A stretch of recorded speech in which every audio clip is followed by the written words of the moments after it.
Hello, GDQ Hotfix viewers. Today, the Fatals are taking over because this is the Game of the Month Showcase 2026. And if you don't know what the Game of the Month is, this is a really lovely tradition that the Fatals do over on our Discord, where every couple of months, we will nominate games based on Fatals' experience. So they'll come in and say, I have this game that I love to speedrun. Would you also like to speedrun it? And then there will be a big old vote. And then whichever game gets chosen gets to be taught for the next couple of months by the person who nominated it. So it's a really lovely way to learn new speed games. Lots of games, both popular and more niche, get featured. And we're going to have a special today all about those games that have been featured on the Game of the Month in the last recent past. And every single runner is going to be the person who nominated that game and who taught it to the rest of the Fatals community. So we're going to be talking a lot about how that process works, how it was for them to be mentors, and how you can get involved in the Game of the Month if you want to be involved in it. It is loads and loads of fun. I highly recommend sticking around for the whole special because there's a variety of excellent games today, but they're all extremely Fatals coded. You'll see what I mean. It's going to be a lot of fun. Now, starting with one of my favorite games of the whole collection, y'all know this one and you love it. And if you don't already, then stick around because it is an absolute joy. This is Arzette, the Jewel of Faramore, any percent by 3Pup. Let's get right into it. Hi, hello, everyone. Pleasure to be back here again. Also, especially a pleasure to be opening up this Fatals Game of the Month special. As Satan mentioned, I'll be running Arzette, the Jewel of Faramore. This time, running on a normal controller made for human hands and not a kitchen utensil. So, yeah. We'll go ahead and just get started real quick. This is a really fast-paced run. Satan, you mind giving me a countdown? Absolutely. Let's go in 3, 2, 1, go. Woo! Okay. So, again, as a privilege of being on a normal controller, I can actually skip all these opening cutscenes, which is really cool. And we can go ahead and get started on the run. Whee! Yeah, as was mentioned, this was a game that I mentored on Fatals Game of the Month. It was a really cool experience to be able to take part in. This game is real special to me. It was the first game I ever speedran. And I just have a lot of great memories associated with it, and I wanted to share that with the Fatals community. When I did learn this run, it being my first run, I did think that, this is, outside of, a couple of exceptions that I'll point out during the run, this is actually a quite friendly speedrun to learn for your first run, so I'm like, you know what, this would be a good run for the Fatals to learn. So I, proposed it for quite some time, and eventually was able to convince enough people to be like, hey, let's give this weird little Zelda CDI-like game a shot. And yeah, it was a real good time. For those of you who haven't seen this game, it is a 2D adventure platformery kind of thing with heavy inspiration from the Zelda CDI games. I like to say that this game is what if the Zelda CDI games were good? Because it's actually a really well-made video game. It just happens to look like some really bad ones.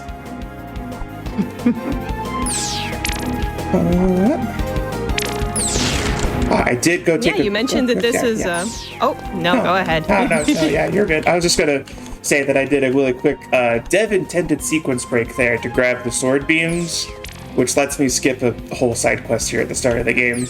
There's actually an achievement for doing this route of the game instead of going the intended-ish, quote-unquote, route. But, nice.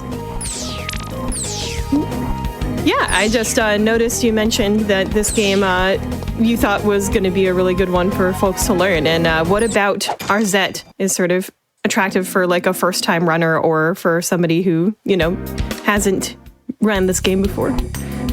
The big thing was just that its length.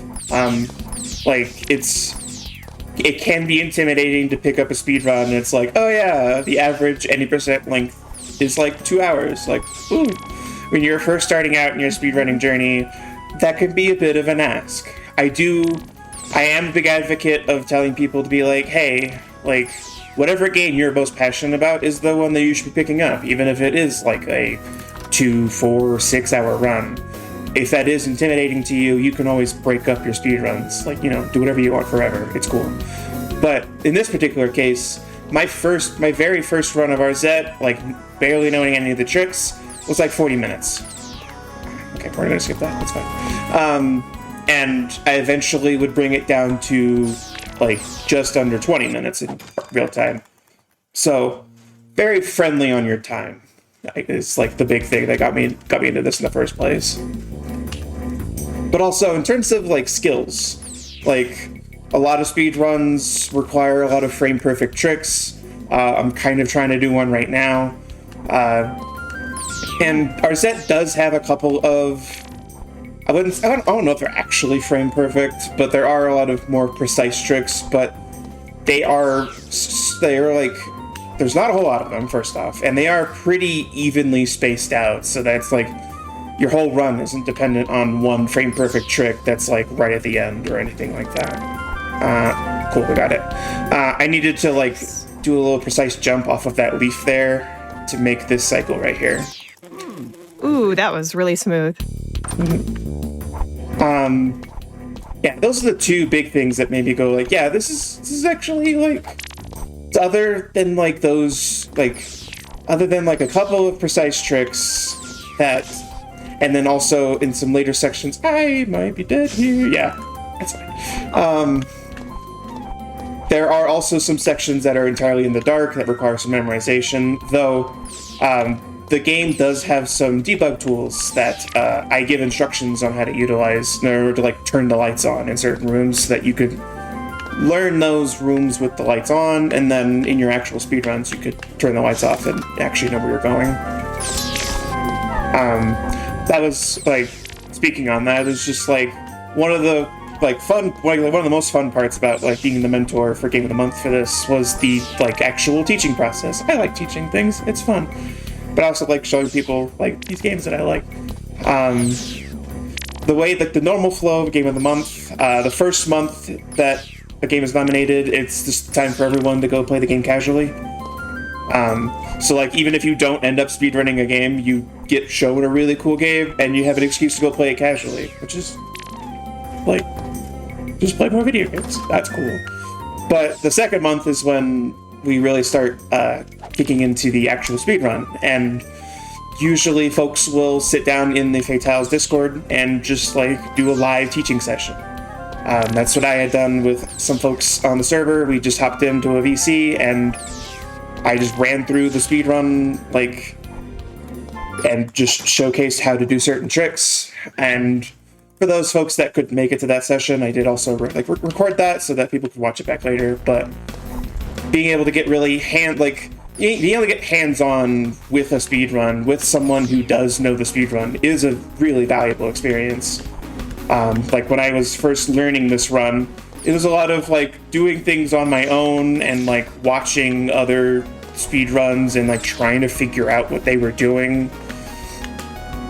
And like I had like some like wrong notions on how certain tricks were performed, just because like I didn't really have like anyone to really poke and prod. Like, I'm an anxious person, I'm a shy person, I'm not really gonna like jump into like a Discord server for a games community and start asking questions. It makes me a little nervous. So having someone on hand that can like answer your questions, like how do I do this trick, where do I go from here, that is, I think, I find to be really valuable in learning a new speed run. Yeah, I love that the GOTM structure really builds that in, where you just have a built-in, mentor, a person who really knows how to do it, who you can just ask any questions at any time. It's maybe one of the most sort of like facilitated and accessible ways to learn a speed game I've ever seen a community have. So yeah, huge props to you for coming in and teaching everyone Arzette. It's a lovely game. Yeah, I do, as I've mentioned, this game's really special to me, being my first speed game. It's also started my, I've always loved indie games. I've always been passionate about indie games, but running Arzette and, in particular, being being the stated reason why multiple people have bought Arzette just felt pretty nice. Like, indie games need our love and support, and being at least partially responsible for helping spread the word of how great indie games are, yeah, it's a good feeling. Absolutely. Yeah, a lot of the GOTM games, and you're going to see that here today once we continue with our lineup, are indie games. And it's another really great way to get introduced to these games that you might not have had the opportunity to check out before. Also, most of them are really accessible to get. Not many GOTMs are going to be, a $60 experience or whatever it is. You can definitely participate in a lot of these GOTM sessions as well. So it's a really cool thing. So this game was inspired by the Zelda CDI series, and of course I know that most people know what that is. But in case you're one of the folks who don't, what about this game sort of takes after the CDI games, and how do they sort of improve on that formula? So, yeah, the Zelda CDI games, well, first, if you don't know what the CDI is, it was a console that came out in the 90s? I think 90s. It was a disc-based console. There's a whole story about how, Nintendo, backstabbed Sony and everything. We don't need to get into that. But, Nintendo made this deal with Panasonic to make these games for their console, the CDI, and a few of those games were Zelda games. These games are a little notorious because they're not made by Nintendo. They're made by another company that I'm not remembering currently. But it's one of, if not the first instances of Nintendo letting someone else touch their properties, and it didn't go very well. The games are notoriously, kind of difficult to understand, have a certain eccentric art style that some might call bad, I call charming. And they've also just become really famous on the internet. If you've watched any YouTube poops in the early eras of YouTube, you've probably seen some Zelda CDI cutscenes. Because people like to take those cutscenes and riff on them and just make new things out of them. And it's another cool little side community that was built up around these things. There's actually a mod for Arzette that is a YouTube poop mod that remixes all the cutscenes to be really silly. I haven't played it yet. I would need to, but it is there and it's cool. It's called awesome. It's called Farset, and I've heard really good things about it. But yeah, in terms of what Arzette takes from it, the gameplay is basically the same, just polished to a point where it actually does feel quite good to play. Mechanically, it feels good. Combat feels good. It's really it's as if the Zelda CDI games had the time that they needed to actually flourish, but still has a lot of that eccentric charm, as I mentioned. I'm gonna take a deck here. That's fine. Yeah, I know we don't get to see the cutscenes too much in this run, but even just the first couple frames that we get to see the cutscenes every now and again should give you the idea. Yeah, the cutscenes have that same art style, and then it has a lot of that same kind of awkward humor that I find charming, among a few other things. But yeah, it's just what if? Let me get that on there. Cool. What if Zelda CDI? In particular, there are actually 3 CDI Zelda games.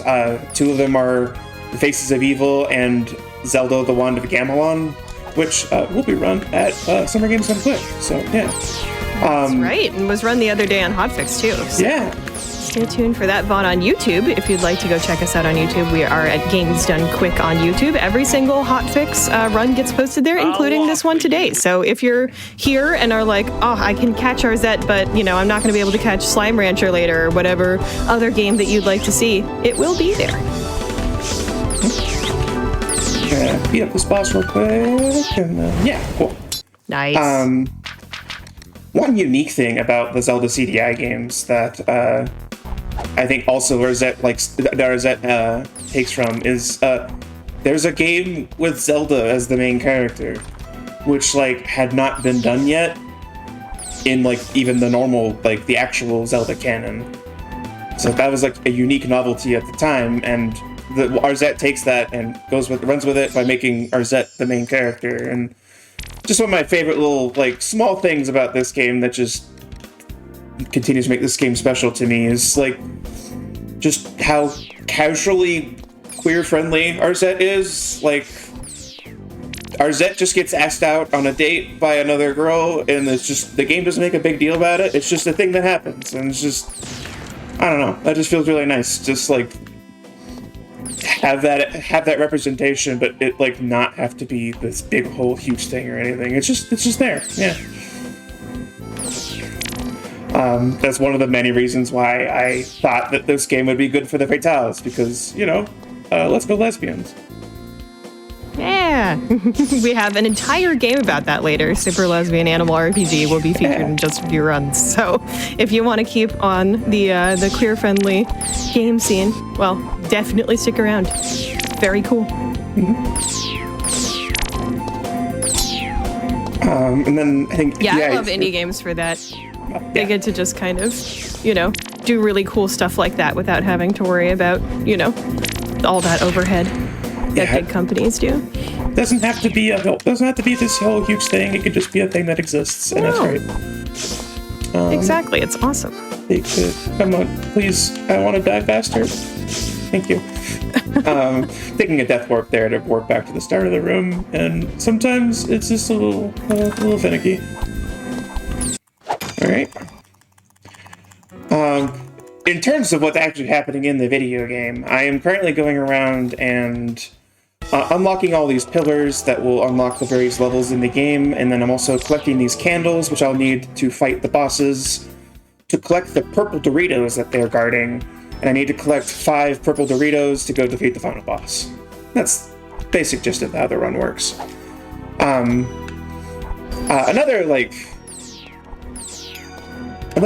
cool a cool thing that can sometimes happen in Game of the Month that I find really interesting is just that like you also can like pool the collaborative effort of the Fatales. Like sometimes these runs are not as well fleshed out as like this Arzette run. Even when I ran it for Game of the Month, it was pretty fleshed out and decided on how the route was. But like sometimes you're just kind of picking up, like you're just having a game that you're the only advocate for, and you're trying to figure out like, hey, I need to get more people in my community, and Fatales are a good source for that community. Like just like have a bunch of people joining to be like, hey, let's figure out how to like actually wrap this thing properly. Okay. Because we have a wide range of games with a wide range of communities that are showcased on Game of the Month. Sometimes it's like really popular games, sometimes it's just games that only have one runner. The heroic! Alright, I'm gonna focus just a little bit because this boss gives me troubles.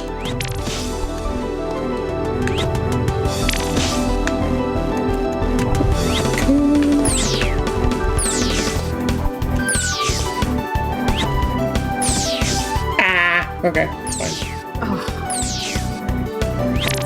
This boss has a quick kill. I'm not very good at it, so... And the other thing is that he deals 2 damage at a time, which is also problematic, since I only have 3 HP. Okay, we're good. He is extra weak to bombs, but it's just... bombs can be kind of hard to hit him with sometimes. Alright, now that Nodelki is dead, we are reaching like the cleanup phase of the run. We have 2 more bosses to kill before we head to the final boss.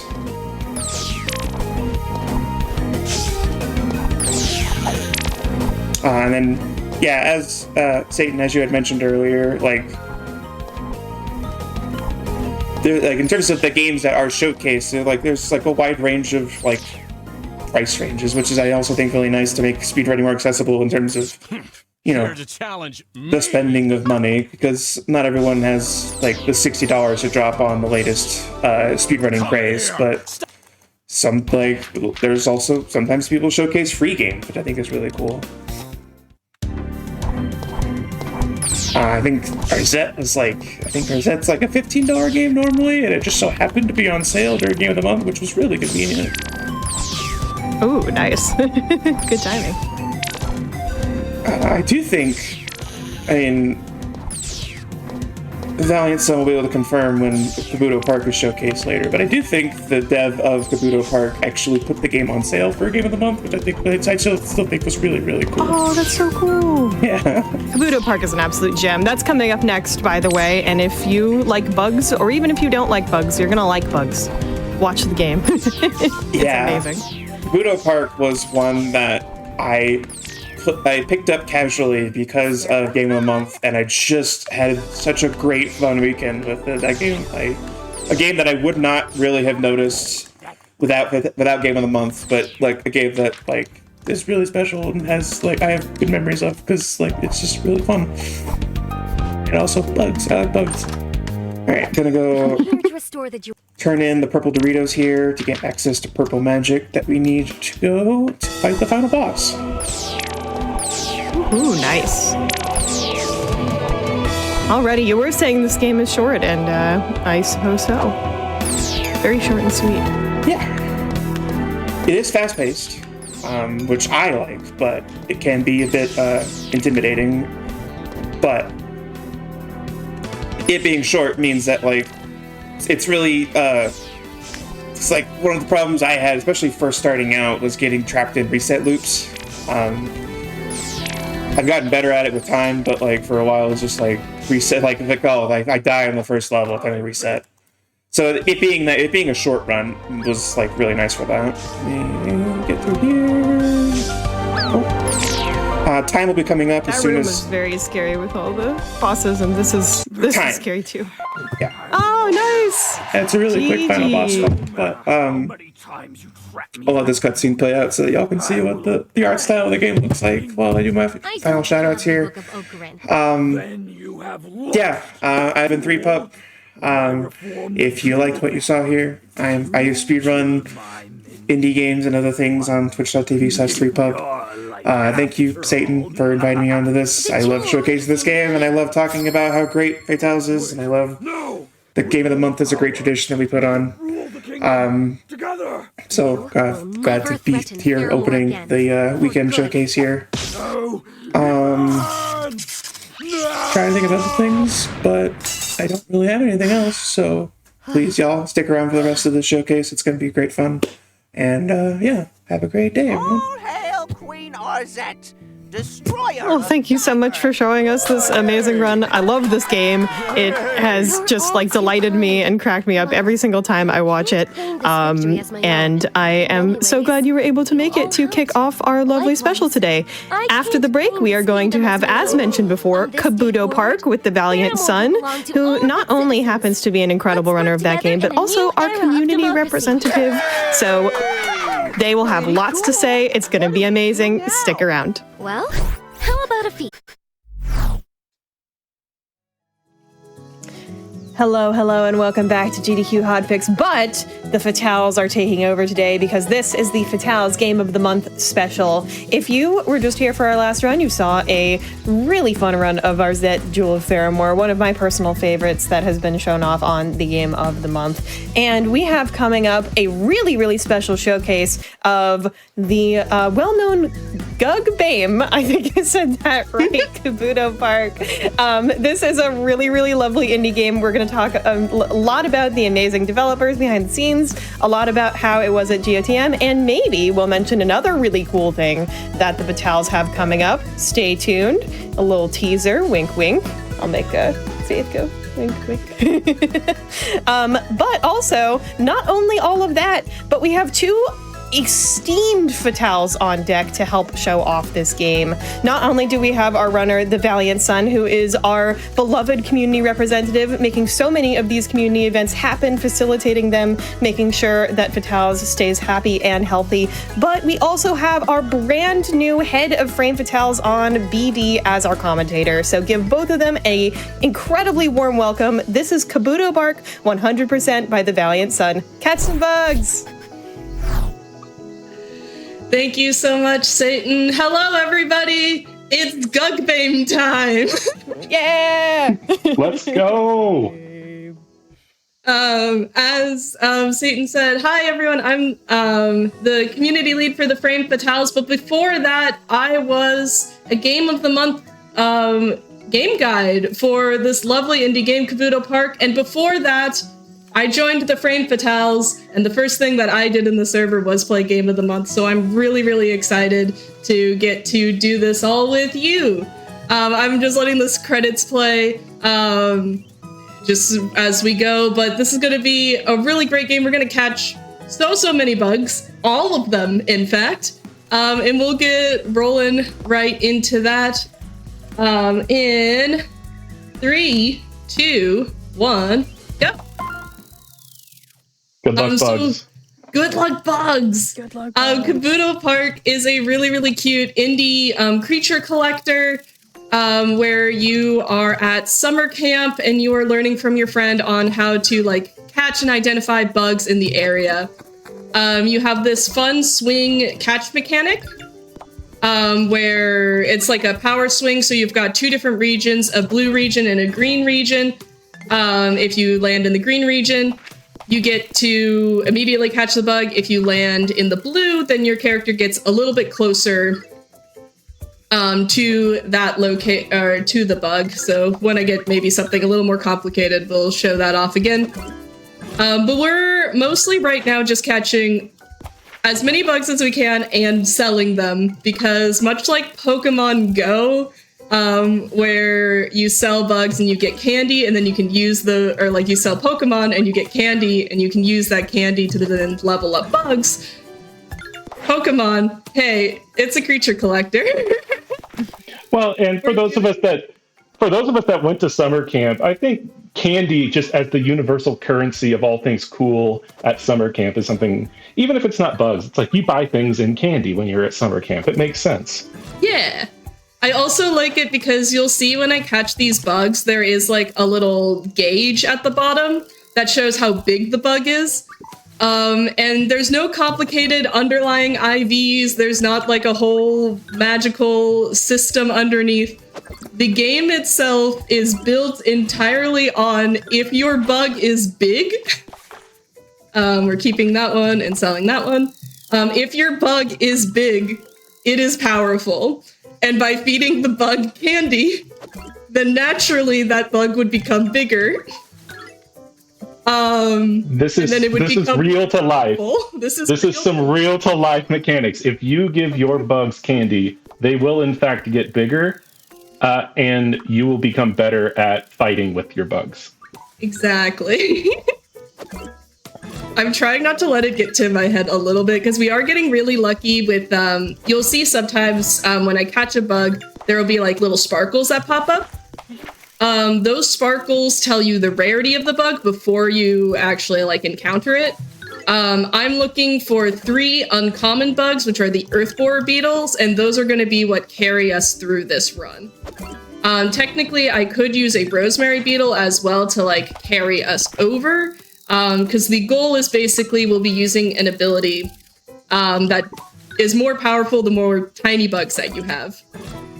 So that's what we're doing there. But I would love to actually just get 3 of the bug that I need.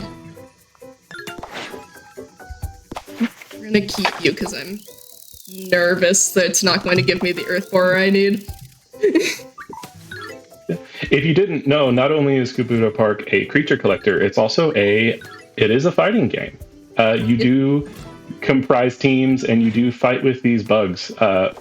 When we get there, it'll make sense once we get there. But when Jess says that the Earthborn Beetles are going to carry, they mean that quite literally, because the Earthborn Beetles are just going to literally carry the other bugs off the side of the platform. Yeah, the battle mechanic of this game is sumo wrestling, and I'm refusing to elaborate until we get to the sumo wrestling. Okay, so those gold sparkles there means that we get a rare encounter. So you can see as I land on that blue, I get a little bit closer on this. So let's go. Getting this golden heart early is very, very important for us. I am striking out on getting that second Earth Borer, so I am going to, if I don't catch it in the next minute, we are just going to roll next.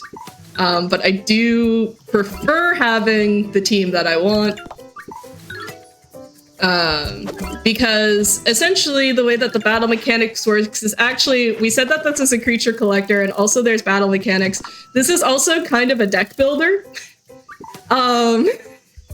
This game has everything. The deck builder mechanic essentially is that every bug has 3 moves that it's able to do that is incorporated in the game as cards.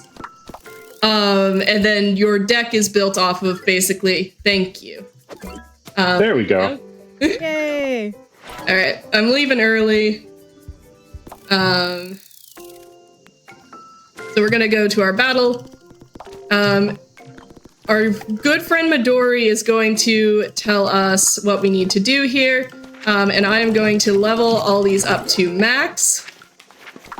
And we're going to go into our first battle. So by having all 3 of the same bug, we have exactly the same 3 cards. And the important ability that Earthborer beetles have is the small bugs kick, which is stronger for every bug smaller than 3 centimeters that you have. And the Earthborer beetle is guaranteed to be under 3 centimeters. So it basically allows us to then have like only those 3 cards. I believe in deck building, it's typically like good to like have basically kind of a small deck of cards. Because then like you're guaranteed to get the cards that you want more often. And so that's why we're trying to overload it. The Rosemary Beetle's also guaranteed to be under 3, so it is possible to do this run with the Rosemary Beetle as well. But the Rosemary Beetle just has a small kick and not the small bugs kick, which is not as powerful. So ideally we want these 3 bugs.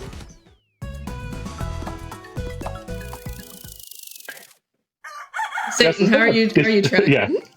I'm doing great. No, I'm enjoying the bug sumo. I did have a question about sort of the RNG in this game. Is there any way to sort of like predict what you're gonna get or manipulate that, or do you kind of just go out into the field and hope for good bugs? You kind of do have to just hope about the bugs that you catch. There is a slight mechanic built in actually by Doot, creator of the game. One is that if you have not caught like a bug in the area, then if you roll the rarity for that bug, you are more likely to encounter one that you haven't seen already. That should kill. Yep. So that's one of the balance mechanics that I really like for being able to catch and complete your decks, as it were. Real quick, I'm buying boots. They allow me to travel further. I'm upgrading my bug net, my Bugopedia, and my magnifying glass, and I'm getting some more honey because I don't trust myself to catch the rare bugs without honey.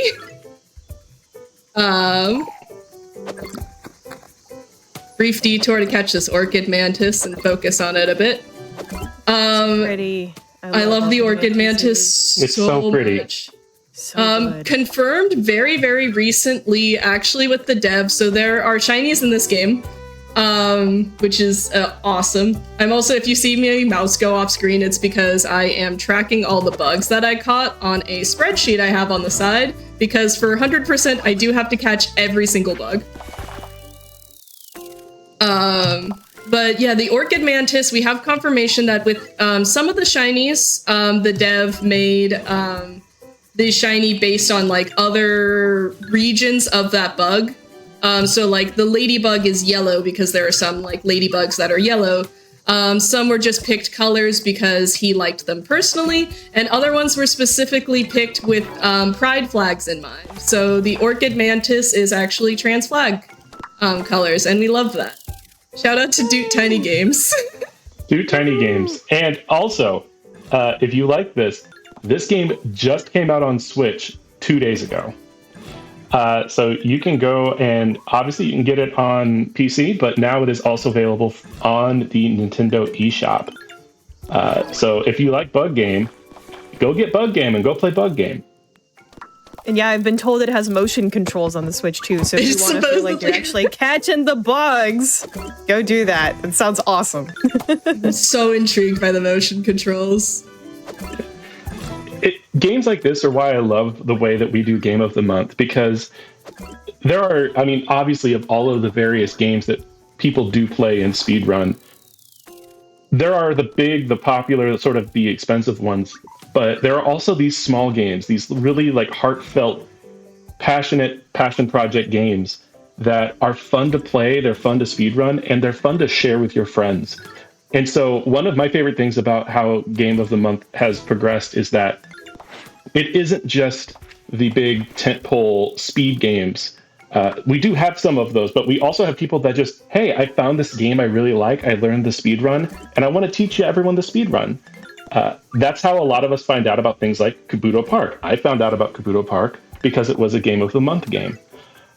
And I think it's really, really cool that we as a community love and share all sorts of video games with each other within Fatales and at our events and in Games of the Month, because there's so much cool stuff out there and there's so much fun to play and fun to speedrun things that you wouldn't know unless someone shared it with you because they found it and they liked it. I found Kabuto Park. It was shiny. Yay! Let's go. Shiny honeybee. Oh, I love I these. found Kabuto Park. I'm keeping the shiny bee because it is faster for me to keep the bug than try to sell it, because it will confirm, are you sure you want to sell this bug? It's shiny. So the other thing that you mentioned for RNG is the... Did I get both of the RNG? I'm trying to remember the other RNG fact that I had, and now I've lost it. Darn. The RNG is bugs. The RNG is bugs.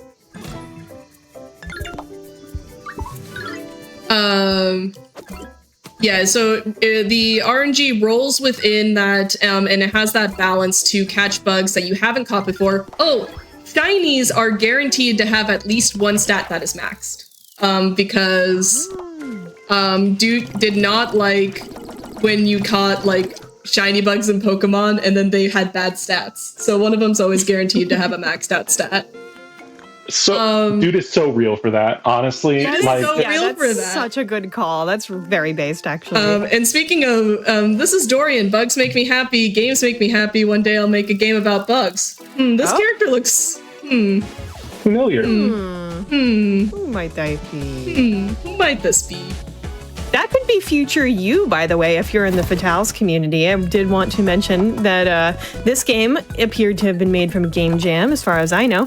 And of course, I know these two can tell you a ton about this event, but I am just going to mention that we do have a Game Jam coming up for Frame Fatales, and it is not too late to join. Team building is starting literally on Monday. So if you would like to get involved in the Game Jam, it's running through June 5th through the 21st. Use !FF in the chat to learn more. So if you have a game idea, if you want to work with other people to make a really cool thing like Kabuto Park, get yourself involved in that.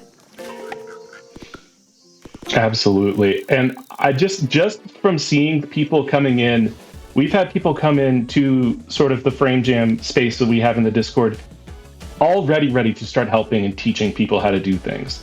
Like, it's not just for something that people that already know how to do things. If you want to learn how to be part of a game jam team, or if you want to learn an aspect of coding or writing or composing for video games, odds are someone will be in the channel that can help teach you how to do that. And it's something that if you're part of this community and you want to explore and start building out some skills, it's a really great way to both meet new people, make a cool game, but also build up some skills that you can take and work on future projects with as well. Game jams are just so cool, and I'm really glad that we were able to work with some really awesome friends to make this one happen. And I just wanted first Frame Jam, so get involved at the ground floor as well. Very, very cool. I'm so excited about all the different ways that we're able to like continue expanding the community. I wanted to explicitly call out that Dorian, the one that looked kind of familiar, was the dev game insert. He, when you beat him, is like, thanks for playing my game. I mean, playing against me in the tournament. And that's where the demo ends if you play the free demo. And also we've fought Luna and Yuna. Yuna tells us that she thinks we're cute when we win and offers to show us her bug collection, and that would work on me. Same. Incredible tactic. Do use it in real life. I'm not going to front. No, that would totally work on me. Yeah. So I defeated Ivy, who is the epitome of like a Gen Alpha kid. And now I get to upgrade my boots. I did not upgrade my net because I find the catching minigame is sort of at a spot where I know that I can comfortably catch the bugs that I need to without having to update it. So I wait to update my net until later because at some point I am going to start trying to purposefully, I can't believe that was in the region, purposely try to fail some of these catches once I have enough candy to get me through the rest of the match. So I purposefully keep it like not upgraded so that I can, it's easier for me to fail catch bugs later. You'll also notice we caught a roly-poly there. There is a note in the game, all the bugs have a classification.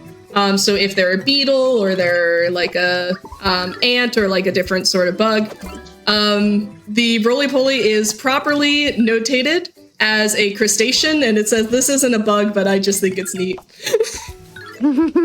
Again, dude, an absolute real one. Bug is like a concept as well as an actual classification. True. What if you want something to be a bug? It probably can be. Bug is a state of mind. Bug is a state of mind. It is. If it fits in the net, it's a bug. I also didn't call it out. The bind set?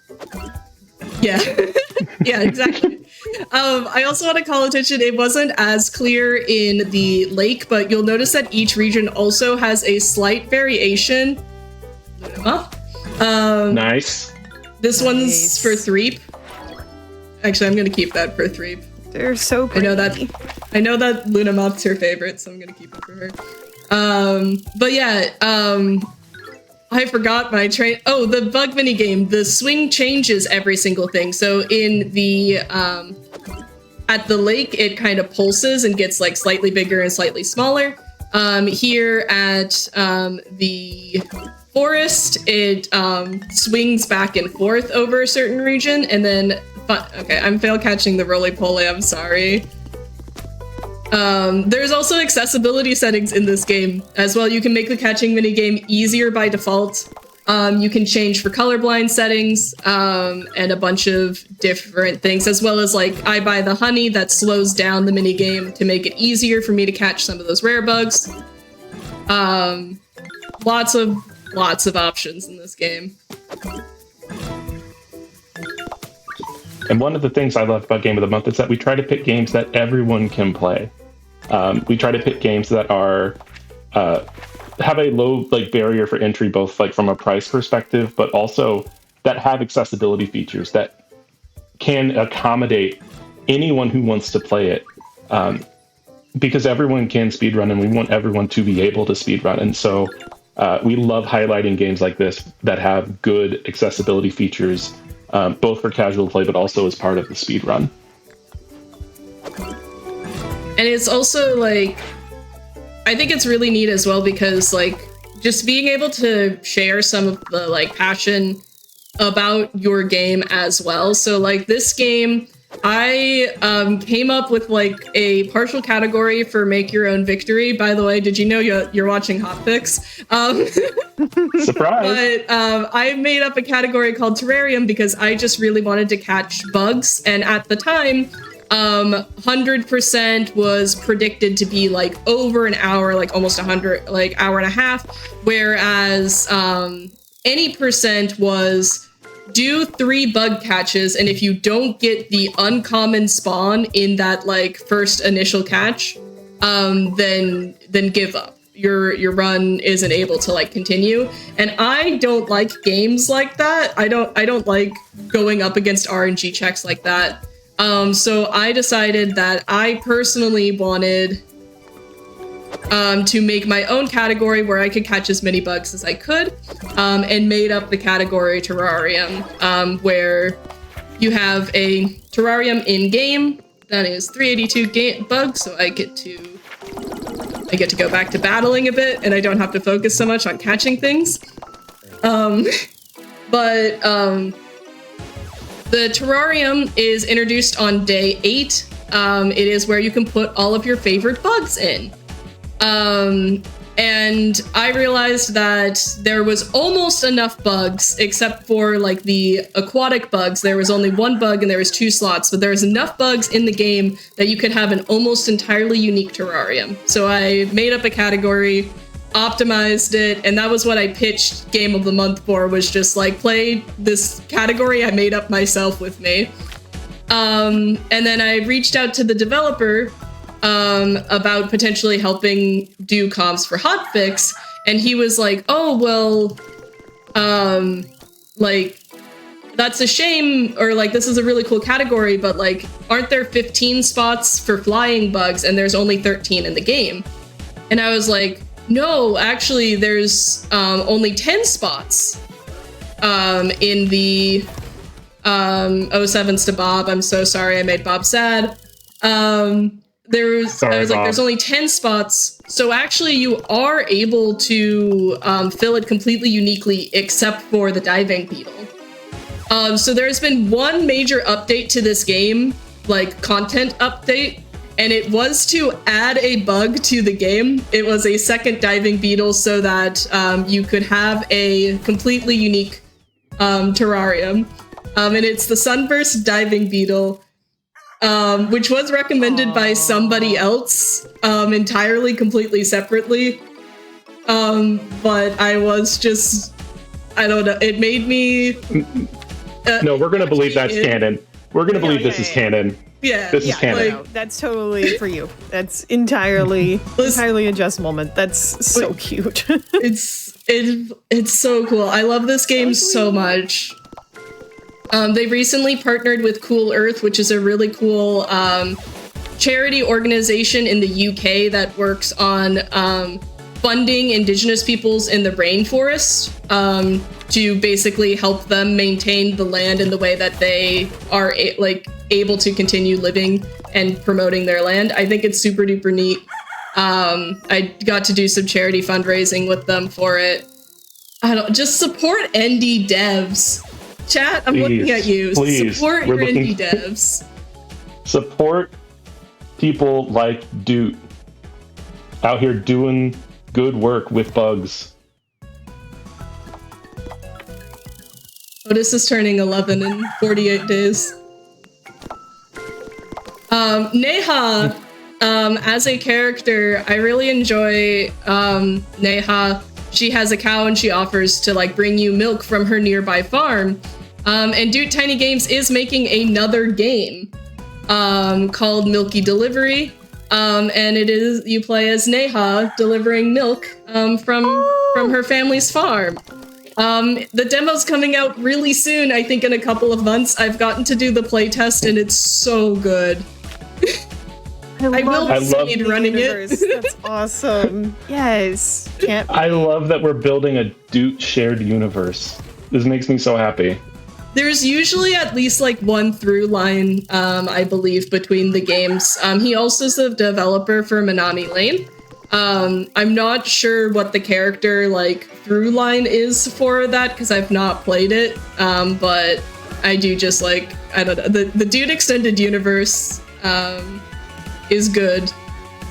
Hopefully, I realize that I'll have to go in to that, but Satoshi was our third boss, so we are once again able to upgrade our boots to go to another location. I'm going to also once again buy 2 more honey.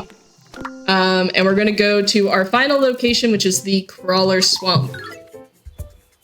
You'll notice that we've been getting maybe lucky. You're like, wow, every single time Jess has been upgrading their items, they're getting a rare encounter. That's really neat. That's actually built into the game. Every time you upgrade your Bugipedia and you learn about a new bug, it is guaranteed that you will encounter a rare bug. So when I upgrade that encyclopedia, I'll try to go to a location that I know I have a rare bug I need to catch.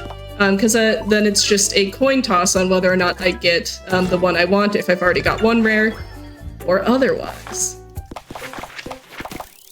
Yeah. Can you talk about how you kind of routed all of this? Because like this is a category of your own invention. How did you go about sort of building the route and figuring out the order in which to do things? Well, so this one actually is we're doing Hundo. So I did not make up Hundo. But the way that I routed it actually, because I was the only runner for a bit, but we had some people pick it up from Game of the Month, so I do have some other fellow Hundo runners now. But essentially, all the each of your level ups is known, like how much it's going to cost. So based on the rarity of the bug and what level they are, you know exactly how much candy that you need.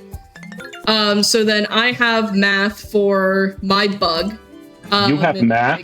I have math for the bugs to figure out how much like candy I need to basically level cap all of our bugs. So I do my catches usually when it kicks me out back to the like back out to the menu, or after what am I doing? Or after I unlock a new area, just because like then that area becomes accessible to me. And then we're just trying to catch bugs up to Atlas Beetle, focusing on the Atlas Beetle. Ooh, all right, nice catch. You have been on point with these catches. Oh my gosh, yeah. I'm having a good time. So good. We only need one more bug from this area, and then I can rotate to another location. It is the Umbrella Rhino, which is an uncommon, so it is probably going to evade us for a little bit longer, but we are also almost to the amount of candy I need to max out my team, so we'll see which one happens first. Yeah. I wasn't going to try and be like real particular about that. I love the blue carpenter bee. He's not the one that I need for this area, but he is available in this spot, and I hadn't caught him yet, so... as you, like, additional, like, checkpoints throughout the game, Midori will be like, oh, you should check out because there's more bug spawns in different locations. So, like, as the season progresses, you get the chance to encounter more bugs. We're gonna do one more push through Crawler because I would love not to have to come back here, but I think I'm gonna have to. All right, Jess, I'm gonna put you on the spot. Oh no. What's your favorite bug in the game? Oh geez. I think probably the Emperor Moth, which we caught earlier. It's kind of the titular. I can't remember the word, and also Umbrella Rhino. Cool, so that's this region done. Nice. So we're gonna go and max out all of our beetles again. And you can actually click on the thing without dismissing that menu, which is super duper helpful for us. Was it quintessential that you were thinking of? Well, Or like, am I guessing? no, like, it's like I just don't know if yeah. Yeah. Chat, please. Like, I'm uncertain. Hey, chat, please type in what you think the word Jess was trying to say was. Wrong answers only. No. It's BD no. Vocabulary with Fatale's Cursed Edition. My other favorite thing about the game, like as you get further into the season, you'll like see characters that you've saw before. Like Gavin, you kind of beat his beetles real early, and then he comes in and he's like, oh, I have some more. Like I found some new ones. The second character that you battle after Midori's name is Ash, and he makes several Pokemon references. I have to wait until the "you can't lose" button goes away, or else May would just not be able to be defeated there. At this point, shiny increases across the map are now increased. I think my ideal, personally, I've been considering rerouting this, and if you are interested in that, please join me.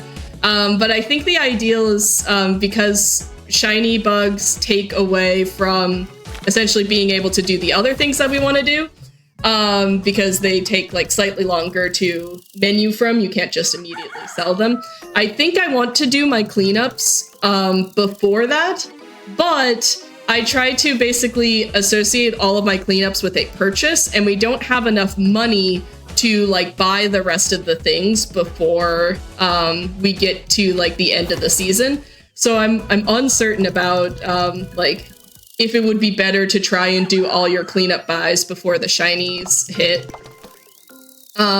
If you want to see the route, I've got the route posted on a website called Time Save for Next. It's on NeoCities, made by friend of the Fatales, Quacksilver. And all of my routes are on there, so you can check them out and see them all publicly, as well as some of the marathon runs of Terrarium and things.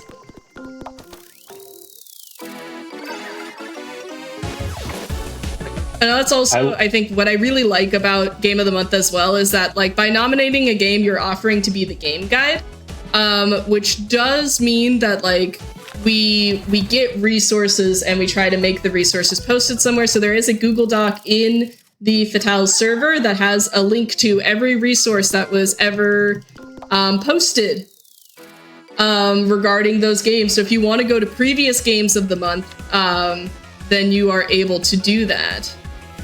No. Yeah, that list goes back to all the way to like 2022 and includes a bunch of games. And pretty much anything that you could like, you know, will be in there.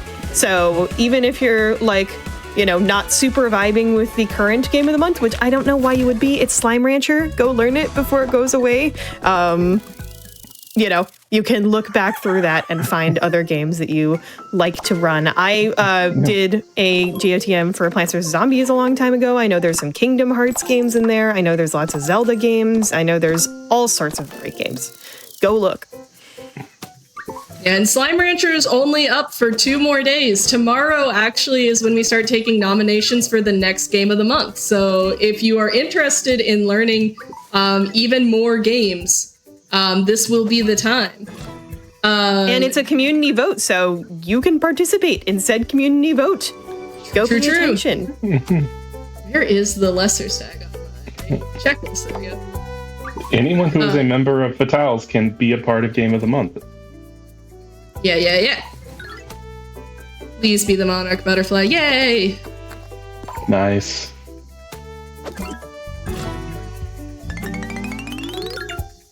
That should also get me out of... Oh no, I need the praying mantis still. Excellent bug. I used to have some of those. It is my second favorite.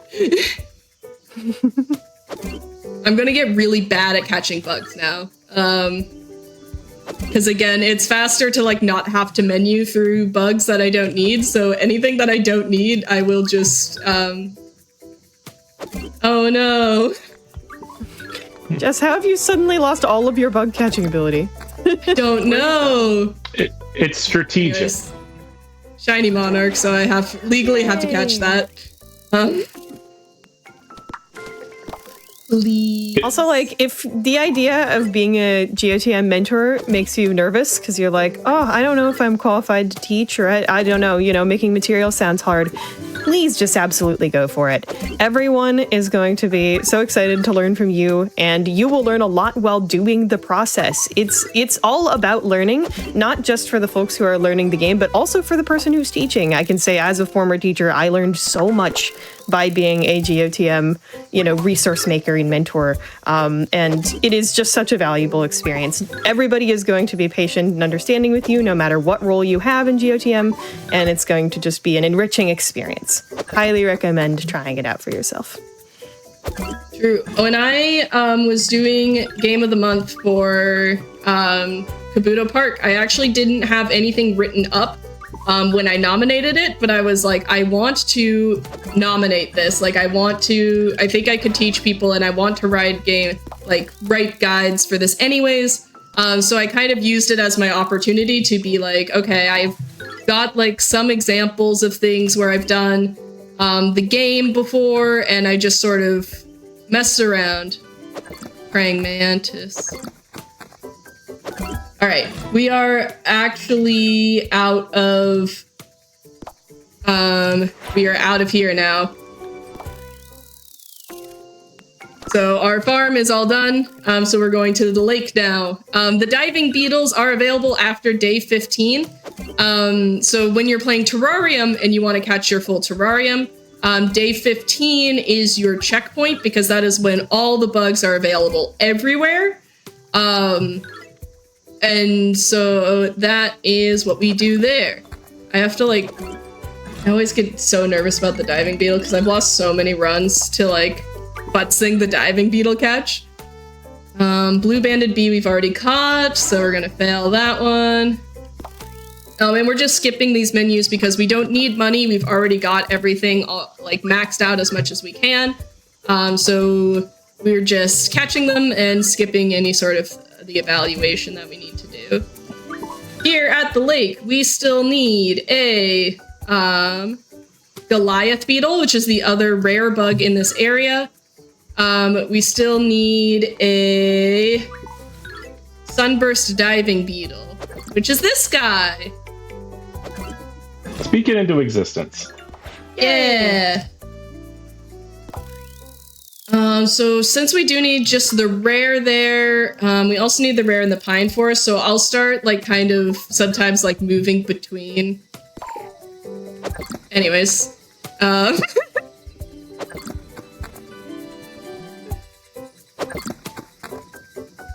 I just really don't want to mess up this catch. That's the maple moth. I believe that was the last thing we needed in pine forest, so I will just be leaving the area. Yeah. So beautiful. Oh. Yeah. Okay, so we are now in the cycle. Anything that is not the Goliath beetle. So if I do not see the we're looking for gold sparkles. And that's it. That's all we need to finish this run. Whether or not we will gold sparkles, not the one that we needed. We'll see if we can't catch it anyways. I'm putting it in our terrarium. But yeah, so then this is the one thing for the 100% that I'm I kind of it is just you get to the point where you're kind of RNG checking for getting the encounter. Speak of the Goliath beetle. You got it? And I've got it. So we're leaving, we're headed home. In order for 100%, you need everything maxed out. So I maxed the bug net now because I'm done trying to catch things. We did beat Ivy a second time. We're basically doing the Elite Four now at the end of our month.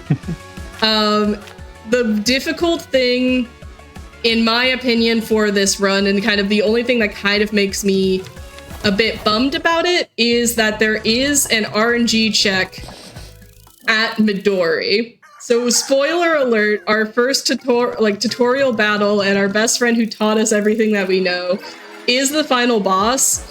And this is the point where you find out if the bugs that you caught at the beginning have the stats necessary to beat Midori. which is not great, especially like, as I said, I'm not a huge fan of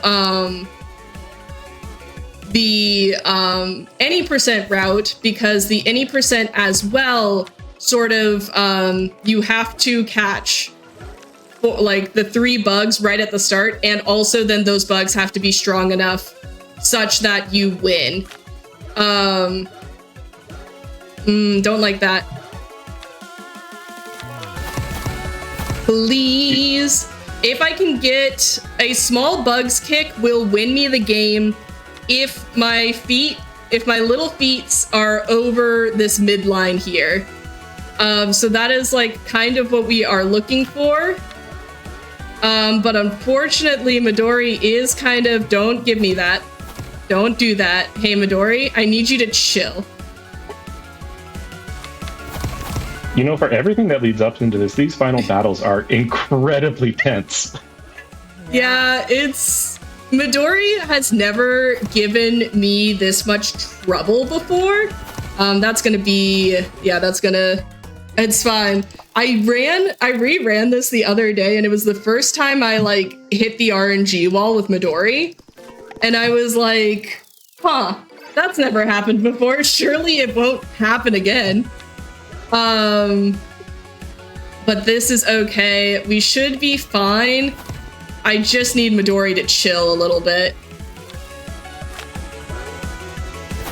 Okay. Midori, please. My dear, dear friend, stop playing cheap kicks. Okay, wait. Oh, come on. No! I thought that was Come gonna be on. enough. Okay, we're just spamming small bug kicks until we win. Let's Yay! go! Woo! Let's Alright, go. so time will be when it says, good job, bestie.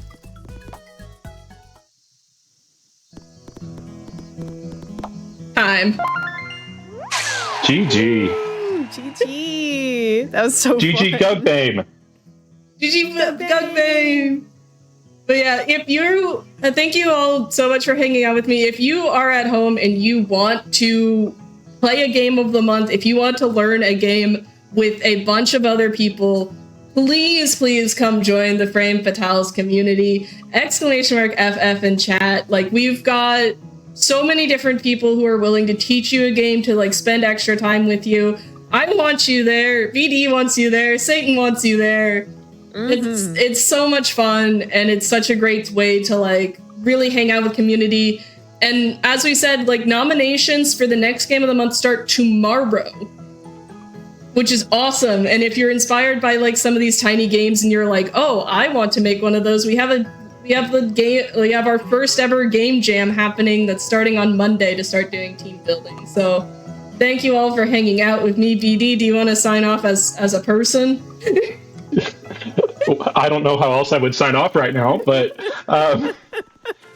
only to say is like, yeah, these are open to all Fatales. And if you are watching and you are not a Fatale, and there is any part of you that sees yourself as a woman or as femme in any level that means something to you, we would love to have you join us in all of our fun little games, in all of our activities, and in all of our community stuff. Please do not let yourself feel like you aren't welcome, because take it from me, if you want to be here, there is a place for you here. And we are so happy to have you, and so happy to welcome you into our community and to show you really cool things and to let you be part of some really cool things too. And yeah, just like one last shout out. This is the terrarium of this game. You can pet the bugs. You can pet the bugs. There's an achievement for petting the bugs, and also once you beat the game, you can face all the opponents again with fully maxed out teams. Again, thank you all so much for hanging out with me for this. I've been the Valiant Sun. You can find me anywhere as the Valiant Sun. I play a bunch of little indie games as well as Speedrun. Just an eclectic mess of games. So if you want to come hang out with me, the best way to find me is through the Frame Fatales, but otherwise you can follow me on Twitch and all of those things as well. Satan, thank you so much for putting together this. Yes, thank you, Satan. Well, thank you both for being here and for cultivating this lovely community that, lets me do this. All I did was see all of you running incredible games and put together a little show. So, cannot thank you both enough for being here, for showing off Kabuto Park. And chat, you are going to want to stick around because after the break, we have our longest run of the day. It's going to be of Super Lesbian Animal RPG, one of my favorite RPGs. So good. As the host of Creature It's so good. I love that creature game. I love that there's lesbians. It's so good. Stick around. You don't want to go anywhere.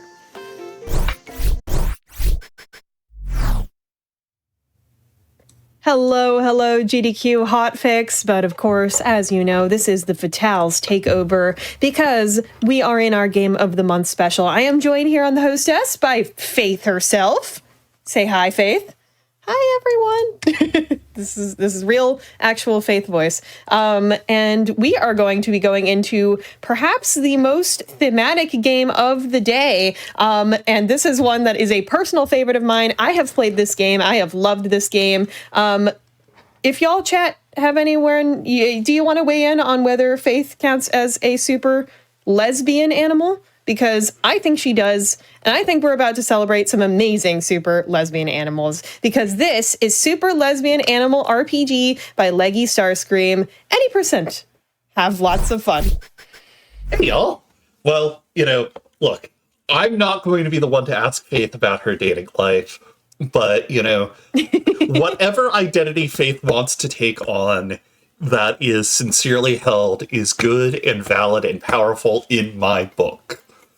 I'm Leggy Starscream. I am a semi-retired speedrunner, and yet I keep showing up here, showing off cool games and hanging out with cool people, such as the current world record holder, Tinkapixie. Say hi. Hi. Yeah, I started running this game like a few months ago, and I've been grinding it a fair amount. I wore the record quite a bit. Mm-hmm. Yeah. And we're just going to go in. We're playing on easy mode because that gives just like a 50% boost to every single stat. It makes this run very smooth, mostly consistent. And can I get a countdown? All right, let's do this. 3, 2, 1, go. So yeah, we're gonna start off with lore, words, cutscenes.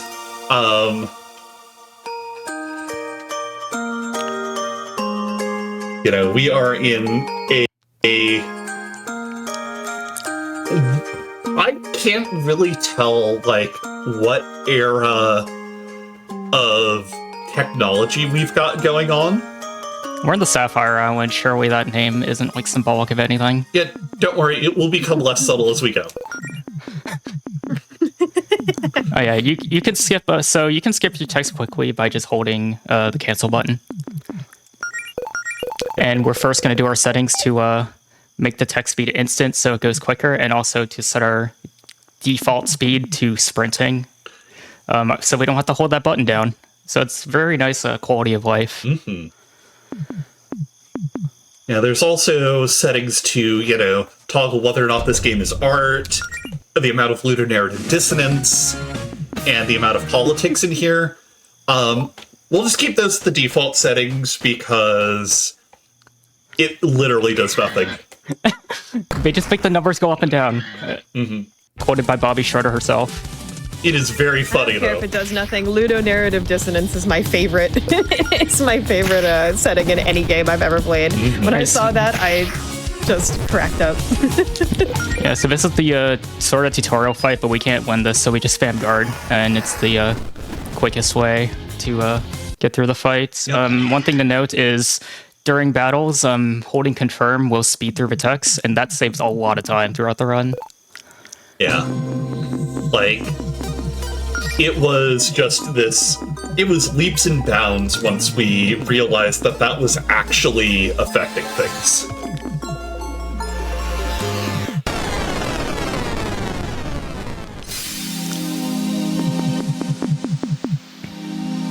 What is this strange location?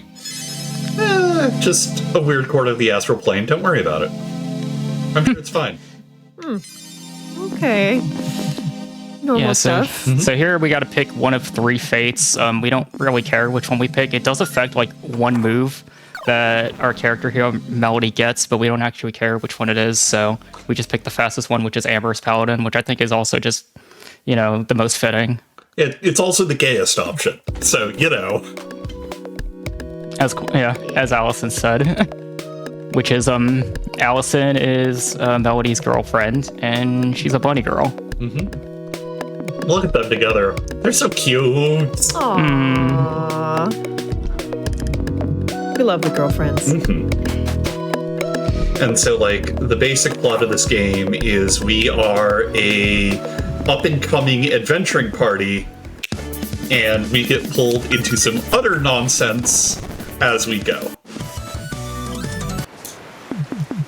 Yeah, so these are just some basic battles, but that's the only required one, so we're just gonna dodge the rest of them.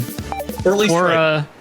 Or try to, yeah. At least most random fights in this game you can run from, so it's only a bit of time lost when that happens. Yeah, but, gotta get the early mistake out of the way so that we don't get too attached. Some of the later enemies can be really mean. Yeah. There's one in particular who I have feelings about, which I will be sure to point out that they are my least favorite enemy in all of this game.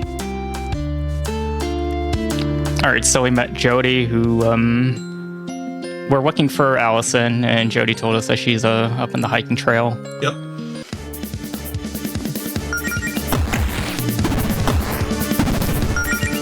The snake is usually 3 hits. If you get a crit, it can be a 2-rounder, but we expect the 3.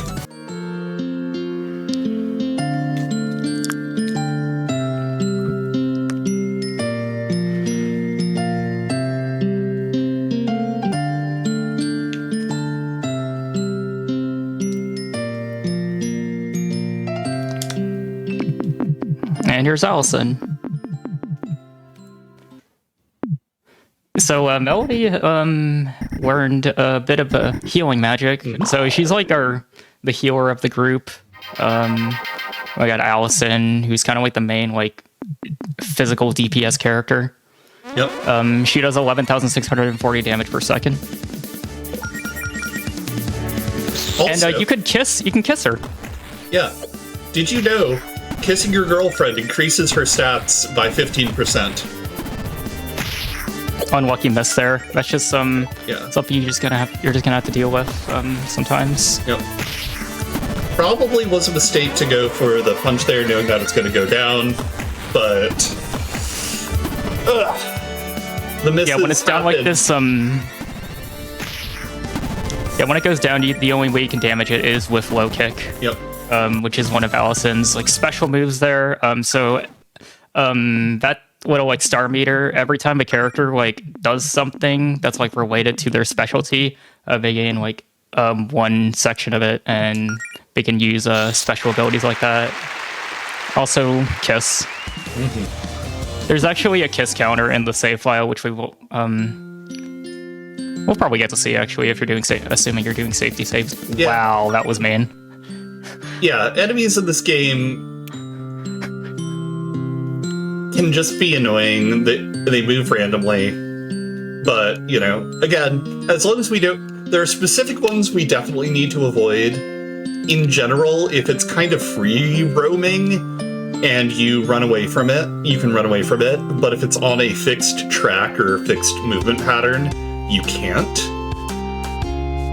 And so we're going to be very careful to avoid the ones where running away will be bad or impossible.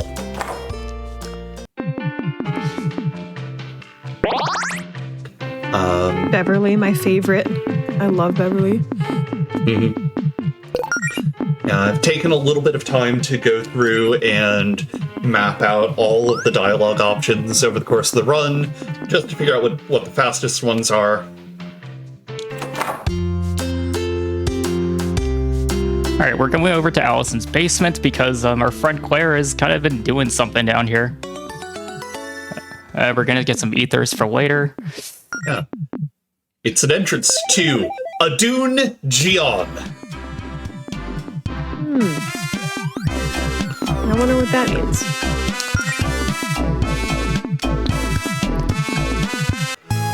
Yeah, let's ignore.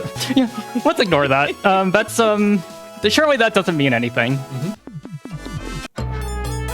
Yeah, Claire joins our party, and she's kind of the she's like the magic attacker. You can tell because he's got the hat. Yeah. I feel like Claire is kind of acting like the GOTM guide here, making a practice world for everyone. Yeah, so we got dust bunnies. One annoying thing about these enemies is if you hit them with Claire's fire scorch skill and they survive, they turn into flaming dust bunnies. And that's actually kind of bad because flaming dust bunnies give you less XP than the regular dust bunnies. So if that happens, you would have to take a backup or like an extra fight later. Yeah. Luckily got lucky.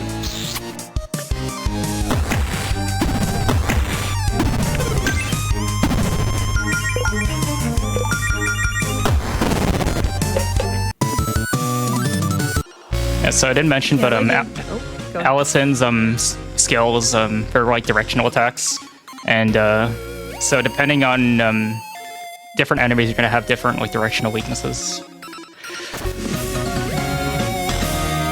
Yeah, so like some enemies, it's better to hit them like on the left or the right. Some better on the top and the bottom. It's a really interesting, cool mechanism in this game that I haven't seen in many other RPGs. Yeah, All right, prepare for a tussle. It gives our physical damage dealer like access to an elemental system that's orthogonal from our mage doing fire and ice spells. And most of the time, what direction to hit is like intuitive based on the sprite that your enemy has, which I think is really cool. Yeah, like in the case of this big dust bunny, like you can kick him in the face when he has the box. But now, like, you can see his legs are exposed now, so now he's weak to the low kick. Yeah, never skip leg day, folks. Yeah, so those legs, they are disproportionate, all right. Chop those right on down. Yep.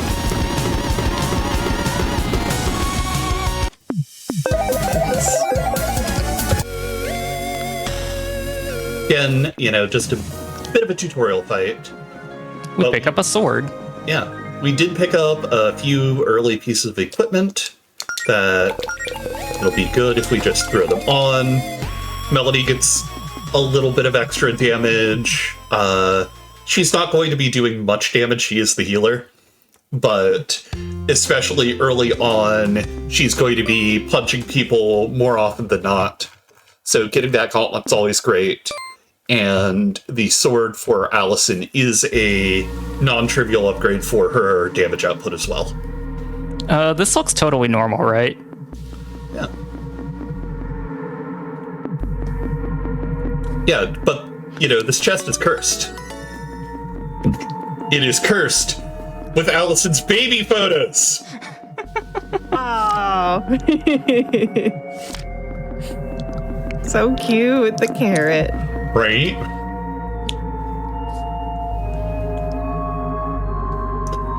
And I love how she's all embarrassed and Melody's like, oh. So realistic. Right? Yeah, we're gonna play it safe. Besides, we get one of the best lines in the game, which is, quote, "I'm a sleepy bunny, Claire."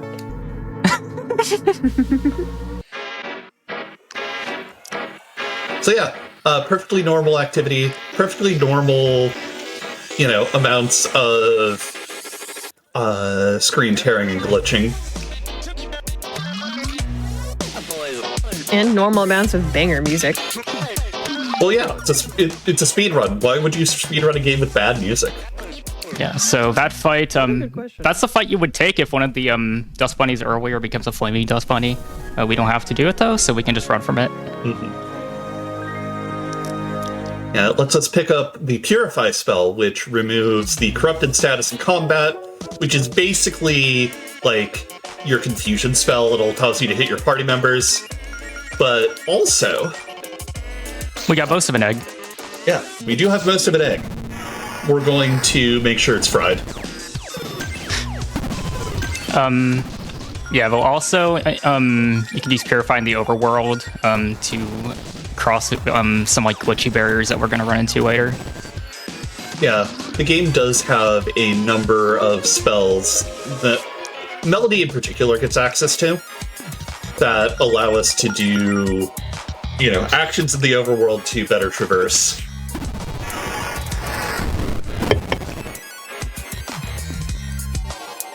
Okay, we are good on ether drops, so that's good.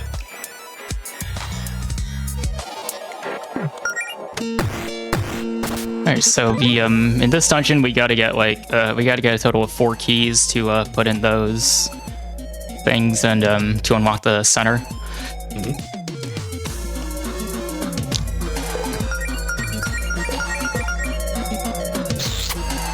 And yeah, we're gonna be doing a couple fights. That's a tough mess. Yeah. So, Bullhound's gonna go into the pants. And similar to like the Whole Hound earlier, we're weak to low kick in the state. So we actually took 2 extra fights here, so Claire gets Frost before the boss of this dungeon, because the boss is weak to it. Yeah, and for those keeping score at home, Allison's mischance is 5%. Even though some days it feels a lot more than that. Yeah, and missing as Allison is really it can be really punishing because she needs to hit her attacks against star power. Yeah. Oh, that's an annoying corruption. Yeah.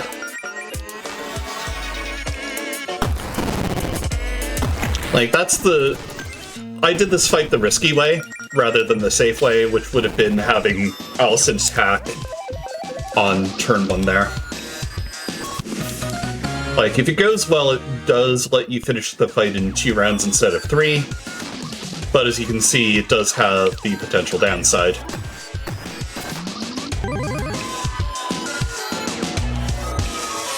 But yeah. Yeah, I mentioned there's a lot of thinking on the fly in this run. Yeah, like, it's actually a really interesting balance, because, like, there's a lot of places where things are, like, pretty heavily scripted, and then something goes wrong, and suddenly you're just flying completely by the seat of your pants. Yeah, this is most prevalent, like near in the few last bosses of the run. It's basically just you kind of just have to react to what happens. Yeah. So this is the boss of this dungeon, Core Guardian. This boss can be very annoying because it can inflict corruption, and it can also go into a defensive state where you can't really hurt it except for low kick, which that only happens if the fight lasts too long, but it's always going to go into its attack form, and then after that it's going to take on random forms.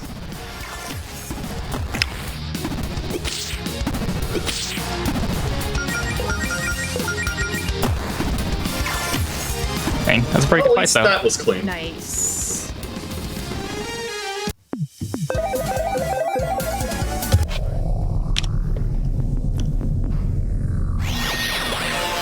All right, say hello to Javis. His name's Javis, not Jarvis. He is very particular, extremely insistent, and also you should respect people's names. Even when they're evil VHS tape-headed nerds doing weird things underneath your town. Yeah, sure, we're not going to see him again. No. Yeah, I'm sure that's not, like, an inciting incident. At the risk of, well, kind of everything, I will say Javis is kind of that prototypical Tumblr sexy man. He really is! Right?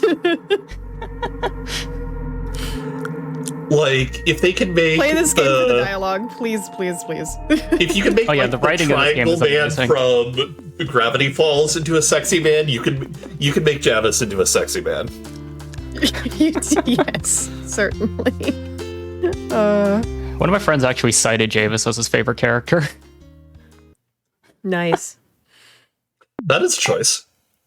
Yeah. Not a bad pick, although there's a lot of really good characters in this game, so. Yeah, like, Yeah. I definitely respect liking Javis as a character, but I would definitely...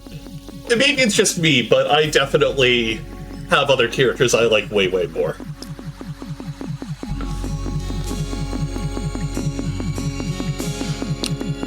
I mean, for one, he's not a lesbian, and that's, like, the main thing.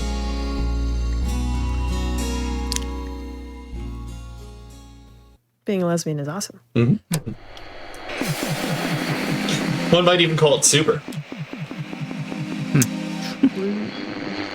Other things that are super, being a GOTM guide. So I know you were talking a little bit earlier about going through all the dialogue options and figuring out, which ones were faster and which ones were slower.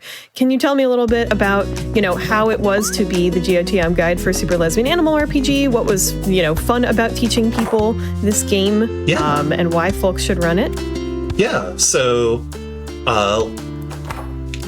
I will go into kind of the details about, like, the process and why I really wanted to get this going, and then maybe I'll hand it over to Tinka to talk about, like, why you should run this game. But yeah, this game, I picked up this game, like, right when it came out. Not even necessarily to speedrun it initially, though it was in the back of my head when I was playing it. But, like, I fell in love with this game immediately, and I found the speedrunning community. And there's only ever been, like, a handful of us in the SLRPG speedrunning community.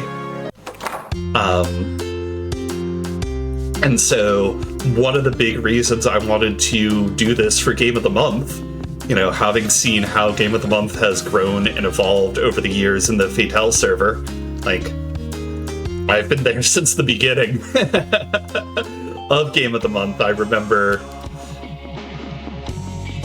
there were some really good games in there. Some games I need to go back to. Like, I picked up a game from doing it once. It's the original Kirby game on the Game Boy, and that was really fun.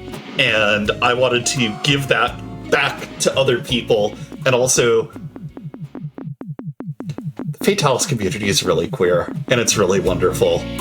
And people were very excited to see this on the Game of the Month list. And I wanted to share the joy of this game with people. And, like, we had a number of people picking it up and speedrunning it, but we also had a number of people just being like, okay, this is my excuse to sit down and play through this casually, like I've wanted to for a while. And that also just filled my heart with so much joy watching people play, such a wonderful, joyous game in a supportive community.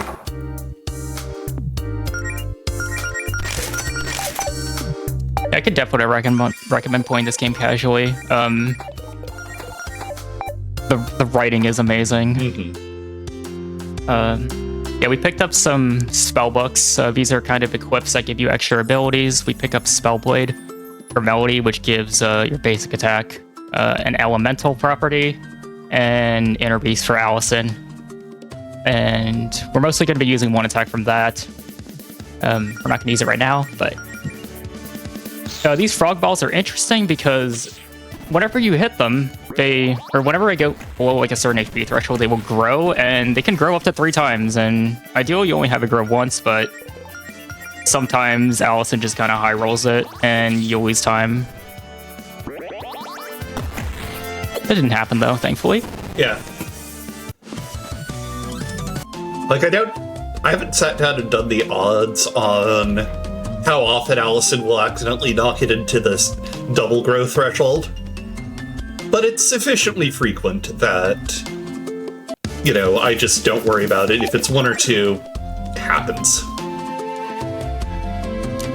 The soundtrack is also amazing. Right? Especially like this song. Yeah.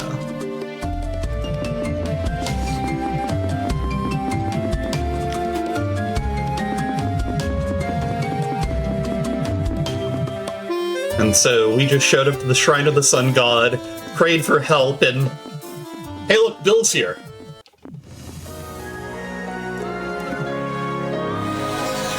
So now we can melt these ice blocks in our path. Mm-hmm. And as far as the run itself, actually, it's a pretty cool run. But it's also like very accessible. It's very consistent. Yeah. So it's pretty easy to learn. And like when you're starting off, you have like Melody as a healer. So if you want to play it safe, just to like heal and things like that, you can. So yeah, like with, you know, a little bit of practice, learning the route, learning some of the fight strats, getting a 2-hour time is very achievable for most people.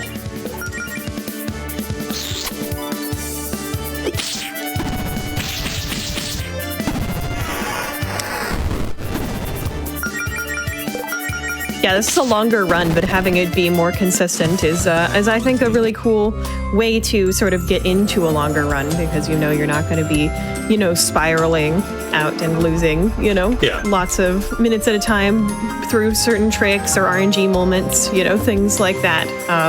Definitely a really nice way to get into, especially an RPG run, because lots of RPG runs are even longer. Yes, like, we're talking about this run as if it's, you know, extremely long, and I'm like, oh, it's only 2 hours. That's nothing. Yeah, we are going to become familiar with save stations. The game does a very good job of placing them before bosses, which is one of the, you know, really nice things about this game, is just the amount of just, like, safety built in. So, like, even if we wiped on this fight, which has happened, I will admit, it's never fun.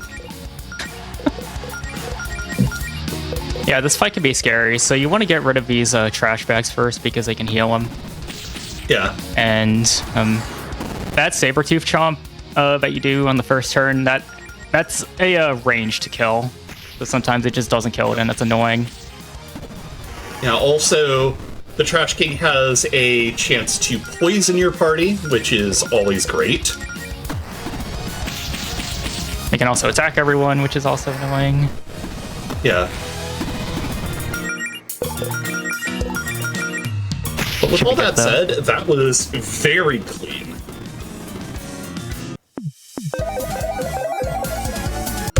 That was a gold split. Wow. Go! Huge. Mm-hmm.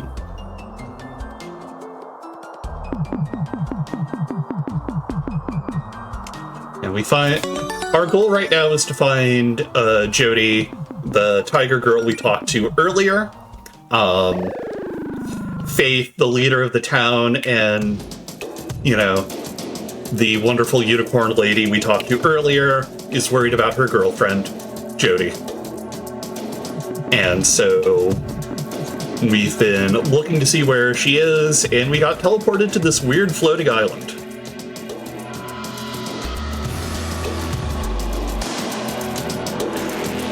Something obligatory desert level. It's a cool desert level, though. I like the meshing of the setting and the technology. Yeah.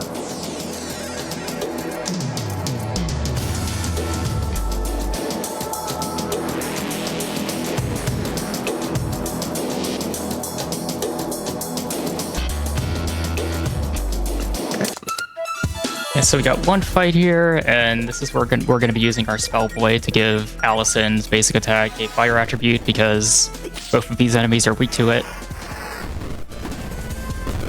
And in particular, the Tombstone is very physically tanky, so if you don't give the Fire Elemental, Allison can't really do much to it.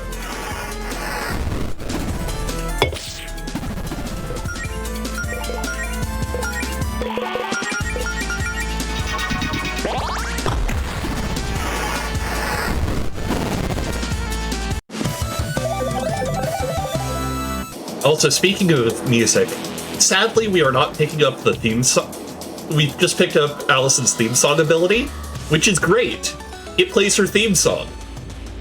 This does exactly that much. So we pick up the Magical Girl spellbook. You can technically go without it, but it's super risky too. Yeah. If this was like a full-on record attempt, I would skip it, but especially in this showcase setting, I want to hold on to it for consistency. Right. This bridge... It's like we got pretty lucky in this room, yeah. Yeah, this bridge is one of the first cases where you can really feel how the enemy movement AI affects things. Because you'll notice that the enemies were just kind of floating around and being a little annoying about things, but weren't really doing all too much. This is expected. If they lock onto you after, a bit of work, like, if they move in your direction, they lock onto you. If they lock onto you, they will aggressively run after you, and that can put you in some really rough loops. Yeah, and also, when you run away from an enemy, they'll move 2 steps and they'll just kind of stay there, and that's really bad if you get them onto one tile corridor like the bridges. You have to wait for them. Yeah, because they'll go onto, sort of a cooldown state, and you have to wait for them to come off cooldown so that you can talk to them again, re-engage the fight, lather, rinse, cry a lot. Yeah, so we got really lucky there, but sometimes you can get like 4 encounters there and it's awful. Yeah.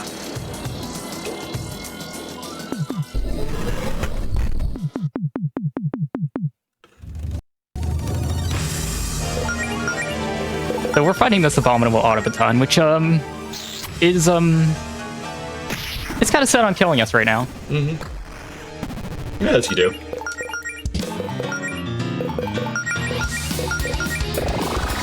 We're gonna give Allison an attack boost, and yeah. So this is one fight where having Magical Girl is helpful because she has an AOE attack that does a lot of damage to everyone. Speaking of, yeah. And she can also grab Boulder, so we're going to be using Claire to take care of the Boulder because her Frost takes it out in one hit, and you don't want to leave that thing alive because that thing is devastating. Yep.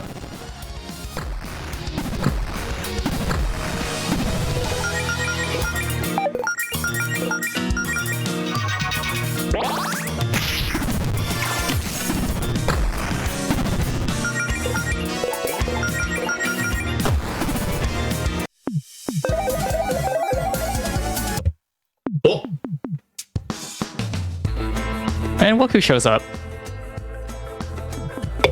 It's you, girl. Yeah. I would say the goat, but no. She's a tiger. And who's your favorite character? Mine? Yeah. That's a really good question. I think it is probably Jodie, although Claire gives her a run for her money too. I really like how they write Claire. Mm-hmm. Claire is so relatable. Yep. I know. Really good stuff. All of them I love. The entire main party for sure. There are no misses, I would say. I mean, technically, aren't they all miss? True. Yeah. So with Jodie, we can use her barrier magic to get across these spike pits. Which is really convenient for backtracking. We passed through both of these screens earlier. And now we get into town. Yeah, we're gonna go enter Mumford, which is a town of the undead. Zombies. I do love the belt buckle that just says kill. I didn't notice that one. It's so good. Very honest accessory. Oh yeah, we also see this mummy who we actually fought earlier. Yeah, that's the mummy we fought like twice. Because because the critical path requires you to fight those 2 encounters. Yeah, no, it was just her twice. Yeah, we're gonna buy some stuff. Or right back at yous. That's gonna be a charm that we equip to everyone. It has a 25% chance for a character struck with a physical attack to do a counter attack. We're also gonna pick up 2 Chronomancers. Chronomancer is a really broken spell book because one of the spells is Speed Up, which allows a character to do their basic attack twice. Mm-hmm. And, like, in general, yeah, like, oh, it's just their basic attack. But it doesn't cost any resources. And, you know, it is effectively a double damage. And controller.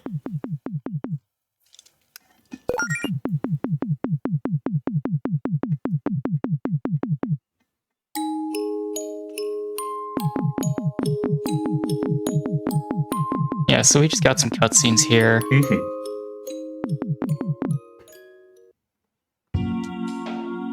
Jody told the story of how she and Faith got together. Nice. Also, shout out to this game for having a character called Faith. And shout out to the Patals for also having a character called Faith. A big cat called Faith, even. Exactly. Hooray. Well, though in this case, it's, you have Faith the unicorn and the big cat who loves her. Cats involved all around. Mm-hmm. We love cats here at Patals. That's Faith on the mic. Yeah, so now we're gonna make our way over to Lydion Labyrinth. Which has that enemy being annoying. Oh, yeah. Dang. Yeah, so there's that enemy just going back twice. Oh, wow. Yeah, so cutscenes can also be very annoying because enemies can move during them, and you can't do anything about it. Yep. But luckily, you know, just a little time loss. Nothing too major. Hey, do you think Javis might be here?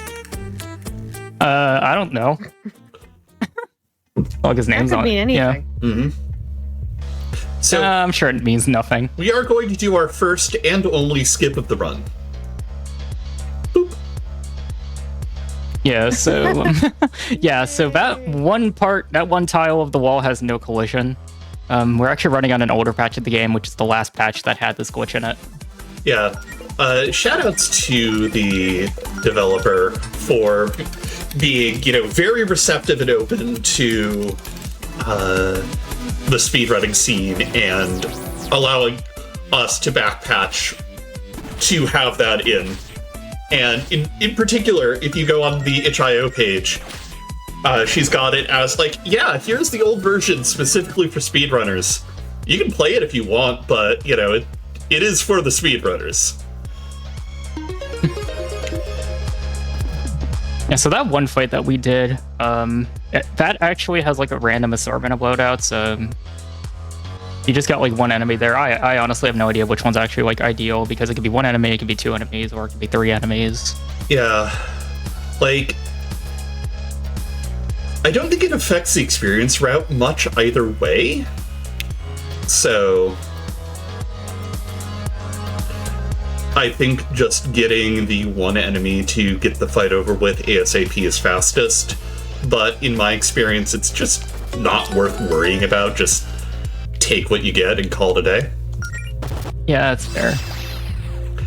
We pick up that starfruit for a much later fight. Long and short of it is, starfruits give you max star points when you use them on battle on a character.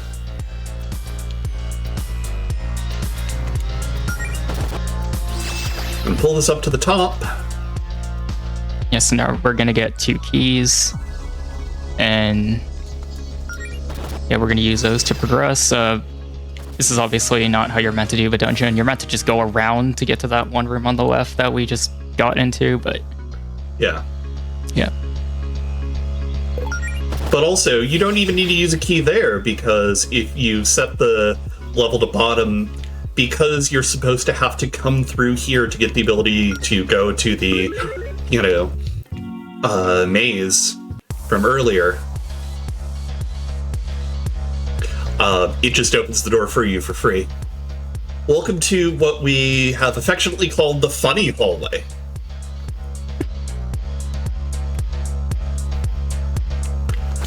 I am going to pick up an extra key. Important to note, we only need one more key to finish this dungeon. But I have two. This is a secret basket tool that will help us out later.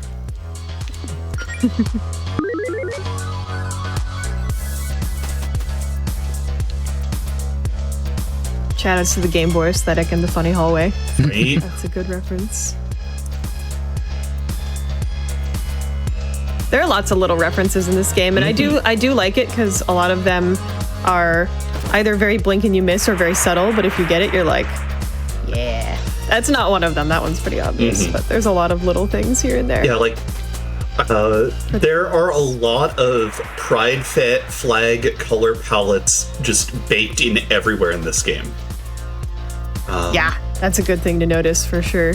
When we get into the next zone after this, I'll be able to point out the one I noticed first.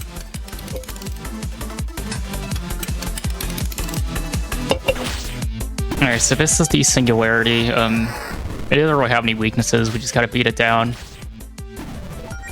Yeah, so, like Claire's outfit is actually in the colors of a trans flag. If you notice, when you saw Javis, his, like, robes are in the colors of the pan flag.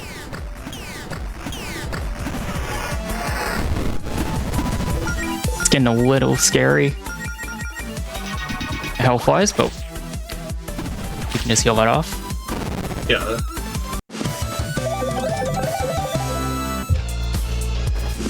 I think the single enemy fight makes it so you level up after this fight.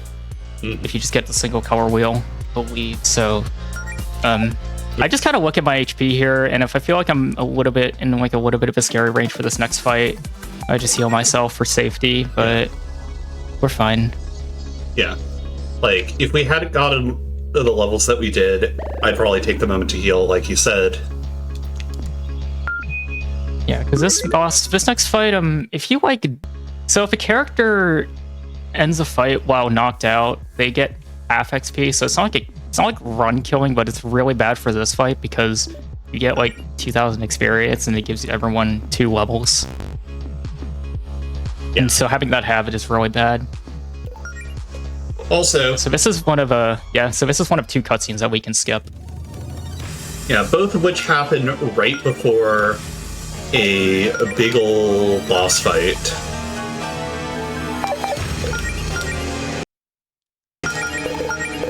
Gotta make sure I do this right. So we're left with this gumball Goliath. Yeah, so the way the cutscene skips work is, I guess the intention is, like, if you were to die against them casually, like, the cutscenes that we skip are, like, a minute long. So the intention is, like, if you do die on them, then you can just quickly get back into the fight. But if you close the game while in the fight, then it'll actually store that. So we just take advantage of it. Yeah, it is permitted speed tech to set up your file to just be ready to go into the next fight. This and the next one with the cutscene skipping flag preset.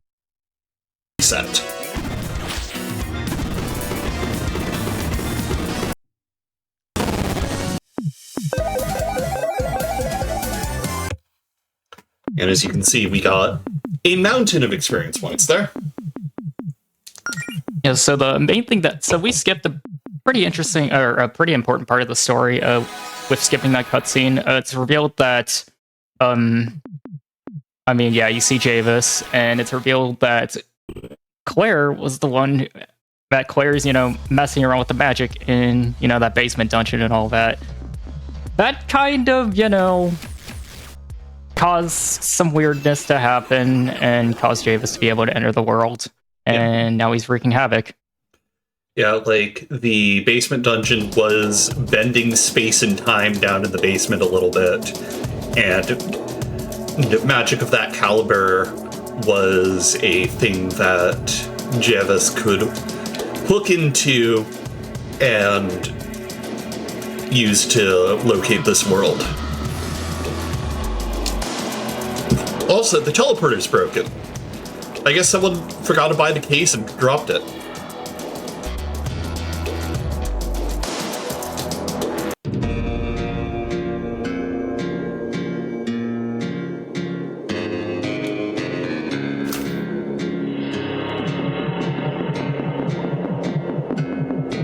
So we're going to try to get some help from Ipsy, who's kind of like a technological like goblin. She made that like device to aim down glyph earlier. Mm-hmm. And now we're going into this kind of like this this creepy area. Yeah. Look, there's a gas leak. It's a mana leak, but it works the way you'd expect a gas leak to work in real life.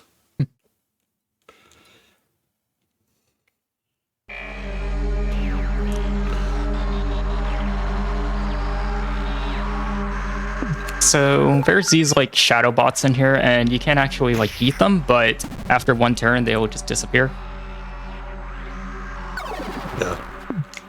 Very creepy. And you can't run from these ones, so they're kind of time lost if you run into them. You can try to avoid them. But also, you get them aggroed on you, you can tell they have zoomies. Yeah, they move super quickly, so... That one, you kind of have to get lucky, because it's like kind of in the way. This one is... Yeah. Occasionally... We got it. Nice. And the gimmick in this room is it is just sheer number of load zone transitions to advance.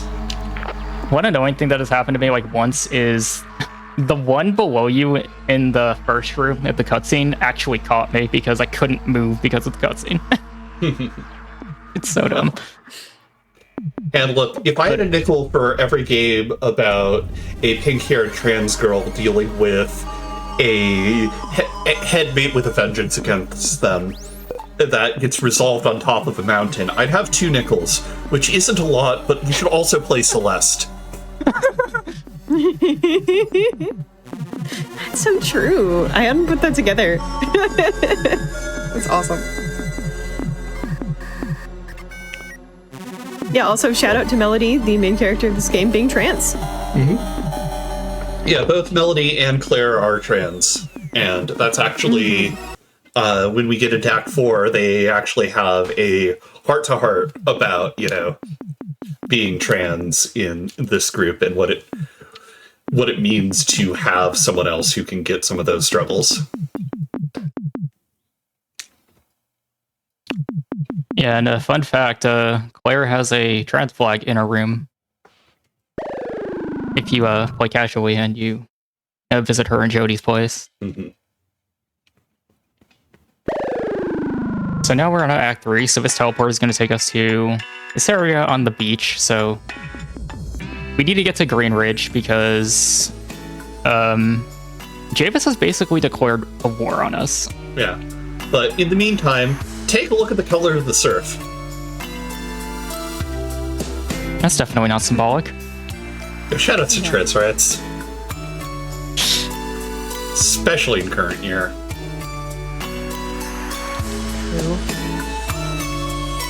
If you've got trans flag emotes, please put them in the chat. Would absolutely love to see them.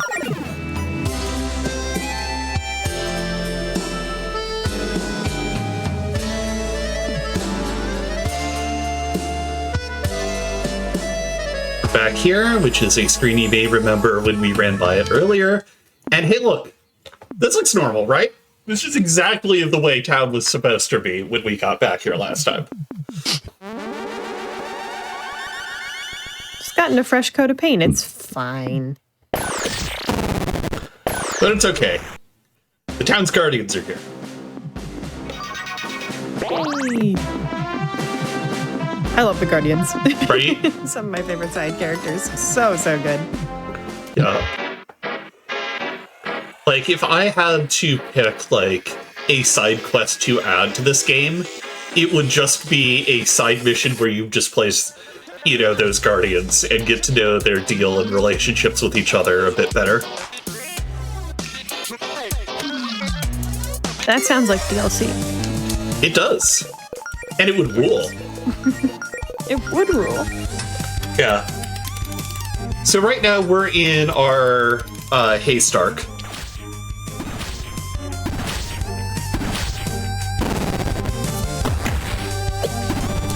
Because right now the fastest way to go through these fights is to speed up Allison and Jody, both of which have, you know, those ruby spears we bought earlier. Those are going to be the best weapons we have for them for the next bit.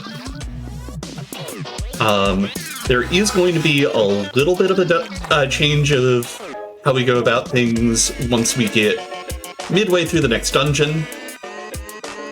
And we'll cover that when we get there.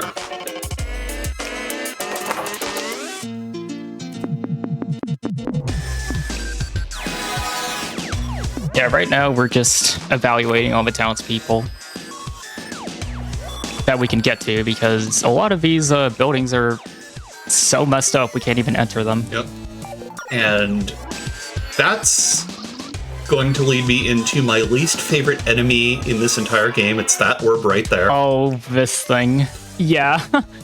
This thing is in the way and it can get stuck real easily. Thankfully that didn't happen. Yeah, I got stuck in a good corner that time. Thank goodness. Yeah, that's one I kind of just go out of my way to try to lure out. Yeah.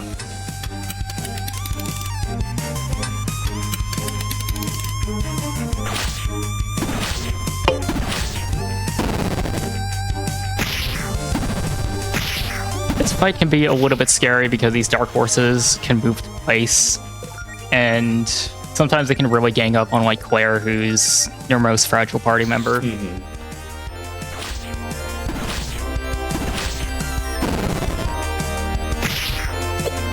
And sometimes we get lucky with the right back atches. Oh, dang, that was close. But yeah, that was pretty good. Yeah, welcome to the Wizard Cat House. They got it. We don't need to worry about them.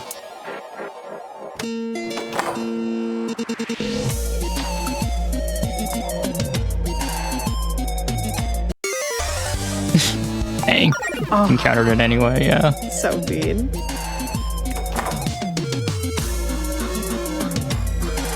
Now, I'm not a Yeah, the dodging in this game does look hard. Yeah, like, the dodging in the game is definitely one of the more nuanced aspects of doing the run, because there's just so much that can go right and wrong with all those dodges.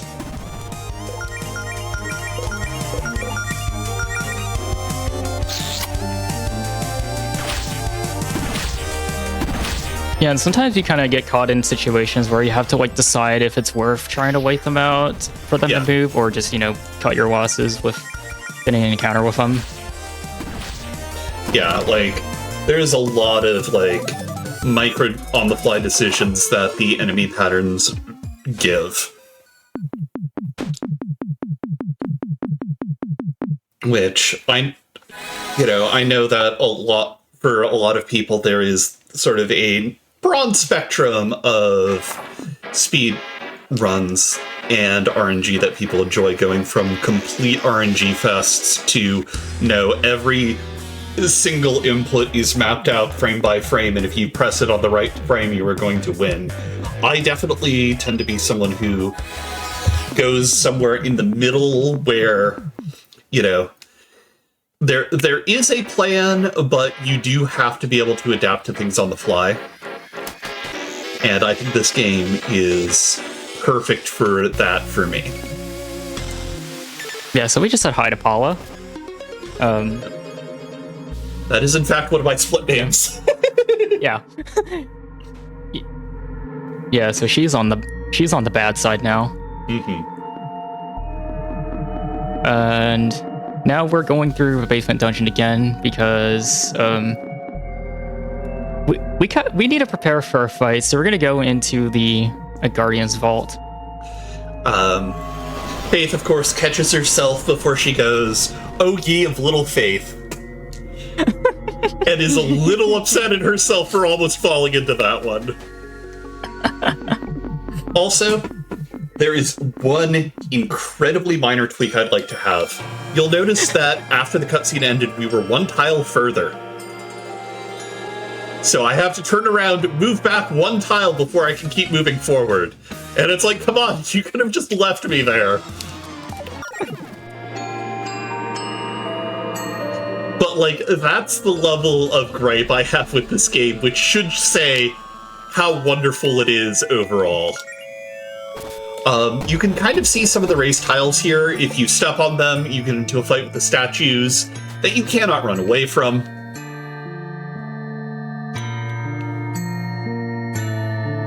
By the way, Chad, if you have similar minor levels of gripe in game and you'd like to make a game that fixes all of the little things that you'd like to see done in games, we do have a very cool Fatales community event coming up, and team building is actually starting on Monday, so y'all gotta get in this now. That is the Frame Fatales Game Jam. We're gonna be having our very first one running through June 5th through the 21st, and team building starts on June 1st, which is Monday. So !FF in chat if you'd like to join our community. And if you're already here as a person who identifies as a woman or femme in any way that is meaningful to you, and you'd like to participate, go into the Frame Jam channel. There's going to be so much cool stuff happening. And also, if you've never participated in a game jam before, you are absolutely still welcome to come and learn with us, because there are so many people who are really excited to teach about how to make games. Just like Game of the Month is all about, please come and learn the game even if you have no experience. Frame Jam is going to be very similar, so we have all sorts of cool gaming stuff. Come on down. Yeah, I know I personally am really excited about Frame Jam. I'm someone who's been, threatening to get into game development as a hobby for a long time now. So having an excuse to work with some, wonderful folk on what I hope turns into a really cool project is making me really excited. It really does sound like a really excellent way to just get into making games for the first time. I cannot imagine really a more accessible way to get started, actually. Yeah. Definitely check it out. Yeah, I took the long way around and got a computer science degree. Same. Very nice. And this is the most optional thing we do in the run. We're getting some...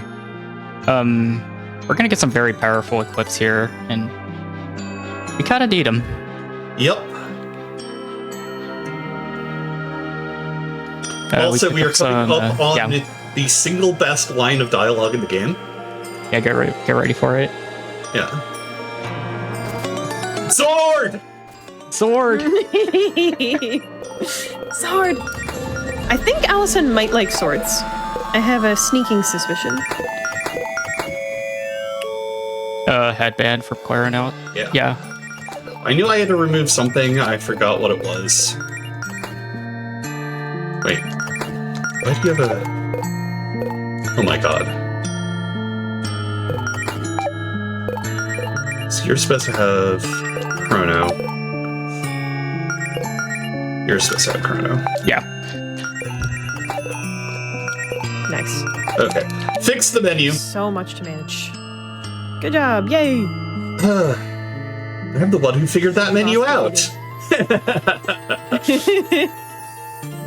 Yeah, so we're gonna switch around our main attackers. We picked up the Flame Rod for Claire, and that replaces her basic attack with a weaker version of Scorch. So it's kind of like we get to use Scorch twice now with the speed up buff. Yeah, it's weaker, but it's not half as weak.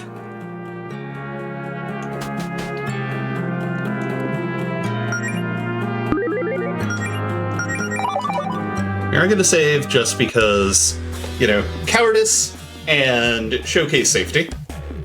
This fight can be a little bit scary. Yeah. Yeah. Paul's got quite a lot of health, and she HP, it's really hard, and she can also attack everyone. And she has an. She can also use yeah. Look at that sprite. She can also use ahead. Death's Door, which reduces the character to 1 HP and also gets rid of all their buffs. So that's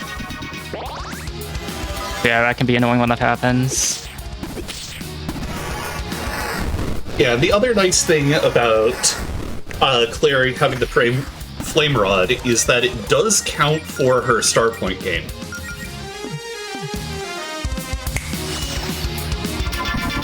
So she is generating star points where basic attacks for her wouldn't normally if it wasn't attached to casting. Okay, the speed up has fallen off. We are going to keep speeding up Claire, because that's just the best way to get her to do damage right now. But Allison is going to move over to her big dive bomb attack.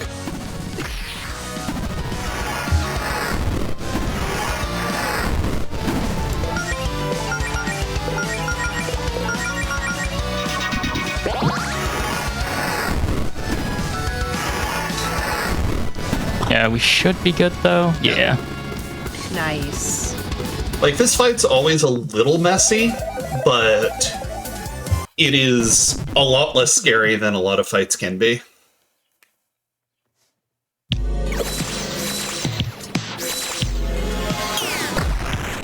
And now we are in cutscene land. Once we get out of this giant wall of cutscenes, we'll be going to break. Sounds good. Well, let's enjoy the cutscenes for now, and then, yeah, we'll have a little bit of a mid-run break to stretch our legs and get a snack before we finish this run. This is the only screen time of the run where we get to see Javis's 4 sons, which he created out of his own life essence. As you do. Yeah. And now he's going to summon the goddess of magic.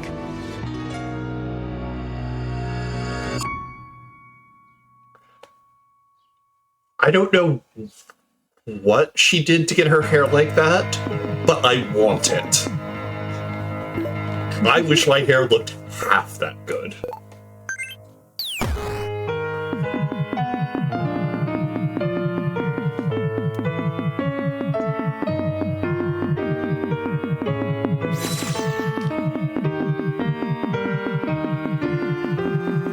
Also, shoutouts to chat during this run. I see we have Verena fans. I see people spammed Sword when Sword came up. A lot of very enthusiastic fans of this game and the Fatales, so absolutely keep that up. It's been a joy.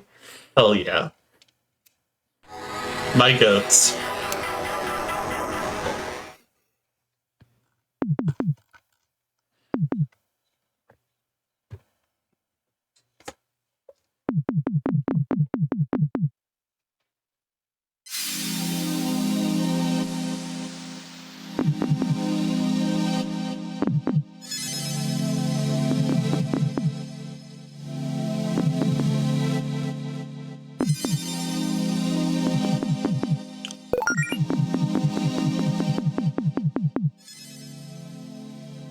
Yeah, so as it turns out, Claire was messing around with Verena's spellbook.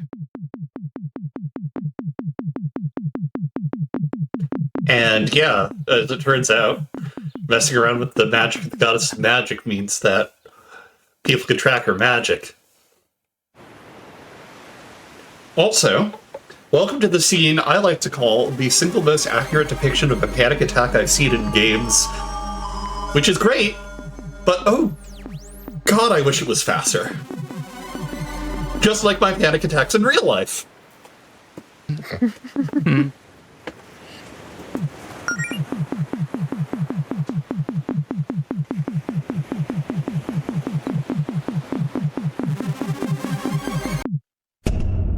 Yeah, so Melody's starting to have some doubts. We're kind of wondering what we should do because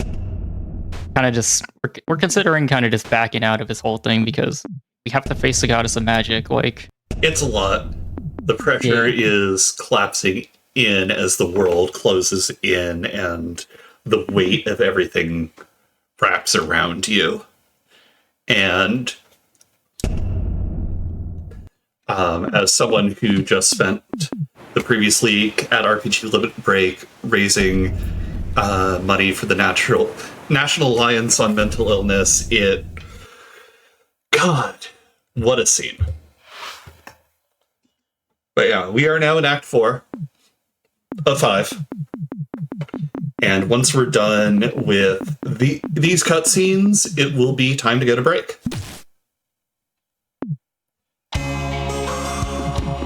As mentioned, by the way, big shout out to RPG Limit Break, one of our lovely friends here at GDQ. Just had a recent event, and it was absolutely spectacular. And please do look out for your own mental health, look out for your friends' mental health, and support organizations that are trying to make the world a healthier place.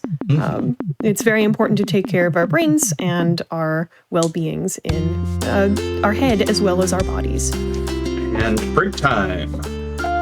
All right, speaking of that, extremely topical, it's time to take a little bit of a break. So be sure to go get some water, get a snack, stretch your legs, whatever you need to do. We're going to be back in just a few minutes with the rest of this run. Hello, Hotfix friends. Welcome back to the Game of the Month showcase, and we are going to be finishing out Super Lesbian Animal RPG, so let's get right to it. Yeah, so welcome back. In the previous cutscene, we got told, hey, go meet Faith told us to go meet her mentor, Zinnia, who lives up in the mountains. And so to do that, we're using the game's fast travel system, the Astral Plane. Wait, no, I didn't say it right. Can you say it right? Mostly I don't know how to make my voice all rainbow and shaky like that. Wonder what that would actually sound like. Yeah, also Jody takes Jody takes the lead because Melody's kind of depressed right now, so. Yeah. Which actually does take effect in battle, but we don't have any required fights in this state. Melody and Allison in this section lose the ability to kiss each other. But that's fine. We're just gonna dodge some enemies, get through this cave. Stop by, grab this star fruit as well. Yeah. There's like 5 enemies you gotta dodge. They can be really mean. But they're playing nice today. Oh man, 0 encounters. Wow. Yeah. That was good. Also, dragon jump scare warning.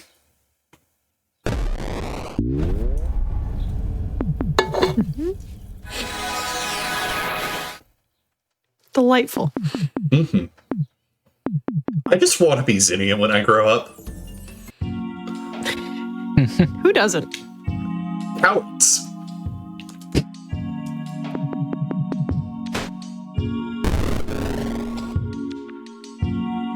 I feel like having a cool cave house and fire breath is just like goals. Right? Also just immaculate mom vibes.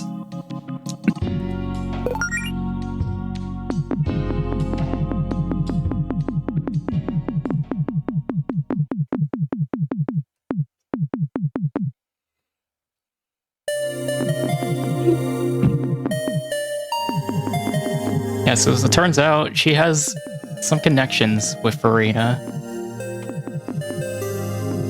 They met each other a long time ago, and Farina taught her magic. And something bad happened that Zinnia just does not like thinking about. Yeah, so she's going to train us. She can't really. She doesn't really want to participate in the fight herself for reasons.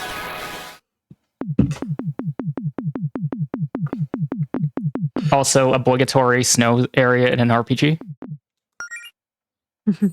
Gotta have it. Also, but yeah, our group is going to split into 2. Yeah. Yeah, we've got the magic side and we've got the physical side.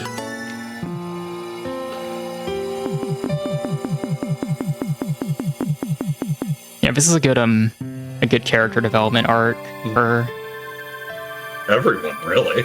for our cast. Yeah. That enemy can also be very annoying. Yep.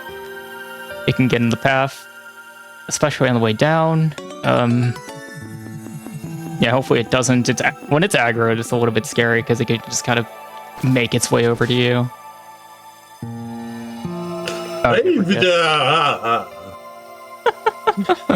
Also, we're in the ice area, so obligatory sliding puzzles.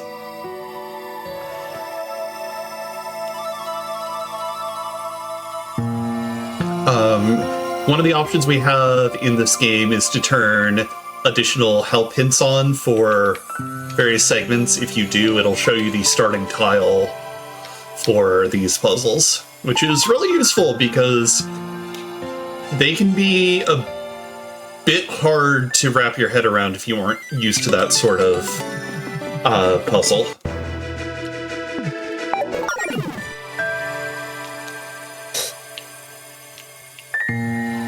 We love games with accessibility options.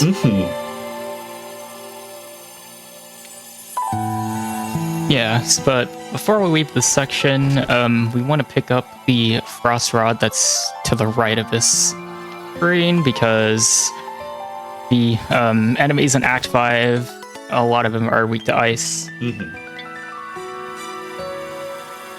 Yeah, one of the things that might have been noticed was, a lot of the robotic enemies we've found that have been aligned with Javis and Verena have had an ice weakness. Yeah.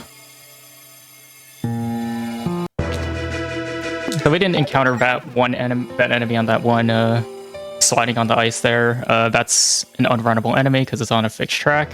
Yep. Easy to avoid that though.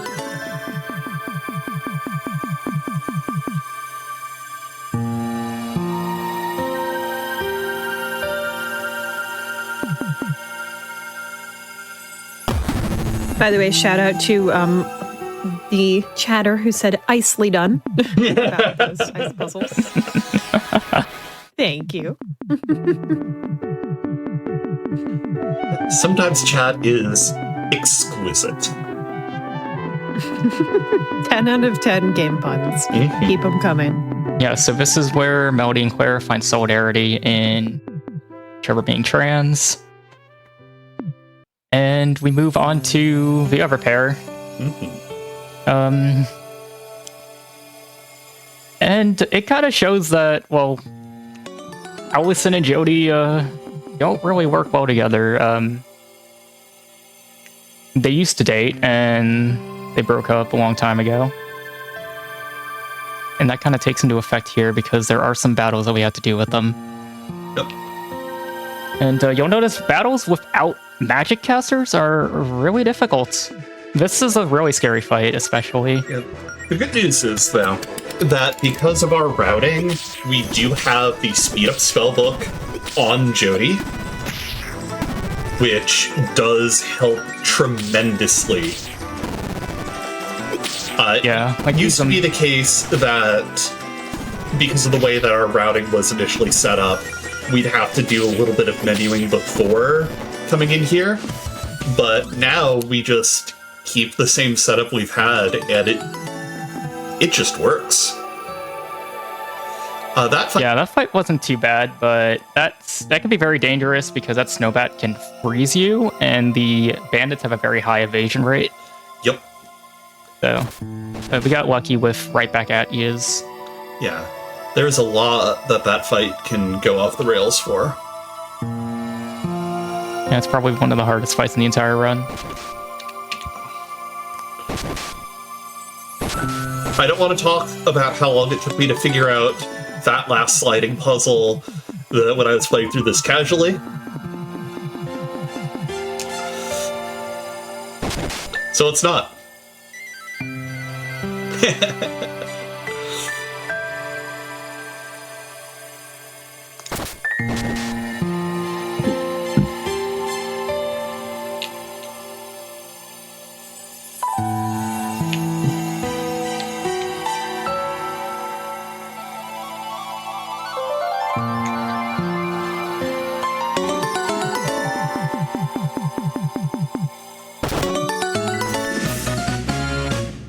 silver plate armor for safety. You don't have to, but it does let us get a little more defenses on either Jody or Melody. Typically, I will put it on Melody because she's the caster who can cast Res.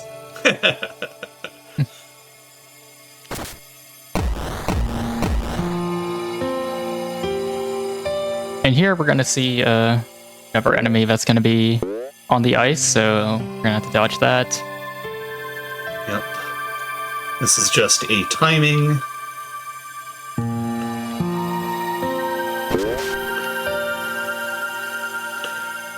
And I do love that those last two sliding puzzles just solve themselves.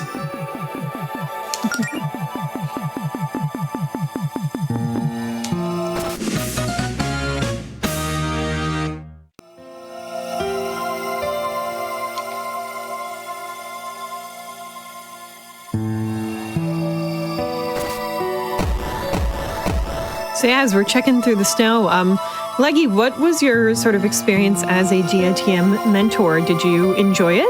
Yeah. What was your favorite part? So honestly, my favorite part was just trying to get people together to experience this game. Because, you know, while there was a lot of excitement for it, a lot of people hadn't played it casually yet. So there was a lot of, you know, a few people were attempting runs. I think one or two folks stuck with it, but for the most part, it was a lot of experience with people sitting down, learning this run, and falling in love with the game through that lens.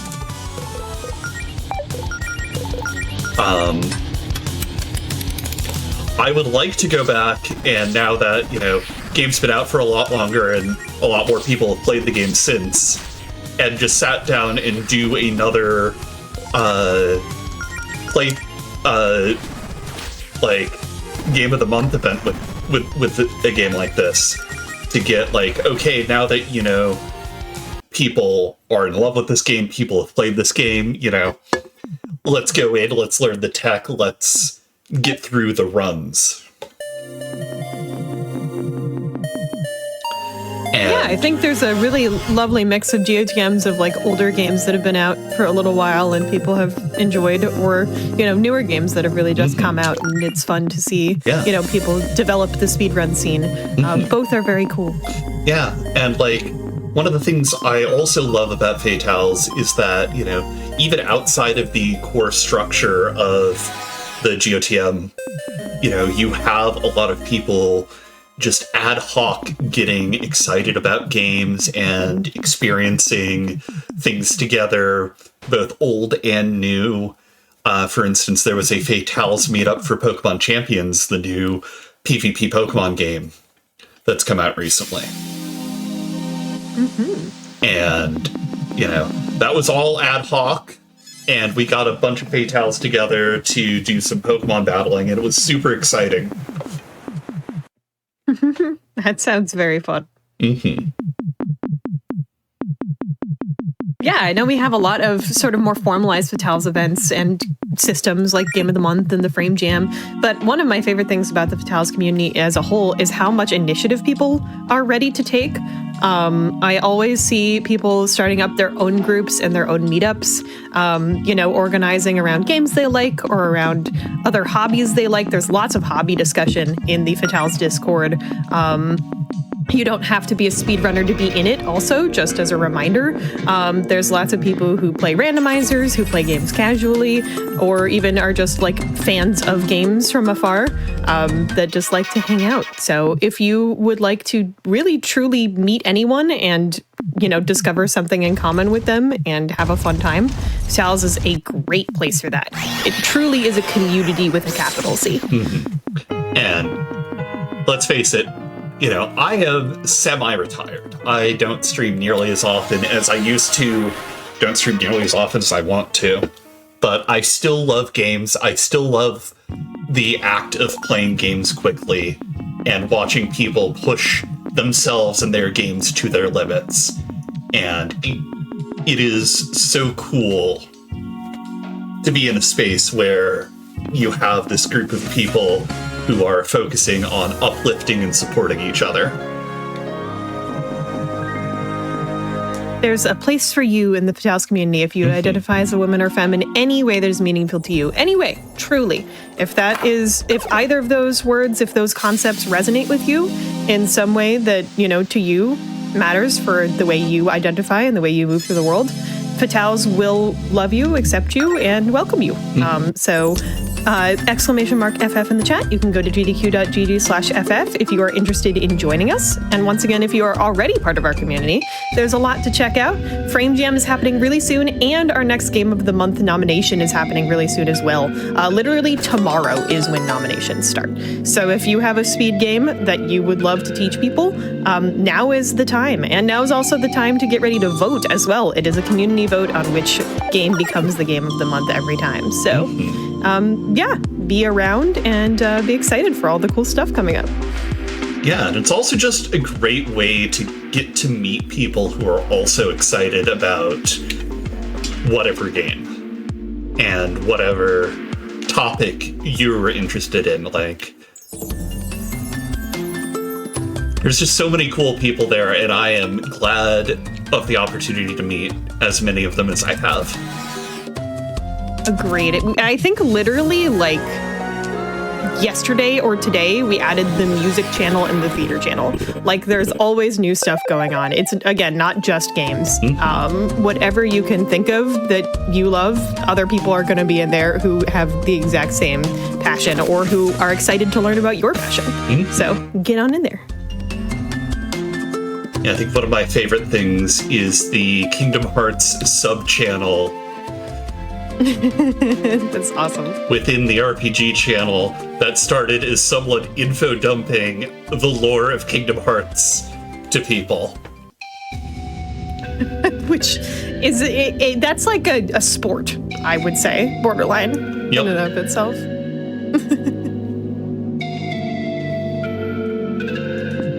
So yeah, while we were yapping, went through the maze in the Uncanny Valley to get ourselves into this isolated town here in the middle of the woods.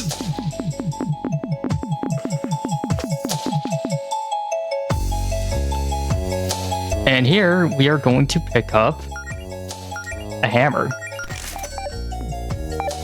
Notably, the item description is that it is bigger than Mint, that Faysmith there. His entire body. Yeah, so it's a very powerful physical weapon, but it disables the spellbook slot for the character that equips it, but that's fine because we're not really using Allison's spellbook anyway. We also pick up the tiny witch hat from Noel, and in exchange for 2 of their critters. And yeah, we're gonna equip them now.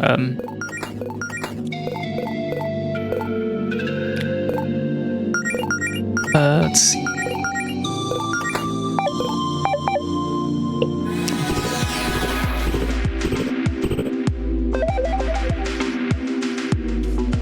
Aren't the flame rod and ice rod supposed to be like I think I saw Yeah, okay. Yeah.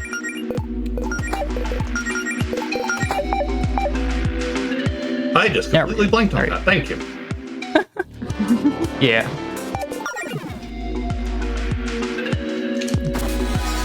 Yeah, so again, the ice rod is going to be very helpful in Act 5. But before we get to Act 5, we have Queen Rita's strongest soldier. Yeah.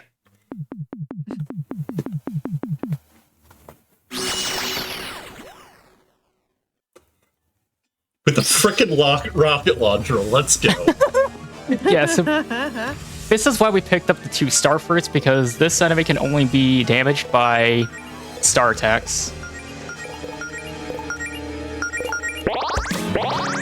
So we're gonna have Allison. I don't know if we explained too much about the star mechanic in general, so definitely if y'all want to. Yeah. That'd be cool. Like, the long and short of it is, it's basically a super meter. So as you perform actions that align to your class, Claire casting spells, Jody taking damage as the tank, Melody doing some healing. You build up star meter points. You can then spend them on big old honkin' attacks. And annoyingly, Jody's really good star point attack gets unlocked immediately after this fight with our current XP routing.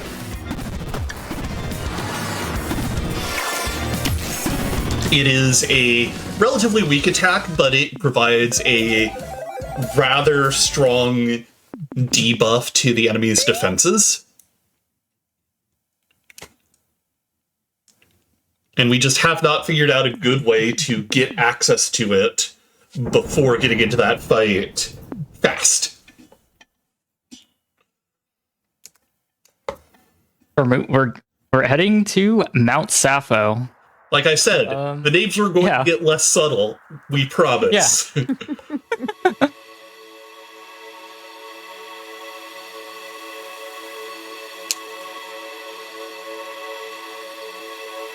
Yeah, so we're gonna go around, get some keys, and push some minecarts.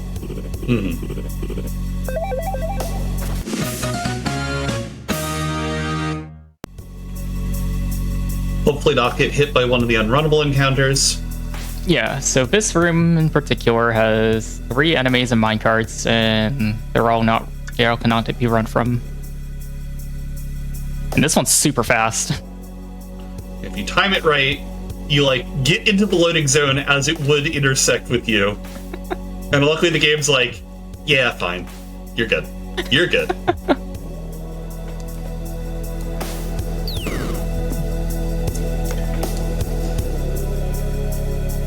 It sure is one way to make a bridge. And if it works, it works.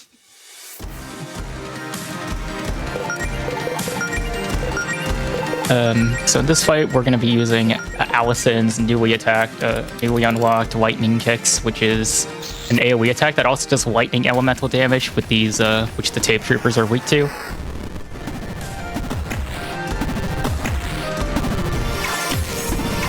And Frost Rod this Lava Spirit down, and yeah.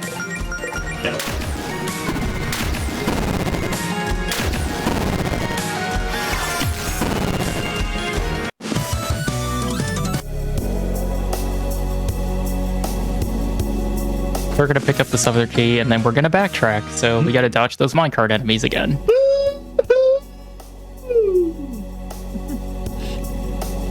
I do like that the tracks are kind of placed like I remember placing Minecraft tracks back in the day when they didn't snap together. Kind of like the little circles and the little curves. If y'all know what I'm talking about in chat, then I'm glad you've made more sense of me than me. Here's the key door.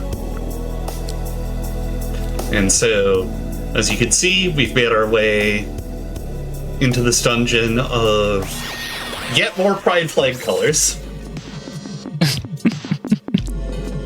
Is Javis an ally? Discuss. Yeah?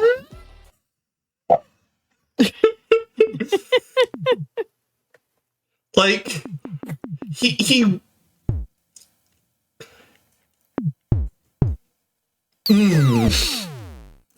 trying to think of trouble for our characters, but yeah, so many pride flags. I don't know what to think. Yeah, I don't think he is, anti-queer. I just think he's, anti our party in particular. He's wearing the pan flag. That's got to mean something. So true. So true. Shout out to the pan folks. I would consider myself by that much. Yeah, so now we got kind of separated, and this color wheel can actually decide to change the color of someone who isn't with you, which Allison will comment on. Yep. Yeah, so we gotta soul our way through a couple fights.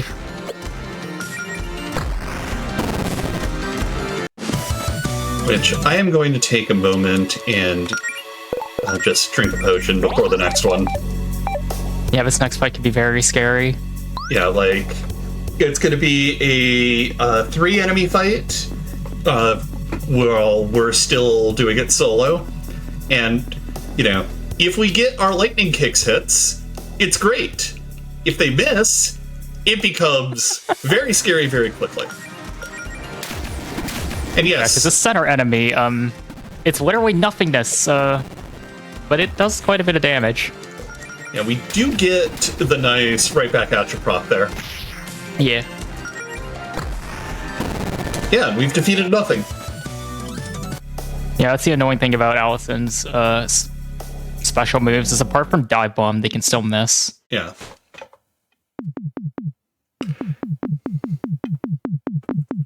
And Melody and Allison are going to have the heart-to-heart now that they've had some time to sit back and think about their feelings and, you know, the situation and how they responded to each other. And so they're going to have, you know, that very healthy conversation of like, okay, here's where our communication broke down, here's where we could do better next time. And they're back together. And you can once again have them kiss for buffs. Also, this amazing final area music, which actually persists in battle as well.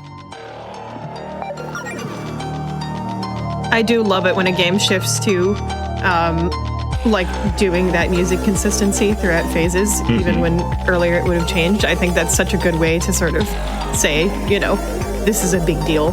This is the moment, you know? Yep. One of those underrated things in game design. So you remember that key I borrowed all the way back in the Neon Labyrinth?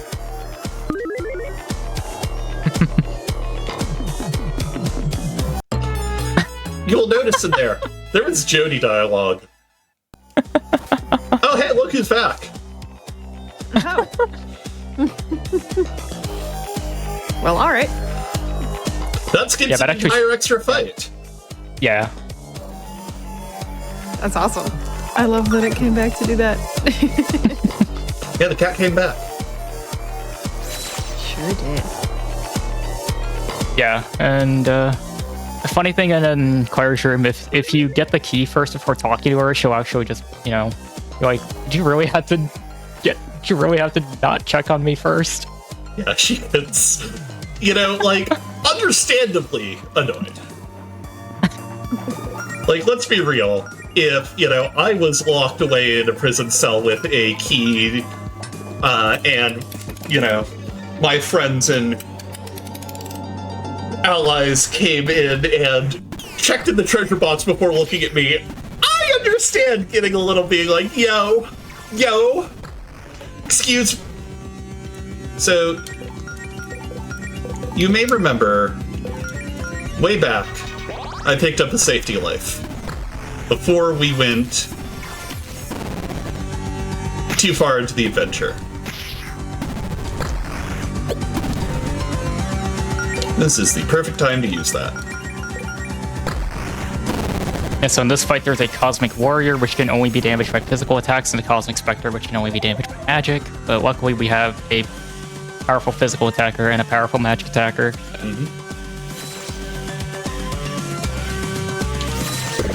Now, Speaking of the enemies being really powerful, how does kind of like not doing the standard level progression, being a little underleveled, so affect this this speedrun? So for this speed run, it doesn't hurt us at all. Like, we are constantly like right on the edge of being able to handle most fights without much issue. If you play on normal mode, you do have to do a bit more grinding and keep up with your levels to progress through the game. And in fact, if you were going to play this casually, I definitely recommend playing on normal. I think it is a, you know, really good experience. But it is definitely a trickier speedrun. The difference between easy and normal is that normal gives you a it does not give you a massive buff to your stats.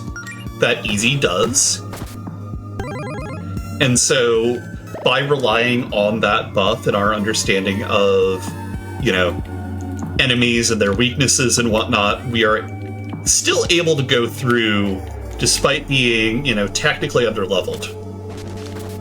It's very similar to what you see from, like, Pokemon speedruns, where, yeah, you're a little behind the level curve, but you know what's coming up, and you've built your team and your moves so that you're just going to be able to handle it without issue.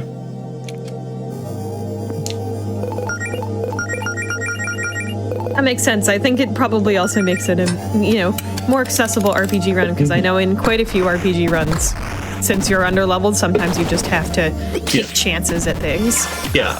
So, now, here that's not a thing here. Most of the time it's not a thing here. We are about to get into the final boss rush. This is what I lovingly call this the Mega Man section, where we're going through and doing boss refights before we get into the true final bosses. And those true final bosses are brutal regardless of what mode you're playing. Yeah, especially this upcoming one. Even if I was on world record pace, I would be saving there. Because this fight and the next one are...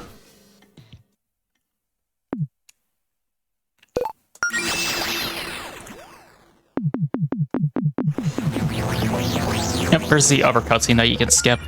So now we gotta fight against Javis himself, and he can corrupt you, which is annoying, and we don't want to see him use betrayal. That makes him force all of your party members to attack one of your party members, and that's kind of just an instant kill on everyone except for Jody. Yeah, because all of our characters have, when we've been getting upgrades, we've been focusing on upgrading their stats. So, because it uses our underlying, statistics of our characters, if we get betrayed, we're hitting above our weight class into below our weight class in defenses.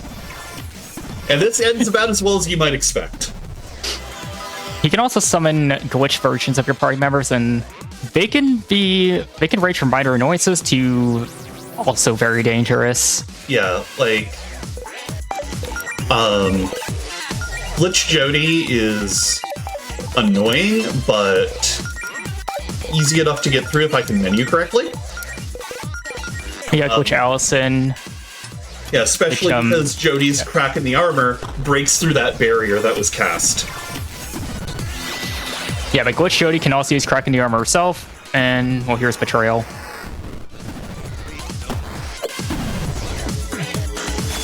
Nice miss high kick. They also have access to spells that you don't have, like Glitch Allison can use Blast Beat, which does a lot of damage. Glitch Claire can use Inferno or Avalanche, which are like her next tier of spells, but... Oh my god, that was one of the cleanest Javis fights I've ever had. Yeah, that went really well. Yeah, that was incredible. Y'all are hyping it up, and I'm like, wow. You just breezed right through that. Incredible. Yeah, if Betrayal had hit literally any other party member, that fight starts becoming incredibly dangerous. Especially because I had already used that safety life that I had mentioned. Yeah, that's one fight I would like to have a safety tier revivals for. Yeah. And we got another pretty challenging fight. Yeah. That can lose you a lot of time. Yeah. This one is less likely to just wipe you straight up, but it will get you into rough healing loops that will burn through a lot of time. In the community, if you ask someone who they think the hardest boss fight in the run is, it's either this one or the last one, depending on personal taste.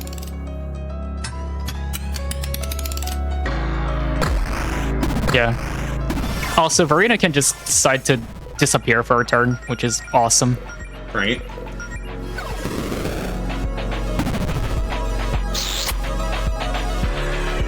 Oh yeah, she also comments on you kissing.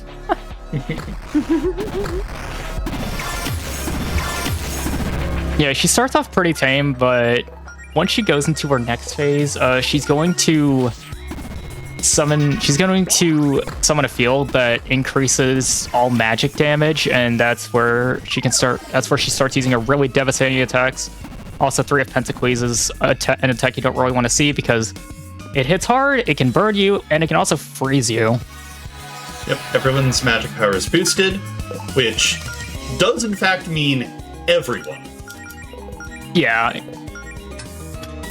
Claire's about to have a field day. But now she's gonna start using more powerful magic spells. Yeah, there's the freeze. I think freeze on Melody, that's unfortunate, because she's the only character that can actually cure freezes. Do I have a... No. Well, we just continue.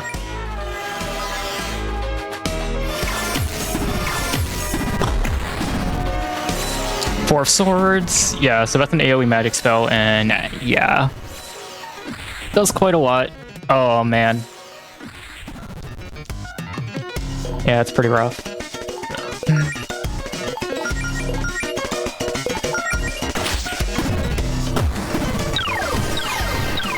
And also start bang.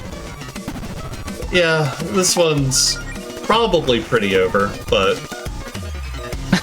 No, she's just toying with you. Right? You're telling me there's a chance. Like, I know this run ain't gonna PB, so I'm just here to have fun at this point. I have faith in the bunny. Let's go, Allison. Wow, blink, another blink. Wild. Just a battle of attrition at this point. Yep. Yeah, no, this is... There we go. I'm guessing this is a fight where theme song doesn't work. You know, I should have tried. But yeah, this is why we safety save. Yeah, unfortunate. Yeah, like, melody is such a key part of the team composition. Like, if anyone else in the party got frozen other than Melody, we'd probably recover that. Yeah, and Melody's also the only character who has a revival spell. Yep. So having her die was really bad.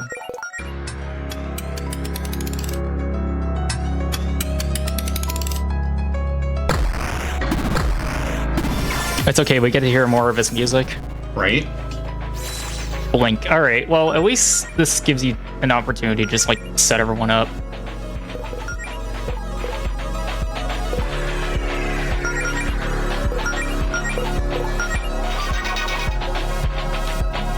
Yeah, like, I have a window to put up Resilience Aura, which, you know, helps prevent debuffs.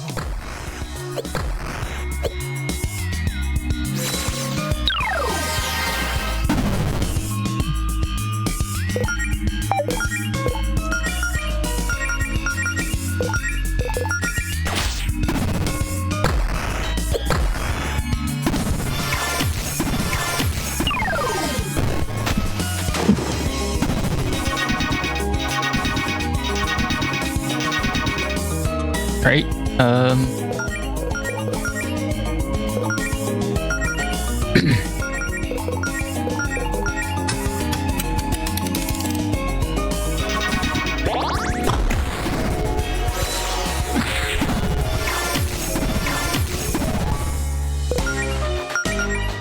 Yeah, we're working all right now.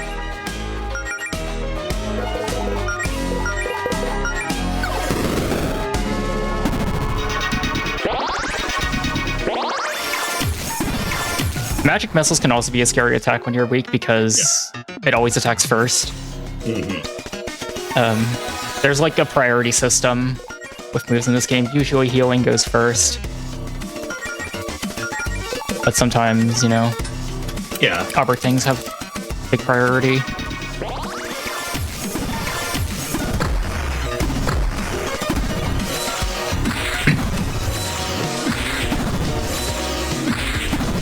This is another benefit of having Magical Girl on on a character, because you have an AoE healing spell, the only AoE healing spell in the game, so sometimes you just gotta use it. Yeah, that's why we leave it on Claire, just in case. Especially with her being off the speed up at the moment. It was a great opportunity to get her to do some of that AoE healing.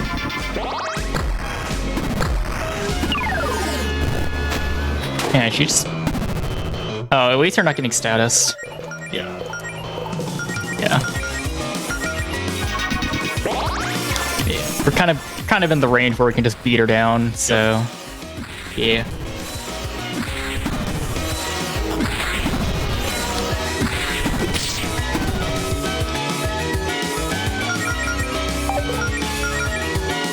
Yeah, one more turn should do it. Yep. Especially if she's going to take the time to use Mana Boost. Boom! Nice.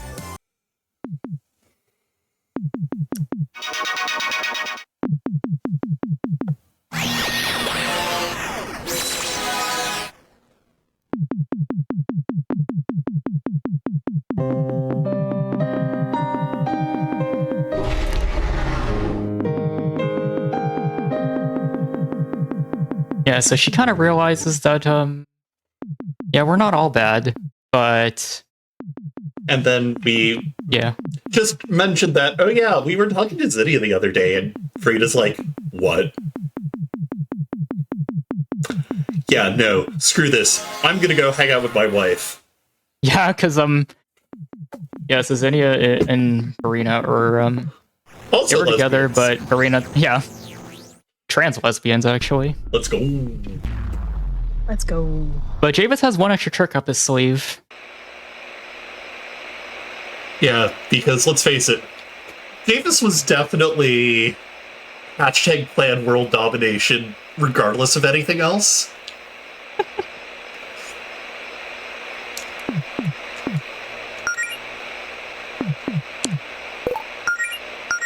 We are going to save, despite the extra warning. I saw one comment that all of the trans girls are magic users and all the cis girls are physical users. Yeah, it makes sense. Also, have you ever seen a biblically accurate VHS tape? Well, now we have. Right?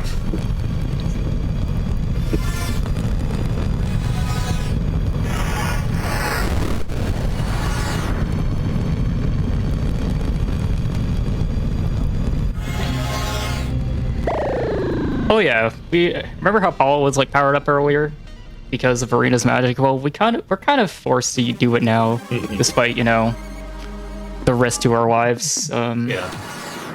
Otherwise, we're kind of screwed. And Yeah. Melody kind of gives Harmony a little bit of a, you know, a little bit of a talking down. Yeah. Some days you just need to be like, no, I will do this. I do not care what this manifestation of my mental health says. And also, you gotta have cool magical girl outfits. Yeah, of course. Yeah, so now they're in their super powered forms. Claire and Jody are kind of just going to be relegated to support in this fight. But they have... Melody and Allison have very powered up skills now. Now Melody can heal everyone. And she also has a powerful magic spell, Cleansing Light. And that star around Javis it signifies what direction you want to hit him with for Allison. Yeah. And if you hit him in the weak spot, it does a lot of damage. Yeah. So we do want to let Claire and Jody go down because the amount of damage they're doing relative to everyone else is minimal enough that it isn't worth keeping them up.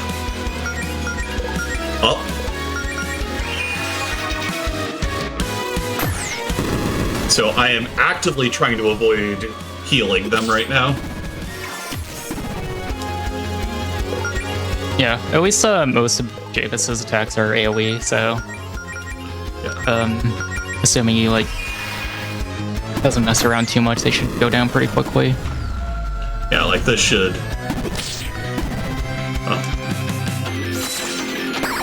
Okay, Jody staying around for exactly this one last turn to get Crack the armor back up is beautiful.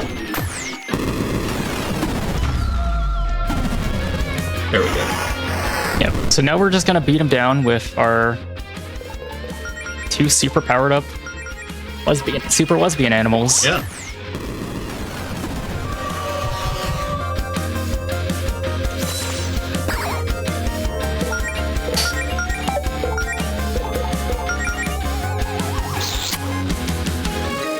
Yeah, so supposed to be Allison, he's gonna be doing the damage.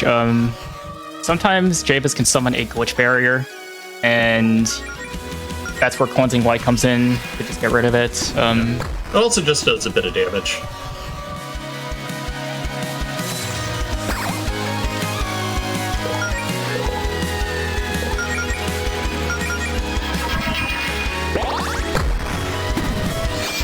There we go.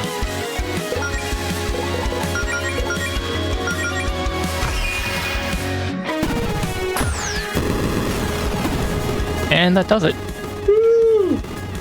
Woo! Yeah. Let's go. Time isn't yet, though.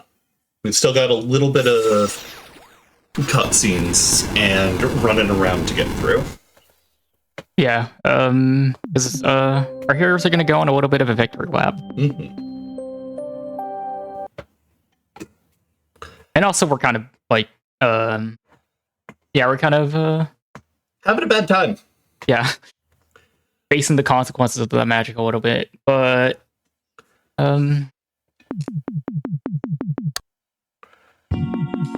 luckily Verena helps us out because she's good now. Yeah.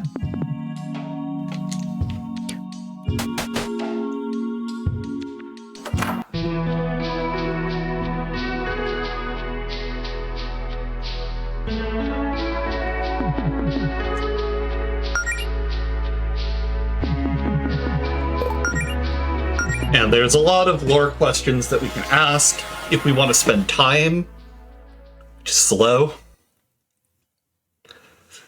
But also the lore questions are, really interesting answers to questions you might have about the world. This is my way of telling you to buy this game and play it for yourself. Yeah, it's There's definitely an much to experience. Yeah. discover that you didn't see. That's for sure. Also, Javis is blasting off again. Yeah. Bye, Javis. There are also at least 3 dates that you can send various party members on with their respective partners that we did not do in this run.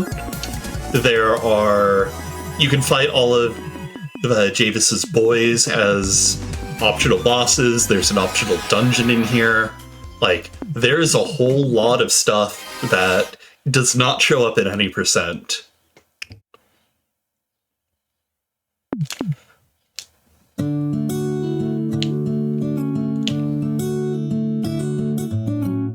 We also get to hear Melody's theme. Mm-hmm.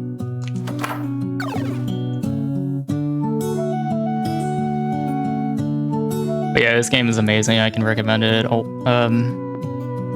Like I said, the writing is amazing, but also just there is quite a lot of content. Because it's what you would expect from an RPG. Yeah. There's not too much more beyond what's here, but there is enough that, it is well worth your time. And God, this game's just so beautiful. I always start tearing up when I hear Melody's theme, and not just because it's associated with getting huge PBs for me. But time is coming up very soon. It is when we see the first frame of the title splash in the sky. And time. GG. Nice.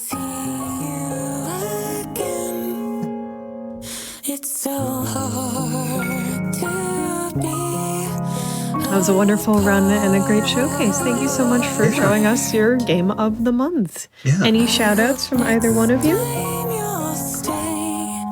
If you want to go first, I will go second. I don't really have many. I guess my friend who gifted me the game, like last Christmas. But yeah. Yeah. I would like to shout out, first and foremost, Satan herself for being like, hey, you want to show this off? I would like to shout out both the Frame Fatales community and the Super Lesbian Animal RPG community for just being groups of wonderful folks who I've been able to share my experience of this game with.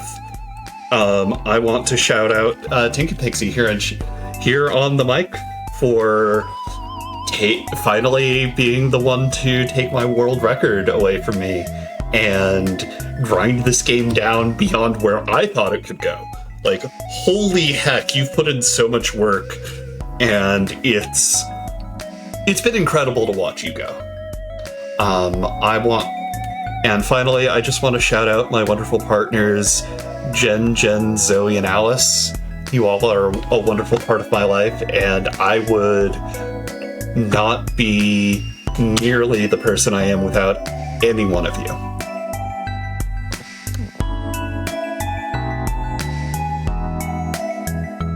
That was incredibly sweet. What a lovely game. I think this game represents the best of, what we can do here as a community of women and femmes, and I am so happy that both of y'all decided to come and help show this. After the break, we are going to have another lovely indie game that I have loved since it's come out, Slime Rancher, which is actually our current game of the month, with our game of the month teacher running it. So that's going to be really, really lovely. Stick around for more Game of the Month showcase. We are not even close to done.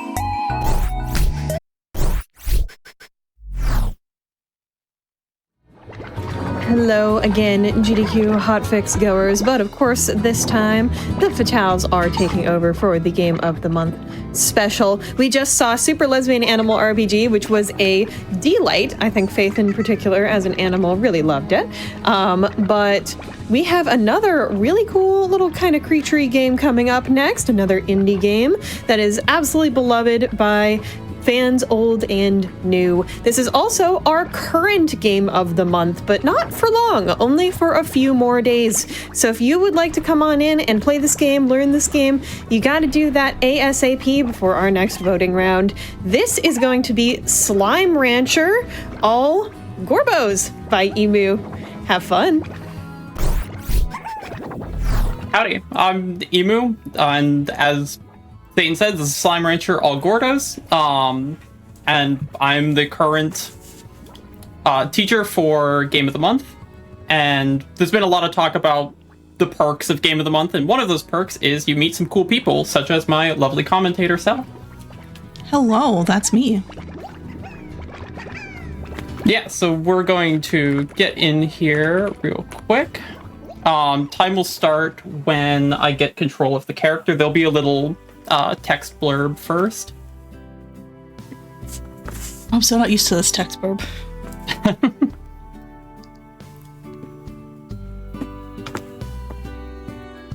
So we're going to immediately start off by grabbing some food. Notably, I'm going to leave one carrot there, which I'll need for later as a sort of safety strat. The route that I'm going to be doing today is a little bit different than what you might see in a standard route, just because this category has a lot of RNG in it, and so I'm going to be doing some things to mitigate the RNG at the cost of a little bit of time. So we're going to start off by getting 30 food, which is what we need to feed to the pink Gordos in order to pop them. This category, as the name implies, we're going to be popping every Gordo in the game. These Gordos are these large, these large versions of the slimes. What was that? Oh, box physics is so much fun. Yeah. Yeah, we'll be smashing open some of the boxes to hopefully get some nice food. Like right there, I got a Q-berry, which is awesome because it makes me not have to try to get one later. I'm gonna go for a trick here that I actually hit it. Ooh, I am famously bad at that trick. But we got it. It's one that I hate practicing because it saves 0.6 seconds. So we're also going to do a cool little trick called a wall climb back there. That walls in this game are kind of bizarre, that if they have any sort of slant, you can just kind of run into them and climb right up. Yeah, and there's going to be very strange. One more trick here. If I can get it, there we go. Oh, there we go. We're going to use the slimes to sort of... Whoops, I didn't have boost. We're going to use the slimes to boost our way up the wall and just pretty much skip the gate opening animation because they take a little while.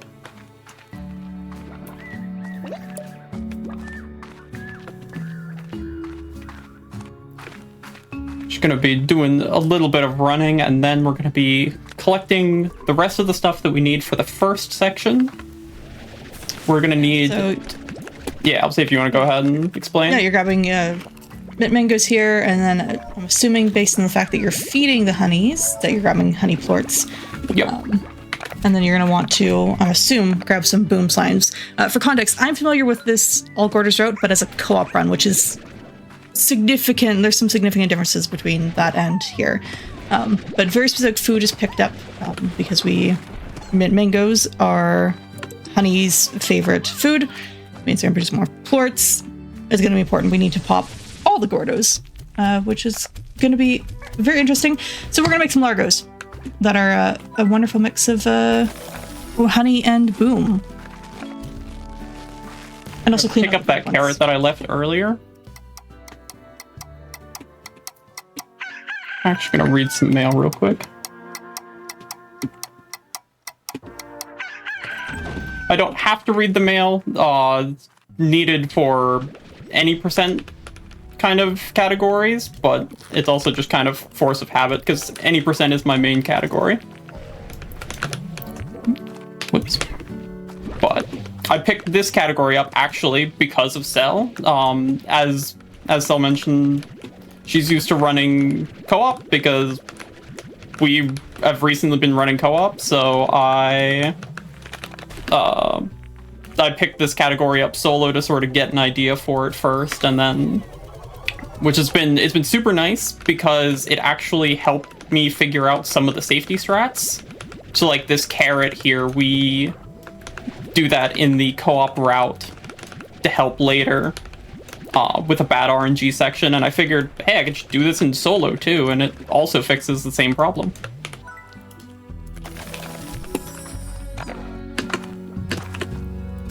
Yeah, so we're collecting these plorts here to sell for money. Plorts being the slime poop, we're being very resourceful here.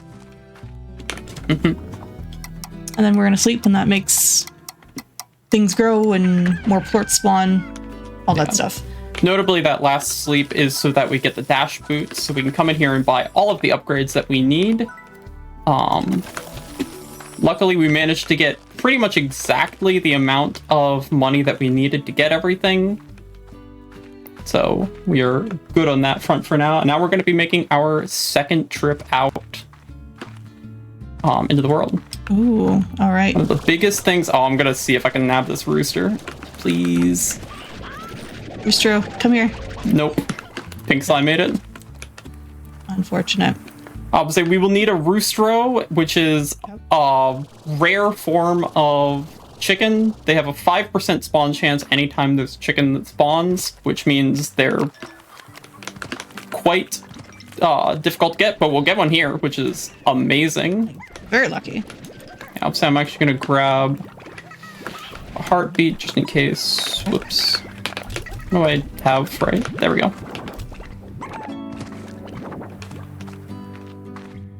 I'm going to be doing what's called a slime jump here. I'm going to effectively, slimes are bouncy as you would expect, but I can also, so you can jump off their heads, but you can also use the vacuum to suck them in a little bit more to get a little bit of extra height, and it helps you clear that wall cleanly. That's such a cool looking trick. It's so cool. Yeah, this game has some really cool movement, which the one downside of co-op is there is some server lag, which makes some of these tricks a little more difficult. Yeah.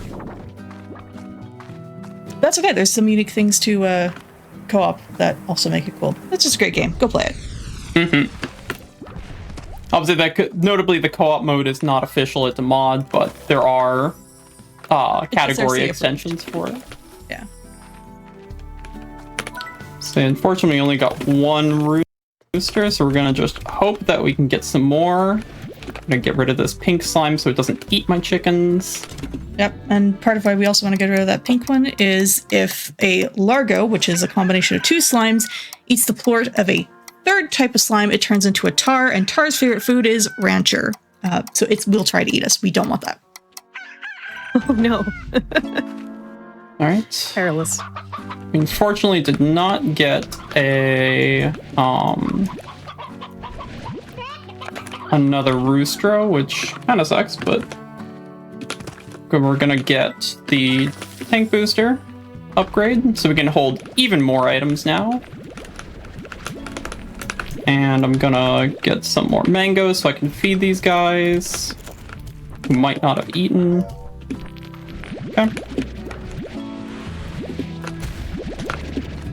Yeah, and so here we're just going to be sort of collecting more food and collecting plorts to make even more money. Also, as the name implies, the boom plorts, the boom slimes like to explode, and they do damage.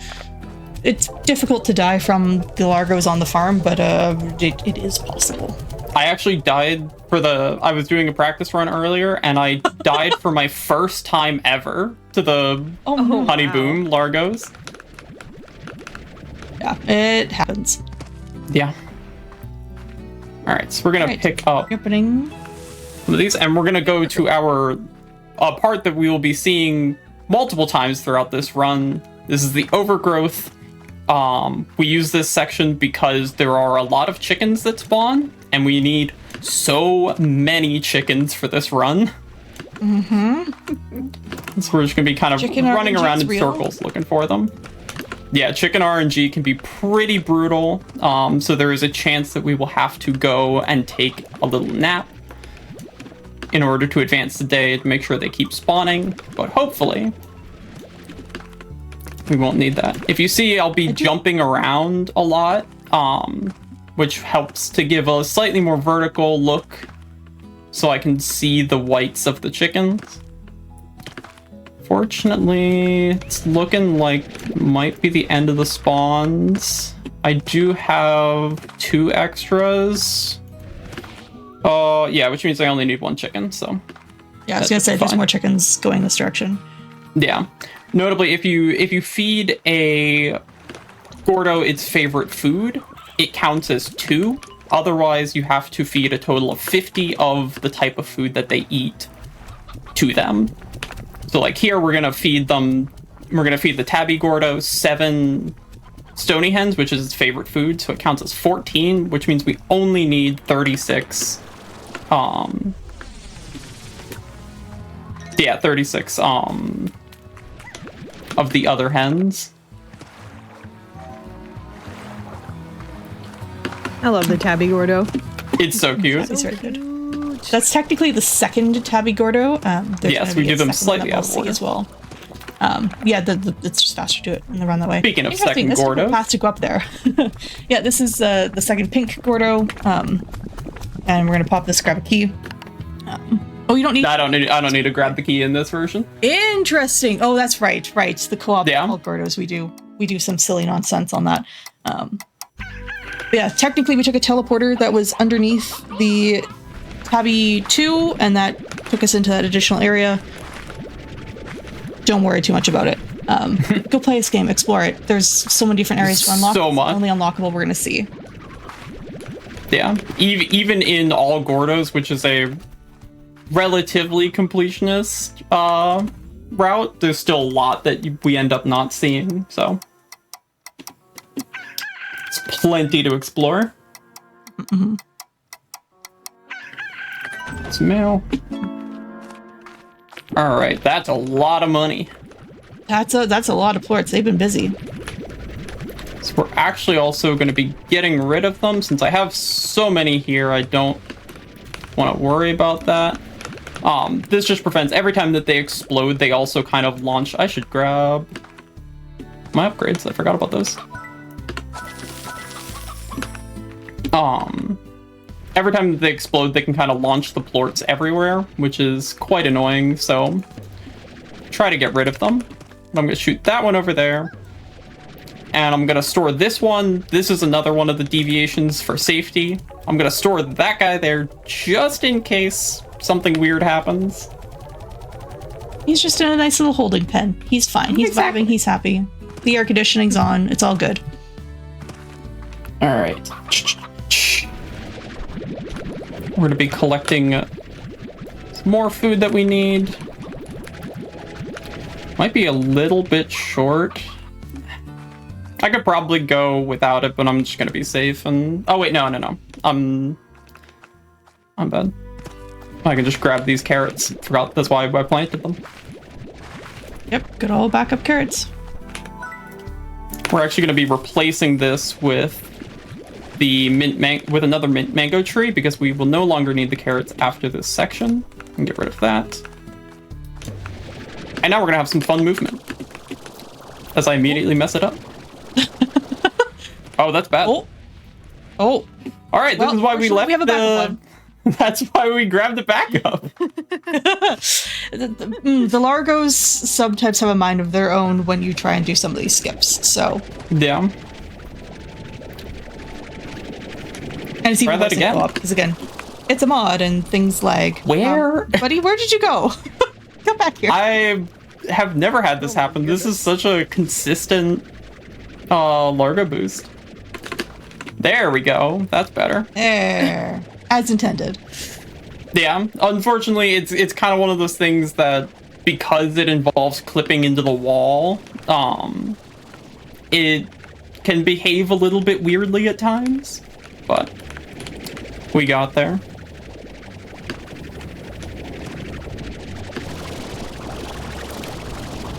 So in this section, we're going to be feeding 4 Gordos. I'm going to see the first one here in just a moment. Looks like a familiar place, but instead of going left here, we're instead going to go right for the Rock Gordo, whose favorite food is heartbeats, so we will only need to feed him 25 of them.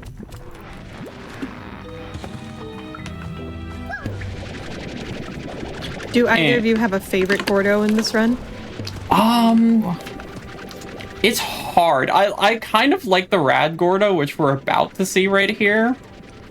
But the Crystal's also really good, which we will also see soon. Ooh, that's a good question. The Honey Gordo's fun. I like that one. Yeah, the Honey Gordo's nice. Nice. Yep, and 25 Oka Okas to the Rad Gordo, which is its favorite. And Rad Gordos do radiation damage, so it's wise to get out of there fairly quickly.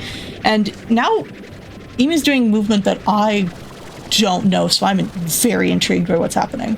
Yeah, so as I talked about earlier, the with the wall climbs, you can kind of just cling to sloped walls, and so we can just skip over that whole section, just by hugging that wall. And here's our second Rock Such Gordo. a cool speed game. I'm It's so sure, good. everybody was so delighted to see that when you brought it to Game of the Month.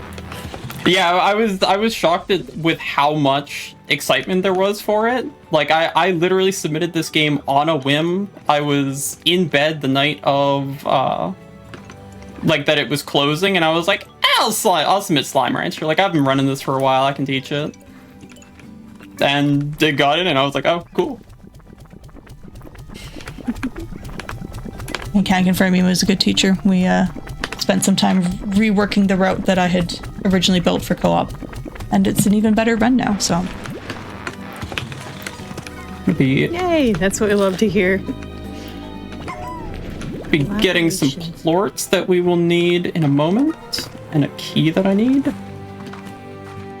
Let's see if I can find a chicken. There we go. We're gonna... Whoops. No.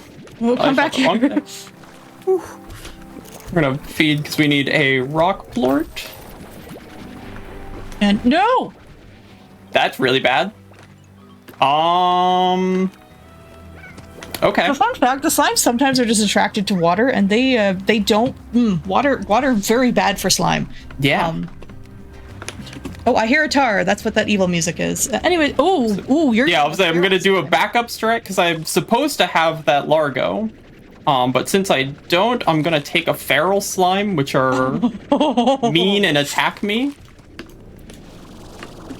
Just use that for boost up. Oh my Whoa, gosh. hello, friend. There we go. Oh, okay. My goodness. Yeah, so I'm gonna have to do some weird backups to get that that honey plort, unfortunately. So that is required. We can at least get the boom here. Yeah. Luckily, I planned for it slightly, but I forgot to grab... Normally, I grab with the extra inventory slot I have, leaving the ranch, I grab an extra, honey plort, that's the word. Because like I said, I can get that boom plort right there. I don't have the honey plort, so we have to come back for that later. Don't worry about this area, we'll come back to it later. Yeah. It's important, but don't worry too much about it. We'll explain that more soon. So I don't need cuberries and hens. So keep checking my notes. Yeah, this game generally has not terrible RNG. It's relatively consistent, but also there's definitely some RNG that happens. Right. Yeah. Assuming you're looking for more hens. Yup. Yeah, we Alright, to the unfortunately need overgrowth. Best place a lot for of it. hens. I'll say I'm also... While we're hanging out with hens. Go ahead. Yeah, go ahead. I was just gonna point out that I believe, if I'm not mistaken, that Cell is our first, like, protege on the show for today. A person who actually learned from, our guide during the Game of the Month period. And I wanted to ask Cell, as well as, of course, being a GOTM guide as well, how was that experience for you being on that side of it? And what would you want to tell people who are interested in participating in the Game of the Month as learners? Yeah, it was very fun. I came into it already knowing the co-op run. I had been running it with Osmorn previously. We had built the route together. But it was really great to take my very basic knowledge and go, here's the work I've put into it. You're more knowledgeable. How would you recommend you improve this? And just get to work together. Very collaborative. And so if you're looking to come learn a Game of the Month, I encourage you to just jump in, come try it. The guides are guiding Game of the Month because they want people to learn their game. So don't be shy, come join, and take a risk, right? There is no pressure. There's been Games of the Months where I'm like, I want to learn this, and I play it casually and go, that was fun casually. I don't know if I actually want to do the speedrun now. And so there's no pressure to move on to learning the actual speedrun unless you want to. Similar here. There's a bunch of the times I will just play the game casually, which are always a lot of fun. I haven't picked up any of speed games, but definitely looking forward to doing one eventually. Getting really bad RNG on the chickens. Yeah, your chicken spawn rate's not great. Yeah, the biggest problem is not having enough stony hens is gonna make this section quite awkward. Yeah. Oh, you can get some near, because I'm assuming you're going to do Tabby 1 now, right? Yeah. Well, do Phosphor and then Tabby. Yeah, Phosphor Tabby. So, like, you can get some along the way. A couple. But, yeah, we'll see. Yeah, you're gonna get to watch Emu go drop down. Do some on-the-fly routing. Do some on-the-fly routing, but also we're gonna go visit a nice little flying slime, the Phosphor Gordo, who cannot exist in daylight. They only appear at night normally, and if you want them on the ranch, there's actually a cave area that you can unlock where you can have them. There we go. We got our phosphor port, which we need. I'm gonna do a slightly different climb here just because I don't have the inventory due to needing the extra chickens. All right. Can you find some extra chickens around here, maybe? Yeah. But that will be the question. I also will have to go get a honey plort somehow. Slight detour, yeah. It's not a great thing to go find. Let's see if you can find a plort over here. Stony. Alright. That's... No. Not good. That's wild. Alright, I have an idea for what I can do here. Do you not need a Tabby plort? Oh yeah, I guess you get it. You can get it in the moss blanket, can't you? Yeah. Yeah, I think I'm gonna just not do the boom slime right now. I guess come back on its own trip for it. Because I don't You already put boom in. Or the boom Gordo, sorry. Ah, yeah. Makes sense. Do some on the fly. With your chicken spawn rate, that makes sense, yeah. Yeah. So each type of slime has a preferred type of food. So they have a loved food item, but then they have a type that they'll eat. So pink will eat anything, booms eat meat, honeys eat fruit, rocks are vegetables, different things. And so that is an important part of routing, is ensuring you have enough of the type of food that you're going to need to feed it if you're not going to give it its loved item.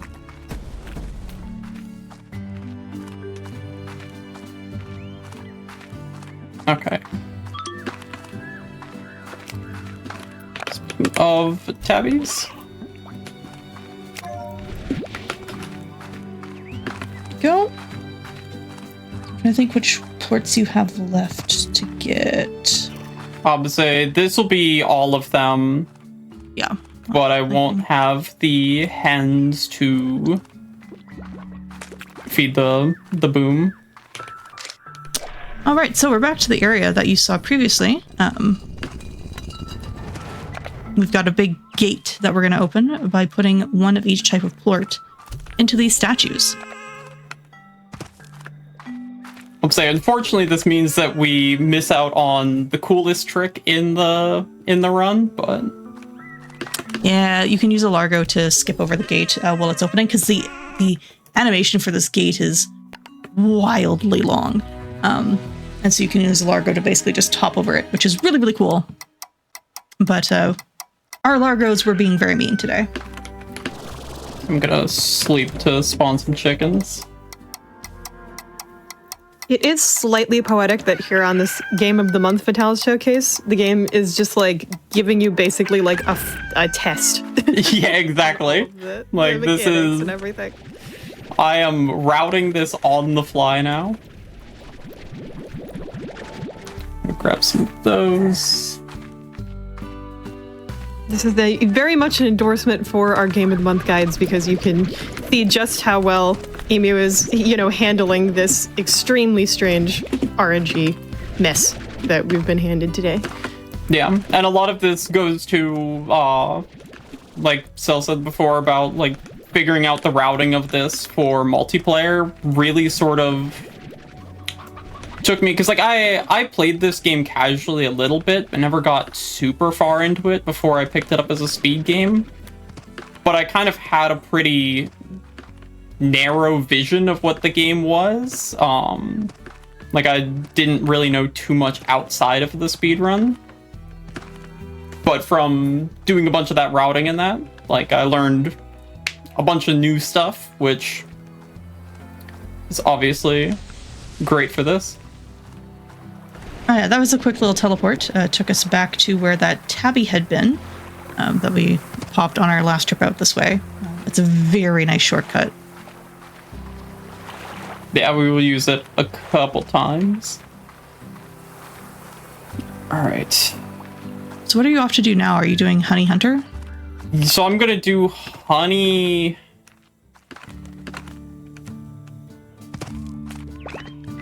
Yeah, I guess probably Honey Hunter. Because they're both this direction. Yeah, this is gonna be a very bizarre... Like, I'm trying to reroute it in my head. Pick up some of these guys, so I can do a little boost. So here's our Honey Gordo. Of course, they like mint mangoes, so easy peasy. And we don't need to stick around for that one exploding. We'll need to pick up a couple more chickens, though. Get out of here. There's a few more chickens in this direction you're heading. Yeah. Yeah, this is much more like what the normal route is. It's a lot of knowing where things spawn and where, like, how much you want to push your luck. I very much tried for this to go very safe, and we see how that went out. Alright, so that's enough. Is that a lucky slime I just heard? Yes. Huh. Yeah, there are two types of slimes that you can't normally like catch. There's the lucky slime, which is sort of like those like waving cats. And there's a gold slime, which is just a really rare slime. You don't find them often in casual runs, but in speed runs you see them quite often. Yeah, anyways, we're at the Hunter Gordo. These are invisible until they appear right there. They like to take chomps out of you. I have died to the hunter slimes around here trying to pop this Gordo. Yeah, so that would leave... We're at what? Boom, Quantum, Dervish, Mosaic, and... There's a third one Tangle. I think. Tangle's the last. Tangle, thank you. Yeah. If you cannot tell, I don't go into the desert on the co-op runs, so... You're learning on the fly too, everybody. I'm just trying to remember off the top of my head, what does my co-op partner do? I need to get rid of those real quick. I do not need them.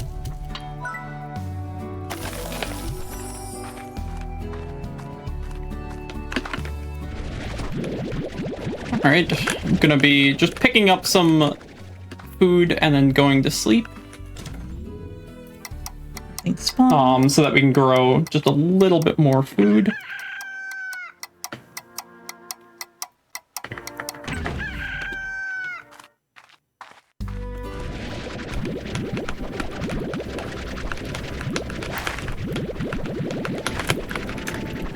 Get all those. And then it's back to getting more chickens. Our favorite activity in this run is finding more chickens.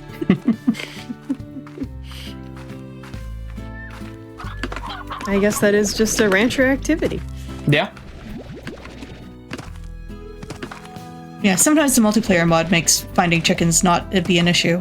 It sometimes messes with spawn rate, and there have been times where there are so many chickens on the ranch that it just lags the whole game. Yeah, we have ended many a run where you can't see the ground and it's just chickens wall to wall. Oh my. That sounds yes. very entertaining. It's very funny.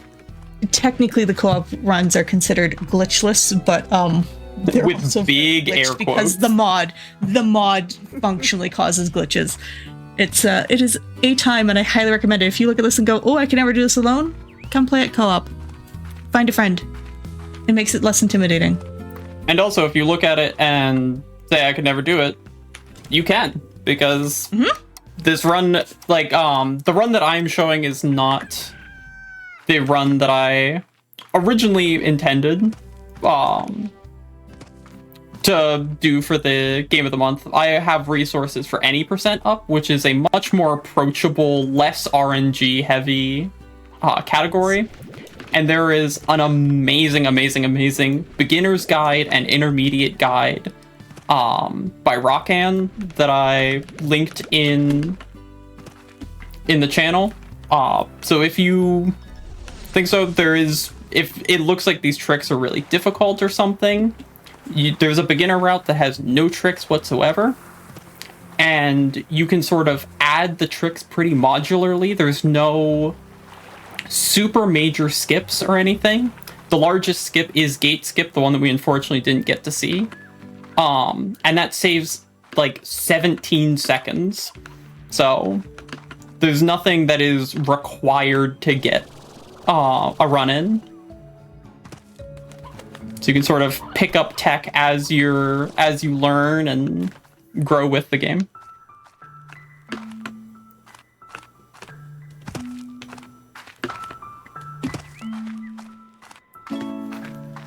Yeah. All right, we're in the ancient ruins now. But you're gonna have to hit that button back there. Yeah. Yep. Normally it's already open because I've already come through here, but Yep. Or in co-op, I usually hit that button. But yeah, this is ancient ruins. Very cool area. Very easy to get lost in casually. And this is going to be the home of the Quantum Gordo and Quantum Slimes. But first, we're dropping down to go see the Boom Gordo, who will explode upon... helps. That's why I'm backing up. It's still going to do a wild amount of damage. You're going to be at about 30 HP if my usual experience is correct. Okay, a little bit less. We're gonna try to see if we can use these crates. Hello? Slime's out of the way. Oh, give me that. Ooh, phase lemon. Very good. Yeah. So this is one of Quantum's the favorite. one of the nice things with the boxes is sometimes you can get fruits that are very useful. Fortunately got stuck there. I'm gonna have to come up here. The backup method works. I do need to try to find some Q berries. Yeah, because you're short just a few. Yeah. If I need to just go back and do another trip, because I'll have to do another trip anyways because of the weirdness. Yeah, I'll have to do another trip. We'll be fine though. This is the Quantum Gordo. As you can see, it's kind of phasing in and out of existence. You know, like quantum physics. That's relatable. I get it. Alright, so we'll pop these and see what kind of stuff we get out of it. Hopefully we get some food. Alright, cool. We got 2 quantum plorts. We will need 5 total. This is one of the biggest RNG sections of the run. Because normally you have only 1 inventory slot at this point, and you have to get 5 quantum plorts. But luckily we'll get here. I'm just gonna get rid of some of these pink slimes. Okay, unfortunately they ate one. Need to grab one more. If I can find one.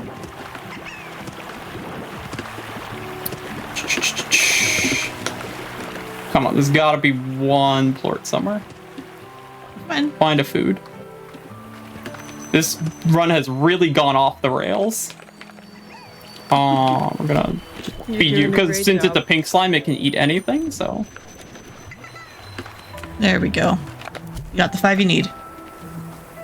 And the reason that 5 are needed here is there is a gate that is unlocked using 5 quantum quartz, and this opens up the glass desert, which is the final area of the game. There's also a ton of lore in this game. They come in the form of Hobson notes. You'll see them as like little H's that are hanging out. Right there. Like there in the corner. To normally trigger the end of the game, so for any percent, you would need to go read the final Hobson note at the end of the glass desert. All Gordos does not do that. At least not the single player one. For co-op, we usually choose to go do that just because the credits is fun. All right, so we're gonna do a weird emergency return back to the ranch to get some stuff because since we had to get rid of the chickens, we don't have enough to complete the game. So just gonna come back and pick up some extra stuff just for the last 3 slimes that we need to pop.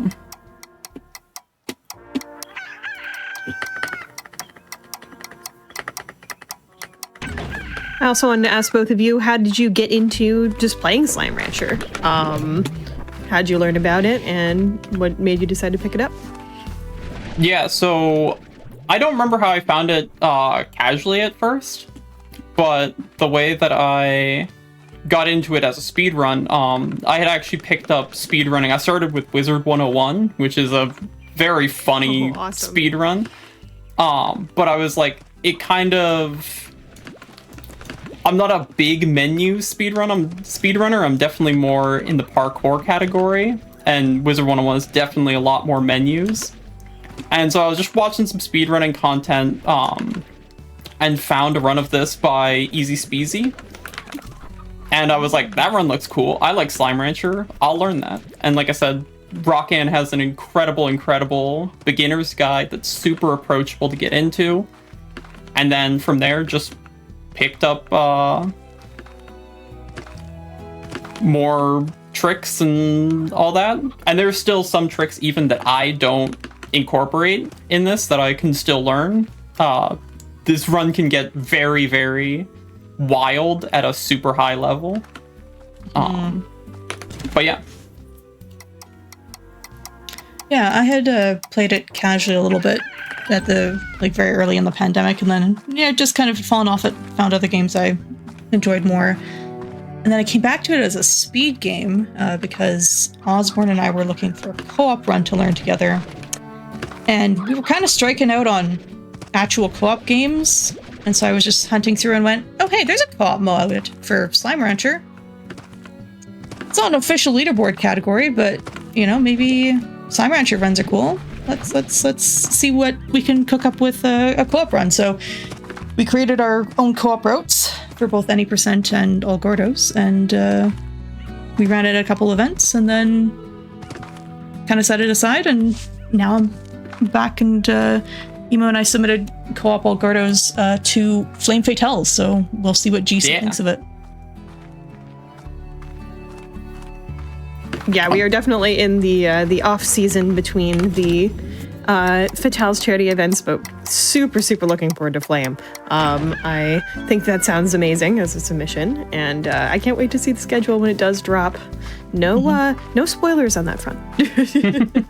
Worth a shot. Yes, no spoilers. Just gonna have to wait and see. All right, there we go. If it's taking great, if not, it gives us more time to keep cooking on it and finding some new strats. But yeah, yes, there we go. We found what we needed. Let's go. Woohoo! Took a little bit of time. This is such a mess of a run, but we got there. This is just the Slime Rancher experience, though. Yeah, this is notably good job. As I said, this is notably All Gordos. All Gordos can get a little messy a lot of the time. Any Percent is very approachable, very predictable. The worst RNG you have to deal with is sometimes you don't get enough money in the first section and you have to go to sleep for 2 more days. You don't have to deal with chicken RNG and such. But All Gordos is great if you want to experience more of the game. Yes. Really start to develop and test your skills and knowledge. Like All Gordos is such a great category for that. But yes, Any Percent, really, really solid starting point. Yeah. And if you're like, even if you still think that all Gordos is too fast or whatever, there's also Slimepedia percent, which is the like true 100% where you have to collect one of everything in the game. There's a number of other categories, especially on the category extensions. One of my personal favorite category extensions that I haven't run, but I've watched a couple of them and they're really funny, is Mustache percent. You can get little decorations for your slimes, and one of them's a mustache. And it's a race to see how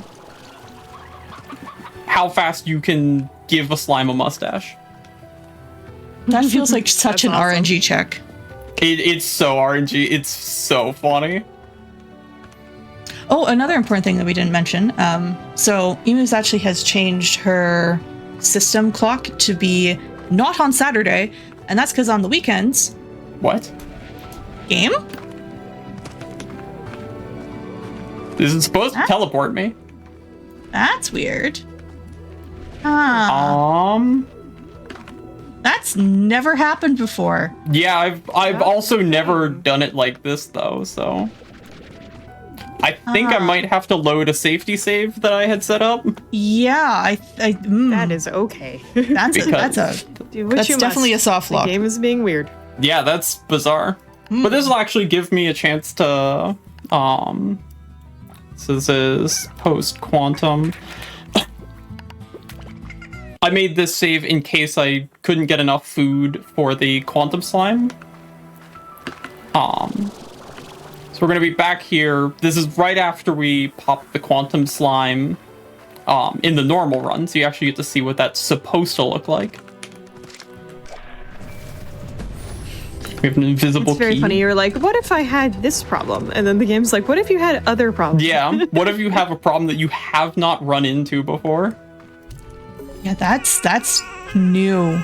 I don't think I've ever seen. I wonder if it's because you emergency. Yeah, it almost has to be. Like emergency return while it was happening. Yeah. Yeah. Yeah. That makes sense. Anyways, welcome to the Glass Desert. This is the final area of the this game. is the last section of the game. In any percent, this is where you will get the last Hobson note to finish up the game. And we're just gonna miss that, unfortunately. There we go. But there is also 3 Gordos in here that we have not seen yet because they are exclusive to the Crystal Desert. The first of which is the Dervish Gordo, which when you asked about favorite Gordos, I completely forgot about the Dervish Gordo. Yes, Dervish Gordo is a. He spins. He's such a happy little fella. So He's cool. very cute. But yeah, as I was saying, so Emu has actually changed her system clock to be not on Saturday because on Saturday, the game does different things if it's a weekend day. It's very weird. So we have to change our clocks because we're running on a Saturday. So yeah, the boxes that I've been using, like the crates that I've been popping at various points, on the weekend, some of them will be replaced by like festival boxes, or I forget what they're exactly called. But they don't drop anything useful for the speed run, so we don't want to be on a weekend because the boxes are important. And it also spawns an additional Gordo called the Party Gordo. It's very funny. It has a little party hat and some fun sunglasses. But yeah, so we don't want that for the speedrun.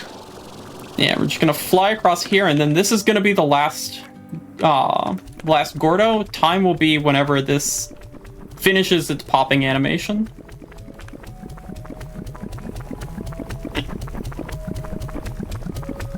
Mosaic's very good too. And time. GG.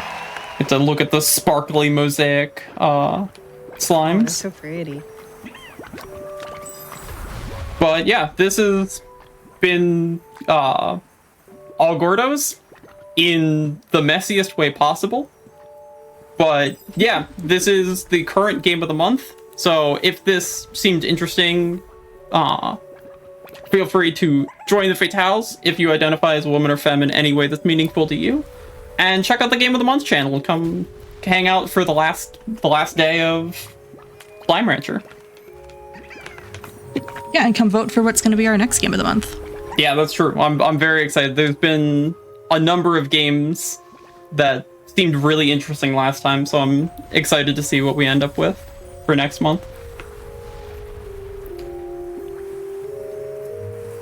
Any other shout-outs from either of y'all? I think I've given most of my shout-outs throughout the run. Slime Rancher community is lovely. Specifically, Rockan for making an amazing guide. Also like to shout out my partner, who I know is downstairs watching right now. It's been great to have their support. And so, go ahead. Yeah, shout outs to you for one coming and following my crazy idea of, hey, let's learn the co-op run together, and then having me on Tony Comms. Yeah, I'm excited to keep working on that with you. But yeah, thanks for having me on, and thanks Satan for hosting this Game of the Month special. Well, of course, this has been an absolute delight, and that was so much fun to see not only the really cool movement and mechanics, but also you just deal with what Slime Rancher threw at you. Thank you very much for being on and for showing us this game. And after the break, we've still got 2 more runs coming up today, by the way. I know. Amazing stuff. After the break, we're going to see another game all about really, really cool movement. N++, an absolute classic. So stick around for that. Don't go anywhere. Bye. Hello, GDQ Hotfix lovers, but of course, we are here with a Frame Fatales takeover. This is the Game of the Month special. We've been already seeing some incredible games, including Slime Rancher, which really tested our our current Game of the Month guide, but she did an amazing job with it. And we are moving on to another game that is incredible with movement. This is going to be so much fun to watch, and an absolute classic in the indie platformer genre. This one has broken layouts before at GDQ, and it's going to break your brain as well. We also not only have our GOTM guide as the runner, but also a GOTM learner as comms, and the person who is responsible for GOTM and everything Fatales existing in the first place, aka Frozen Flygon, aka Court on commentary. So this is N++ intro by Star Ennis. Have fun. Hello, everybody. I'm Star Anise. This is N++ solo intro, and I am joined by my wonderful couch here. Yeah, if you'd like to introduce yourselves. Hello, I'm Uni. This is my favorite platformer of all time. Someday I'll 100% it. Hi, I'm Court. Thank you, Satan, for the introduction. It's very kind. I played this game when it was Game of the Month. It's an amazing platformer. You should totally check it out, and I'm excited for this run. It's awesome. Yeah. All right, shall we get into it? Yes, let's do this. Okay, count me in. 3, 2, 1, go. Okay, so starting off, this is a very simple game overall. We've got left, right, and jump. Those are our buttons. What you can do with it in this game is pretty wild. We're very momentum-based in all of our movement here. We've got a lot of interesting ways we can direct that momentum. And yeah, I'm gonna lock in for a little bit if you'd like to talk about some of the things we're going to be doing here. Yeah, so just basic premise of the game, hit the switch, door opens, get to the door, you beat the levels. We have 125 levels to beat in this category. They're gonna go really, really fast. And you've already seen a lot of our basic momentum tricks, wall jumping to conserve upward height, and jumping off of slopes. You can jump off slopes 2 ways to either preserve speed in going forward or preserve speed in a perpendicular direction. So you're going to see a ton of that to optimize, and you see it start going forward. ridiculously precise jump right there that saves like a second or something.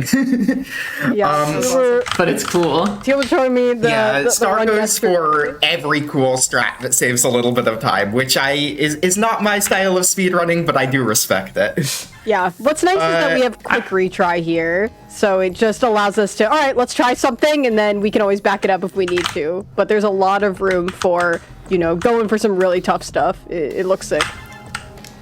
Yo, I'm here to put on a show, so I'll be trying all of the hard strats that I know about at least once. Some of them I am not going to succeed on. Yeah. But New enemy in that last level, sus drones. Okay, yeah. And you also saw just in that last level a corner jump. You can get some very interestingly angled jumps by jumping off the corner of a corner of collision. I don't know where a lot of those are because I don't really know Star's strats, but there's such a high skill cap with corner jumps in this game. Oh yeah. The nice thing about this game is that all of the physics and graphics are vector based, so you end up getting in interesting situations where the reason that these corner jumps work is because the corners that you see are actually very, very tiny rounded edges, which means that you can get interesting slope jump angles off of them instead of just flat ground.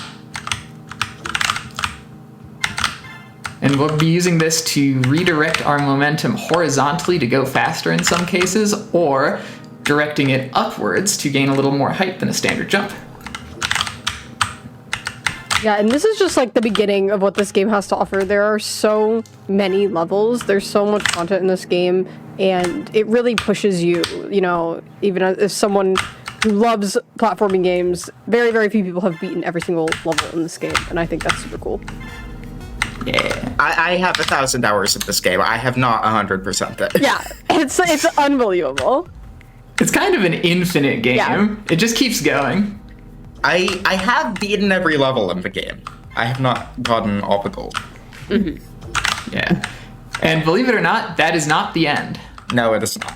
There is, like, as Courtney said, like, kind of a infinite game. Like, this game will be as fun for as long as you want to play it.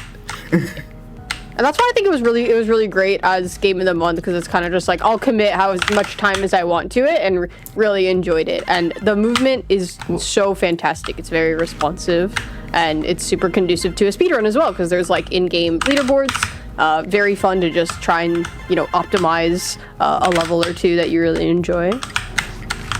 Yeah, I will say, just on the movement, unless you've played this game, it's kind of hard to appreciate just how skilled Star is at this game. Like, everything is so heavily momentum based that unless you do have a sense for movement, like, it looks fluid, and it is even more impressive than it looks. Absolutely. Totally agree. Which is another good reason to play the game. It's really Check it out. good. It's really fun. It's really, really good. I tend to fall in love with this style of game where, like, doing it right just feels so fluid. And it looks beautiful. Dust Force is another favorite of mine that falls in there. Dust Force is... I really like that game, and I had to quit because of hand pain. Oh no. Big circle, yeah! Yay! I love that level so much. We love Big Circle. Encyclopedia Fundamentals Volume 11, the Mega Perp. Genuinely, like, one of my favorite things of this game is the level names. Same.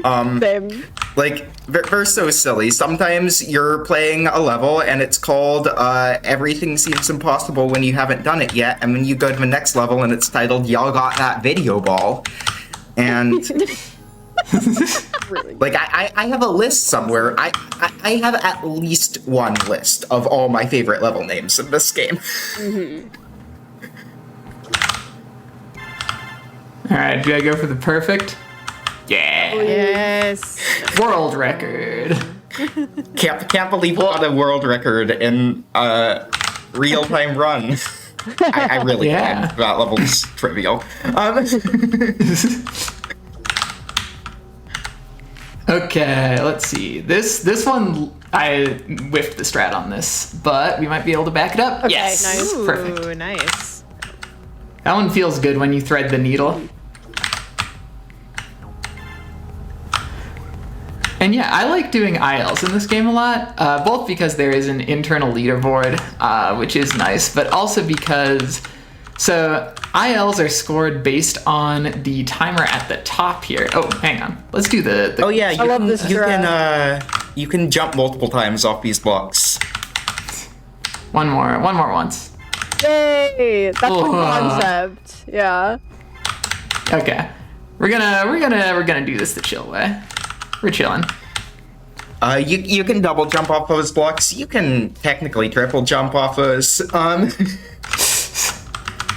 which is more viable than it sounds. But Very oh, I this is a level I've high scored. I'm top 20 on this one. Oh, nice. Yeah, the Yeah, internal leaderboards I've done are a little bit of high scoring myself, but not quite as much. Okay, this technique I've done once.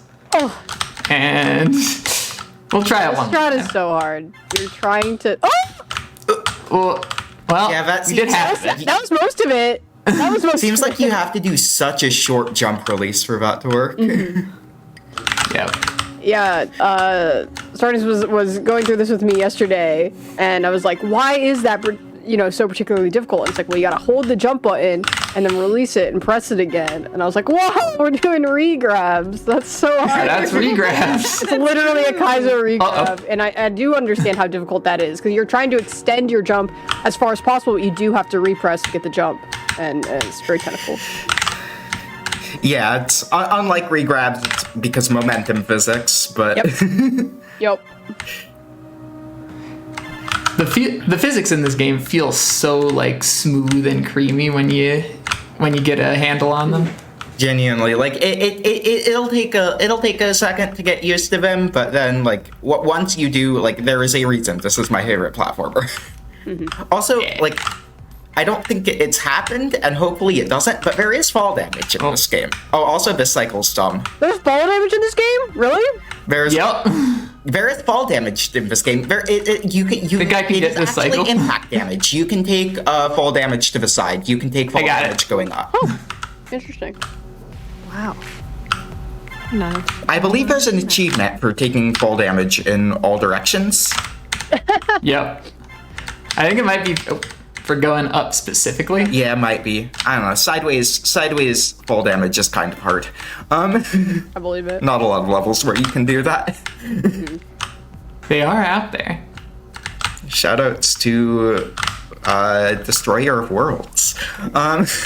Yep. I don't know if we've actually taken Level an that, untimely like, fall counts damage into death deaths. here. Okay. There we go. Pretty clean. Yeah, so like in that level, you saw landing on a slope specifically to prevent fall damage. Oh, a corner jump here. Nice! Let's go. Nice. Oh, that was so good. Clean. Yeah, that level was so clean. That strat is so clean. Very nice. More Okay, we double can try jumping double off these here. blocks. Nice. Saves a little time as opposed to waiting for it to fall all the way down. Yep. Fear. Okay. You know what? Woo! We'll take cycle Least too. interesting level in the run. Yay! Yay. Well, that's my cue to ask Smooth Court. start. What was the process of creating Game of the Month like? And how do you feel about how it's grown in the time since you made it? Woof. Well, I was not the person who came up with Game of the Month. I was that was the founder Muffin. Wow. And basically it was born out of a situation where we wanted to kind of reclaim and have a bunch of Fatals get their submissions on the leaderboard for Pokemon Snap. I participated in that. And then afterwards, it kind of became a situation where we as a group would decide, oh, what game do we want to all come together and learn together? And then it became the more official voting system that we have now. And we now have like a game guide who walks us through it, and it's very enjoyable. I have a fun additional story. Is I learned VVVVV from uni due to Game of the Month, and I ended up racing it with them on Fatales. I learned it like that much, so very cool experience. It became one of my main speed games. That's awesome. Yeah, it was sick. Chat, you Game of the Month could is so find fun your to... speed game through GOTM. Exclamation mark FF. Yeah, Chat. absolutely. I was so scared you were going to take fall damage on that quarter. Yeah. That is something that can happen. This has been sick. Yeah, this has been so fun to watch. Star is really talented at this game. You can tell I'm locking in. Fall like, damage. I'm just... How fall damage works is it is dependent on the angle of what you go into, and since corners are effectively at an angle. What? Okay, what happened there is, so I've been doing a secret little bit of tech at the end of each of these levels, where instead of pressing just go to the next level, I restart the level and then press the skip level hotkey. Which saves about like maybe a half-second animation on each level, but that adds up over the course of the run. However, if you mess it up, it can just spit you out back onto the same level, which is bad. Yeah, I do not do that. I do not enjoy it, but it does save about a minute over the run. So Evil yeah, level. this cycle's sick. No. What? Almost made it. That's fine. We got it this time. We not got it this time at all. We don't got it. We got it this time, though. Okay. Third time's a charm. Oh no. I don't know what they say about the fourth time. They say it's not the charm, apparently. Okay. Fifth time though. That one always works. I agree with that. This is one of the levels in practice. Works. Yeah. New phrase. Yeah. This is the one that in practice. I'm like, this looks brutal, but yeah, there we go. Yeah, absolutely. Honestly, like that was not the part of that I would have expected to be hard, but I guess that cycle was more precise than I thought it was. It's a tricky one. The two methods of ramp jumping and the control of thereof, part the second. There's one in intro titled a quick lesson on when not to jump unless you really know what you're doing, or something like that. Nice. What? Oh, Okay, we're this doing one that actually twice. Another mishap Do it again. with the level reset. Okay, we're actually pretty deep in the run. We've only got a couple more. Yeah, this has been episodes awesome. Yeah. Episodes are groups of 5 levels in this game. They're sort of the normal way of playing this game in not a speedrunning context. Ooh, cool corner jump potential. Saved like a frame or two. Yeah. Yeah. Frame save. What? Okay. I love the level. That level where you just wants you to do ignore more the than thing you or all actually funny. need to. Mm-hmm.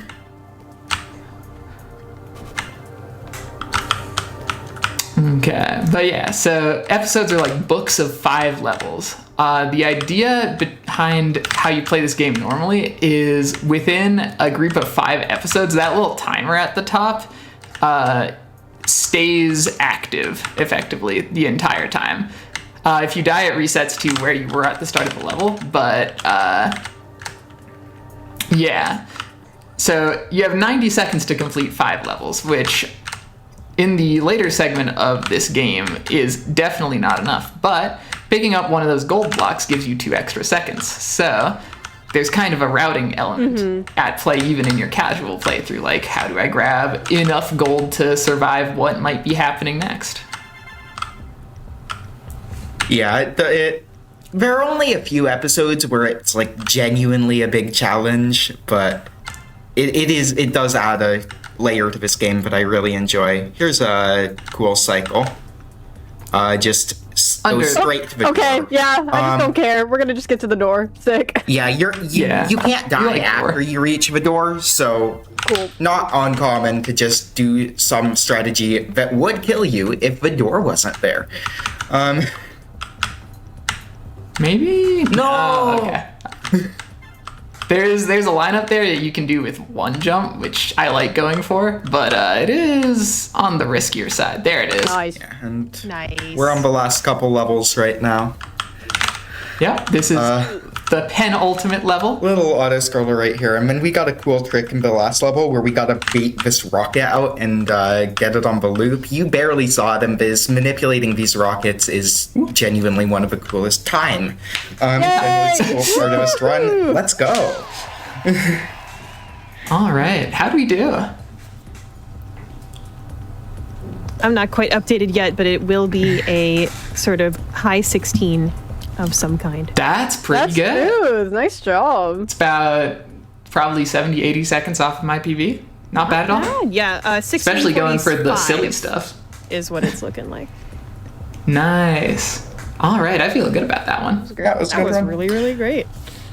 Yeah. Thank you all so much for having me. I've been Star Anise. You can follow me at Star Anise III. That's Star Anise Roman numeral 3 on Twitch. I don't really stream, but it's funny to see how high I can get my follower count without streaming. And yeah, thank you to my wonderful commentators as well. Yeah, it was super fun. Thanks for having us. Yeah. Just one thing, like, this was all very much like the introduction to the game. There is a ridiculous amount of content in this game. It has so much that is both friendly to beginners and advanced players alike.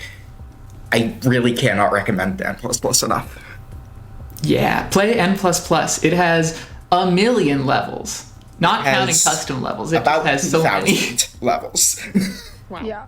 I think I mathed it out at one point, and came to the conclusion that the 100% from a fresh file speedrun of this game is probably going to sit at around 21 hours. I think I got about 25 when I mathed it out. Yeah, wow. So, yeah. It just keeps going. But yeah, thank you so much. Well, thank you. That was really fun to watch. An amazing job. You absolutely crushed it. Thanks all of y'all for joining us, including, of course, our own very own Court, our former Fatals lead, and, of course, both of you all, too. Now, after the break, we have our final game left in today's special. I know, just one more, but it's a really cool one run by one of the most passionate runners I've ever known, who has just taken this game to the absolute limit. Yars Rising is coming up after the break.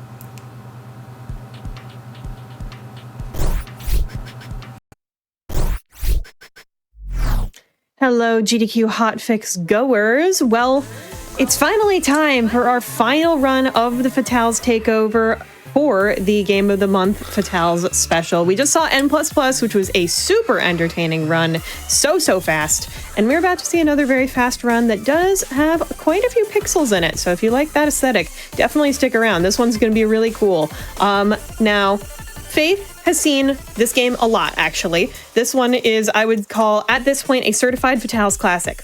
But I would say that the vast majority of y'all, if you've even seen Yars Rising once on the channel, you've probably not seen it done like this. This is going to be quite a bit different in some really fun ways. So right now, we have a really, really cool run.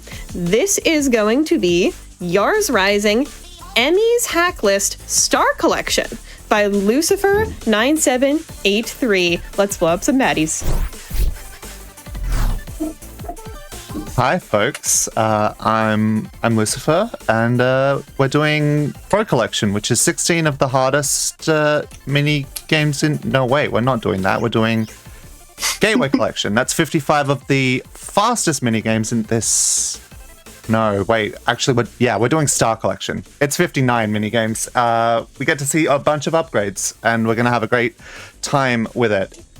Joining me, I have two wonderful commentators. Would you please introduce yourselves, starting with Corey? Yes. Hello, I'm Corey3141. You can find me anywhere by that name. Yeah, hi, I'm Balanceboard. I also go by Ellie and a whole bunch of other stuff on the internet, but most of the time you can find me by Balanceboard. Awesome. So we are doing Star Collection today. I almost confused myself on the names again. And we're going to have a blast as we zip through these 59 minigames. So how about I count us down and we can get started.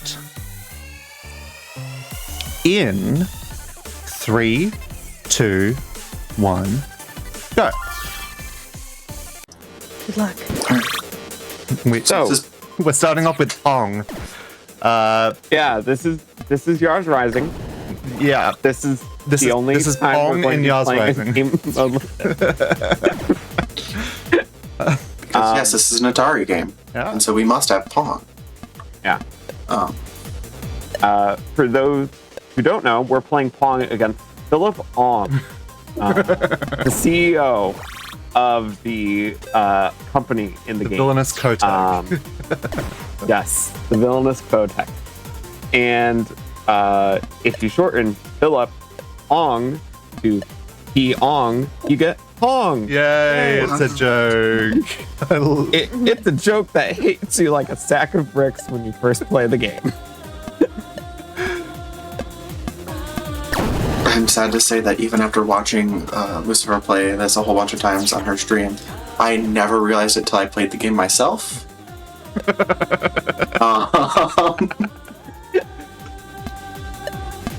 Yeah, it is a game. So yeah, we are just playing to 5, so we just need to score one more point. The AI for Philip gets harder as we score points. That's why the first point was basically free, and every other point is a little bit harder. There's also Pong 11 in Pro Hack List. That is much harder version of Pong. And part of the reason why we're not doing Pro Collection. Yeah. You might have seen my best time briefly for Pong 11 at 203 seconds. It goes typically a lot longer than 203 seconds. I think my first time was almost over 5 minutes. Yep, 5 minutes is about normal for Pong. And that's Pong 5 out of the way. Yay, Pong. Looked like about a 2 minute. P-ong. On now to From here. Yars Revenge. This is the no music portion of the speedrun. I deeply apologize. We all get to hear more of the awesome Yars bangers shortly. Yay, Yars Rising music! Yeah. I need to add some of it to my playlist. Oh god, it's so good. I love the music in this game so much. I want to get a physical CD. Upcoming hacks are based off of the original Atari game. Specifically, the second one.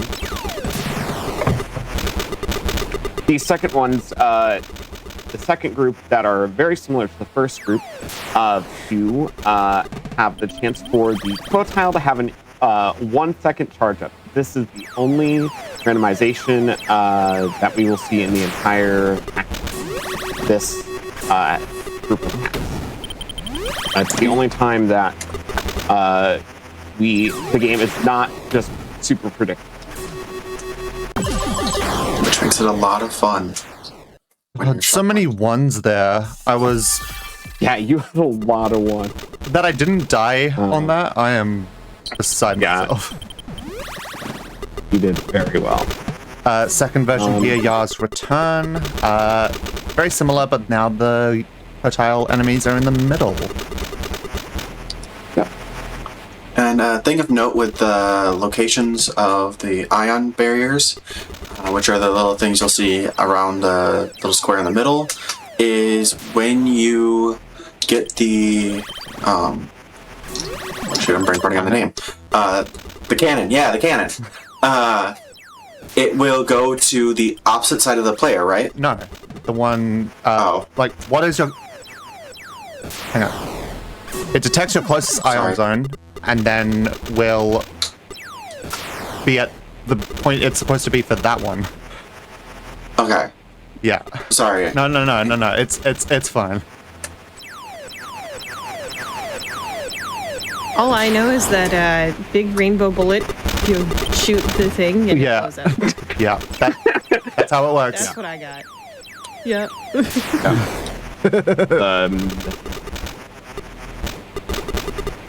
But you have to bite the thing a little bit. Yeah. You can do that. Yes. I know a little more than that. We have to nibble a little bit. Okay. And then there. Nice. Return is done. Oh, we're out of the silent We're out of zone. Yeah. We have one more theater hack here, and then we're going to get into a lot more of this. This one, we are just going to be dodging missiles that are being fired at us and nibbling to these. As you can see, Lucifer has this down to a very quick science of just going back and forth between the top and bottom. And now it's time to mash. Yeah. Zolon shot. We love Zolon shot. Yeah. Except for when you're in a run. Not this, like, in the playing the game, because it's one of the easier ones, but because of that, it makes it really hard sometimes. Yeah. I occasionally will just play myself in trying to go very fast and yeah. So while Lucifer is focusing on this hack, I'll talk briefly about a couple of the different versions of blocks in the game. Right here, we're nibbling at an orange block. These are nibble blocks, and nibble blocks can be shot, but we currently don't have the ability to shoot, right? Well, because the Yar is pink and not blue. Yeah. But magenta is nibble only, cyan is shoot only, orange is either. Yep.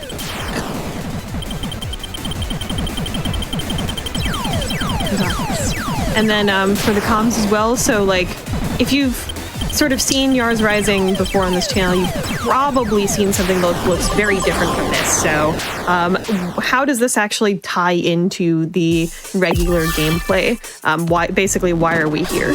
These are the hacking minigames in the story mode.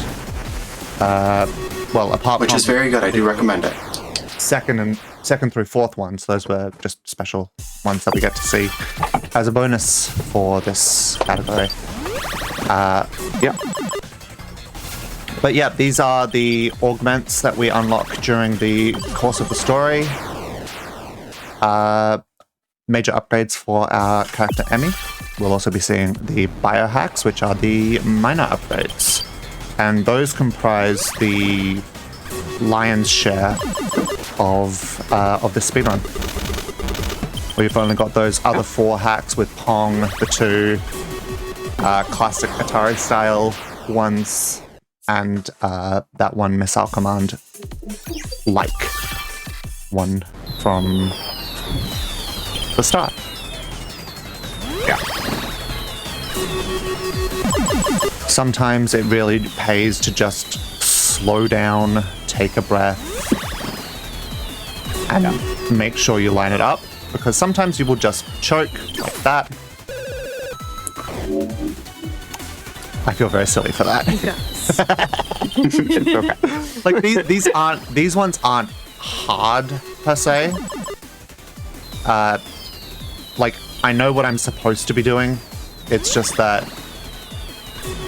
having to keep all of these hacks in my mind as here are the steps that I'm doing in my head of what needs to be done. So shoot. Okay. So I will note here that the optimal for this hack is you want to get all 3 blocks at a time, or else you won't get the won't break them and get the cannon charge for them. Yeah. Got the slow pattern here. So we just wait. Get on the second attack. Yeah, instead of breaking through, we're just going to shoot it as it's coming at us. Time for this section. Yeah. Fly Wings is a very where we just I went too fast. What? Oh no. I have actually never done that before. That has never happened to me before. another one. I get to say the thing. Yeah. Yeah. So this is. Oh, if you just go full forward on all these or full through, you can just get through them pretty quick. And it looks so cool. So, fun fact. Remember earlier when I mentioned that Revenge and Return were the only ones with randomized patterns? That means these droplets are not randomized. These are the exact same every time. Now, it might not look like it because of all of the ways it moves, but they do have a set pattern every single time you play the level. What did you call it the other day, Lucifer? You called it humanly randomized? It's variated enough that it feels random to, you know, our pattern matching monkey brains. But not in the least. Come on. There we go. Nice. Super smooth. Yeah. On to our biohacks. Mayfly gills here. Not Mayfly gills. This is Nymph Whisper. It upgrades the Mayfly gills. Very, very quick hack. These hacks will start to go by quickly. There are a few that are longer, and I will be focusing up for those ones because they do every death on those stings much worse. One thing of note for this one, it is one where you do have to wait a little bit in the start because the ion zone that protects you through the lasers doesn't come immediately. I just hold down, I get the death here. What I do is I tap down and then start holding, and that times it right for the zone to get me through the missile laser. Missile laser? Yeah. Like, in the code, they're missiles. They function like a laser. Yeah. The laser made of missiles. Yeah. Don't think too hard about it, I promise. It makes sense. Thinking too hard about video games is not cool. It's not fun.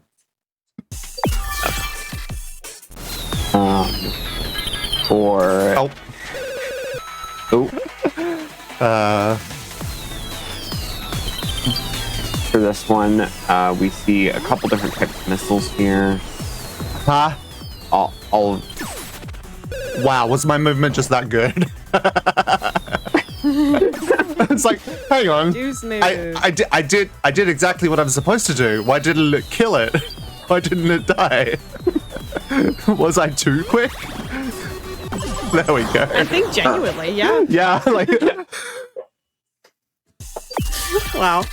It can happen. All right. We're going to need to focus up on this one's one. a serious time, thanks.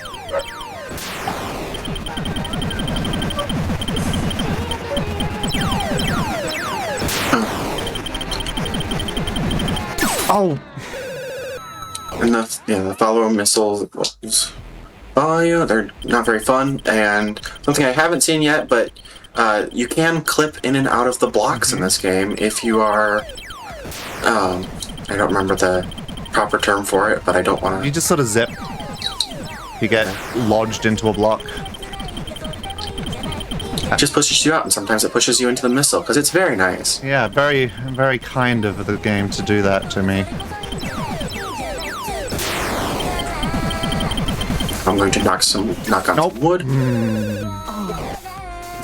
This looks so perilous. Yeah, this is a real toughie. In story mode hacks, we have access to optional upgrades, and reader, let me tell you, that makes it less of a absolute pain.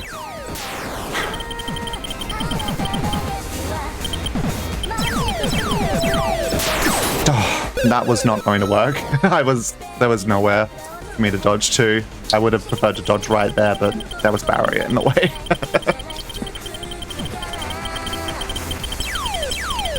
Well, while we're here, I will take the time please. to just remind everyone that while we're waiting for Flame Fatales to come back, we do have another wonderful charity event on the horizon. You all know it. You all love it. Summer Games Done Quick 2026 is going to be live in Minneapolis, Minnesota from July 5th to the 11th, which is coming up real soon. Visit gdq.gg to learn more or register for the event. You still can. You can check out the schedule at gdq.gg/schedule. There's a lot going on in this next one. We've got some really, really cool indie titles, loads and loads of Fatales participating. This might be like up there in terms of amount of Fatales who are accepted or back up in this event. It's going to be really fun. We definitely want to see you there. !SGDQ or go to gdq.gg/schedule. Check that out. Do y'all have anything you're looking forward to, comms, at SGDQ? Definitely the Unbeatable Showcase. Oh, yeah. That's going to be so cool. Okay. Ooh, good job. There we are. Yay. And all right, that was Nibble plus. Yeah. Right? Now it's time for our murder ones. Yeah. Now we get hard up. Mission 1. There are 6 of these. They get progressively harder as we go. And the last... Which means progressively more fun, right? The last couple are also going to need to be serious time for them. Fun the same way that Dwarf Fortress is fun. If you know, you know. Yeah. Oh, yeah. I do not, in fact, know. But yeah, we will be nibbling through hearts on all of these events. And sometimes it's 2. Yeah. Maybe if we're lucky, we'll see 3. Avoiding missiles while we're at it. Wow, it's just one big part. This time, try and stay in the ion zone so you avoid the firefly missile that follows you. Yeah. Yeah. So we can briefly touch on firefly missiles. Yep. They're just very fast. They're fast. They follow you, and in most cases, they will just follow you, go through you, and turn back around. There is one case later where it'll just keep going with a special hack.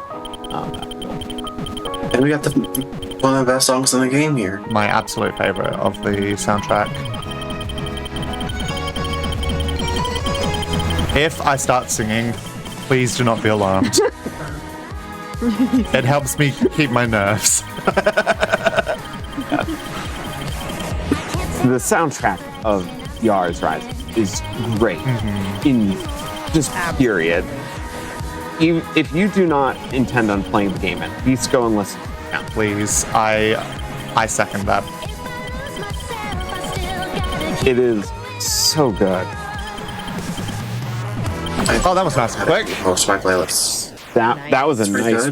I didn't even get bullied by the heavy volley late. That happens if there's too few blocks remaining. Yeah. So here we're just going to try to eat away at these parts. I got reckless there. I shouldn't be going for diagonals. It just gets me nudged into blocks and gets me killed. Like that. I love hubris. Subtle foreshadowing. The Yar on these blocks is surprisingly slippery when it comes to diagonals. I think that is probably what got me killed the most in my casual playthrough, was slipping off a block that I was trying to nibble away at. Yep. What was that? That was just me not paying attention. You're good. You got this. Yeah.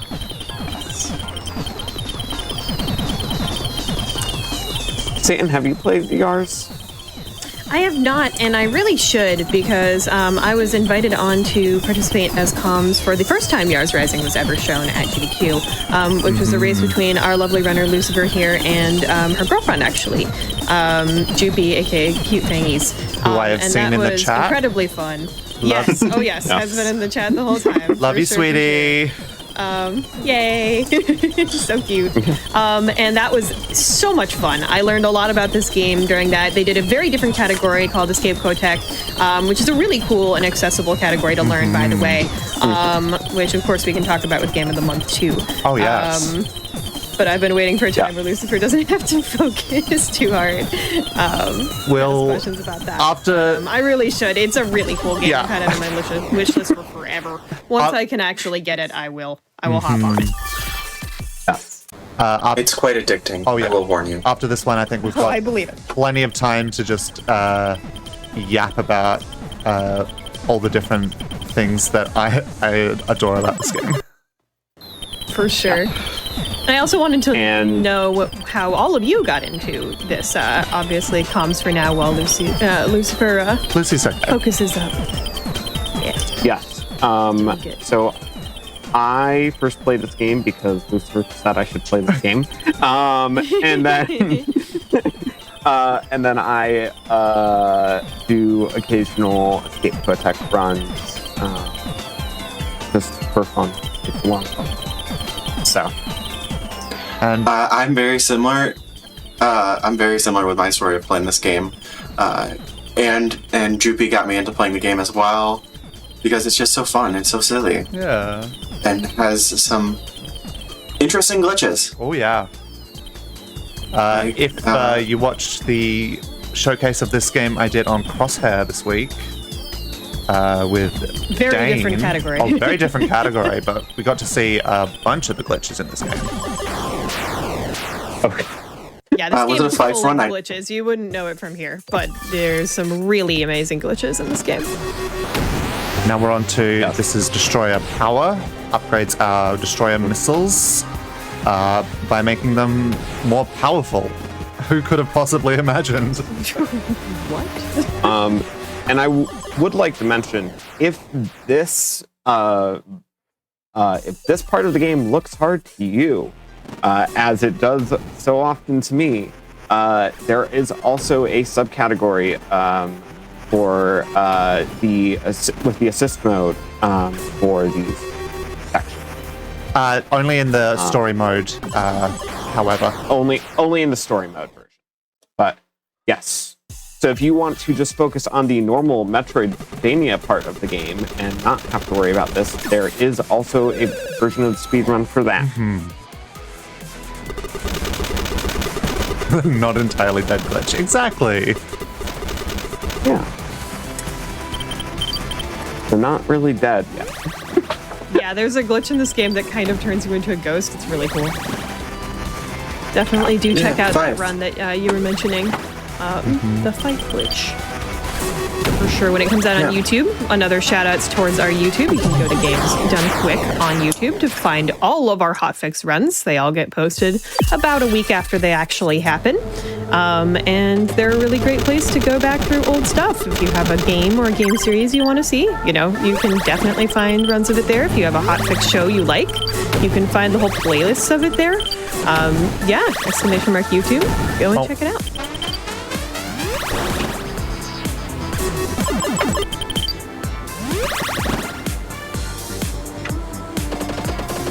Let me in. Let me in. Thank you. The Yara is exactly wide enough to fit through a 2-block gap. Yeah. Nice. It does not feel like it sometimes, though. So, Lucifer, how was the experience of being the GOTM guide for this game? Oh, especially with, as we've been talking about, it has so many different categories and so many different ways to play. How was that experience teaching everyone? It was such a great time. While it was Game of the Month, we even managed to find a new glitch where we could clip through a barrier that was otherwise just a bit of a time sink. Really? Yeah. That is interesting. Oh, nice. Yeah. But I had a lot of fun coaching folks, teaching the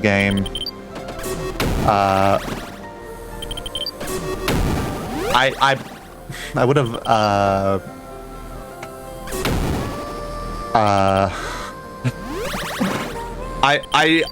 I sometimes find myself wondering what more I could have done to help my fellow Fatales out. But honestly, I had an absolute blast. Getting to chat with people about this game is always so much fun. I love this game, and I love sharing it with people. And it's like, I don't try to keep secrets about the games I speedrun.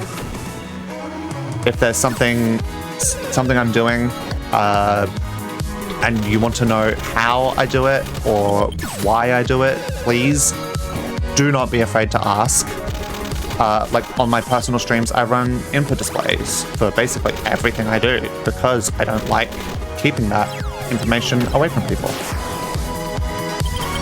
This hack is quite loud, and I am upset that the balance is bad for it. It is distractingly loud. We got through. Here we've got another Firefly missile. We have, and shoot only block. Oh. I dodged into it.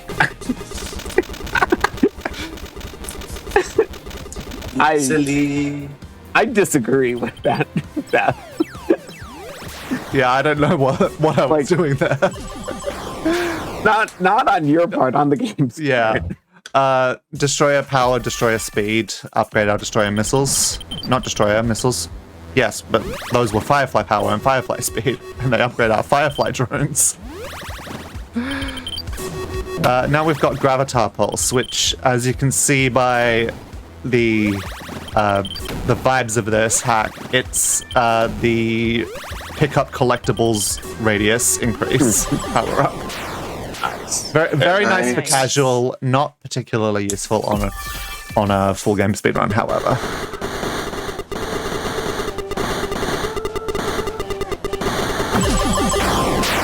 That was Ladybug Charm.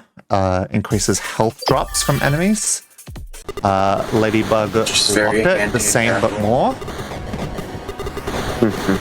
Now these little guys got missiles. Who gave them missiles? Responsible.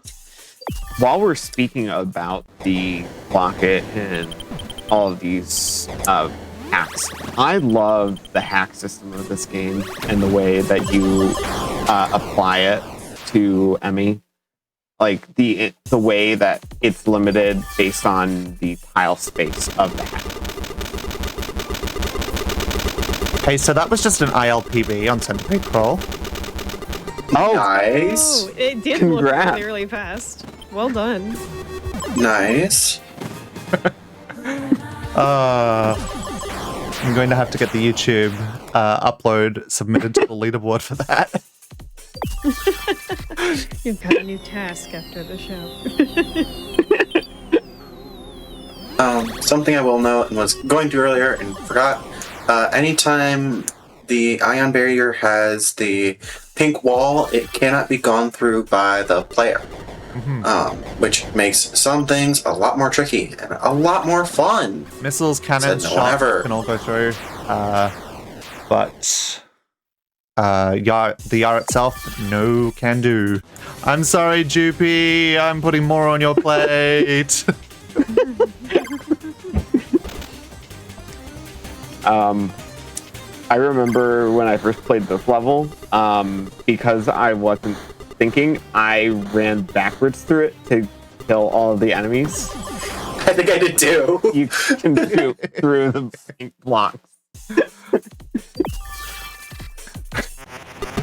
This one is kind of just a spray and hope because you gotta just try and avoid the missiles because they will block your shots.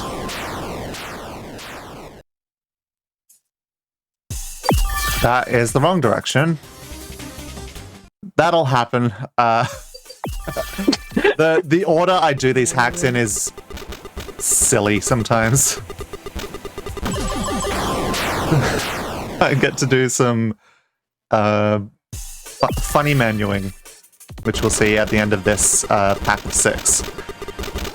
These 6 here are the Zolon Impact hacks, which were also featured on that Crosshairs run, as we did the category, where we get all of the shot upgrades for the damage. Yeah, for Shooty and the Beast.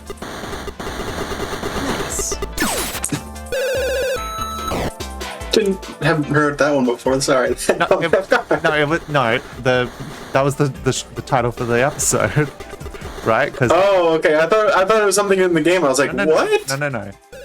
It was Yars Rising, which is the Shooty, and then I Am Your Beast. Right. Which is the Beast. Shooty and the Beast. Dane's funny.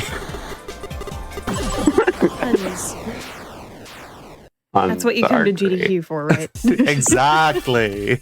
It's what I come to GDQ for.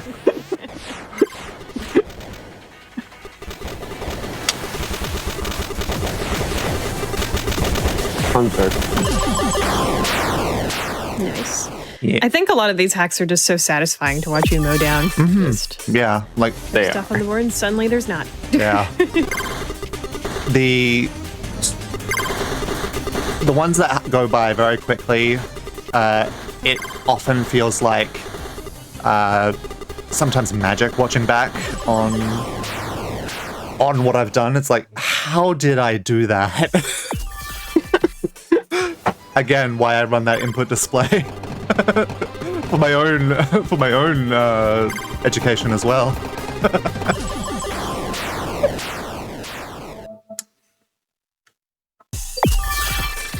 Slight jump to the right there, dodges the block, and also baits the missile a bit to the right, so I can dodge left and go around it to get to the key, to unlock these blocks, to start shooting them. This missile is on my tail, and I do not like it. Thank you. Wow, There we that was are. mean. Yeah, Good that job. was a very mean one. Nope, that is the wrong. Oh, I guess we are doing gateway now. No. I was supposed to go category down and then up, and not category down and then down. Surprise shot. Something. Now we get our hacking upgrades. I was about to say, we're on to our hacking upgrade, which we will actually see what they do, because the way that the hacking upgrades work is they adjust the way it Okay, so this is the auto fire. Auto fire. It's Problem so is, slow. Mashing is so much faster. And fun thing for this game, it had the speedrun boards allow for a turbo, which is what, 8 presses a second? 8 per second, yeah. Which I believe is faster than what auto fire is it not? Much faster than auto fire. Yeah.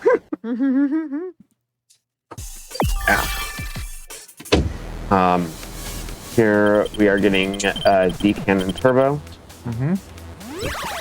which you'll see makes our missile much faster. Our cannon goes blink and you'll miss it. So quick. It is wild. Here's heavy heavy cannon just absolutely shreds through blocks. This is the second best, right? Fourth. I would say fourth. Fourth? Okay. Here we've got cloaking. We'll want to focus up here. Can't take cover from the ion zone, from the missile in the ion zone very effectively on this hack, so greatly incentivizes using the cloak.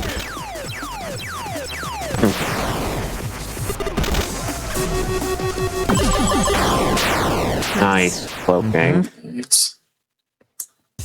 Nice and quick.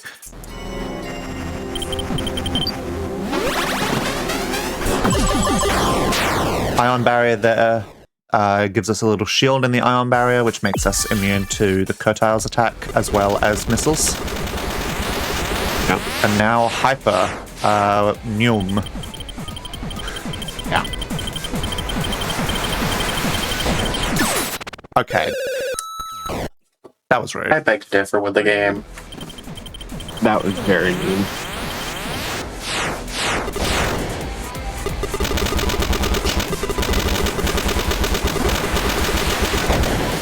Yeah, here you'll see us. We have to pink block. We have to shoot the blue ones and the orange ones. We can do whatever.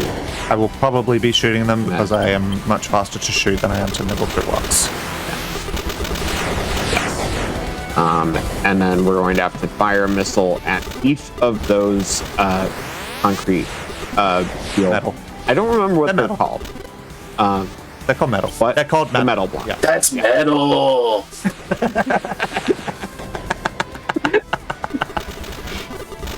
So true. Sorry. I would also like to point out that my shots are detonating these launching missiles and causing their airbursts to happen prematurely.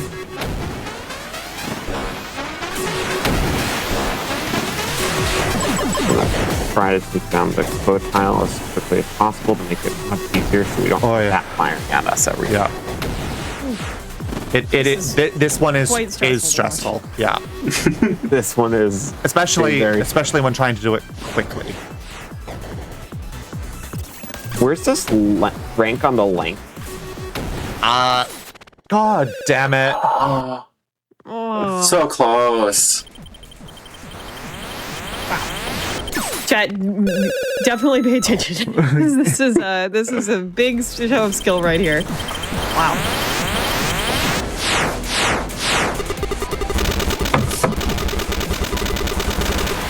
Yeah, they make this look a lot easier than it is.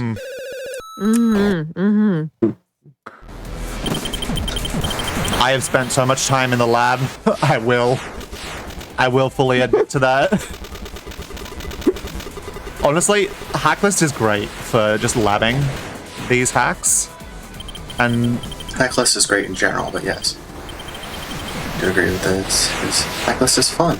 Yeah, it is. The hacking minigames are probably my favorite part of Yars Rising.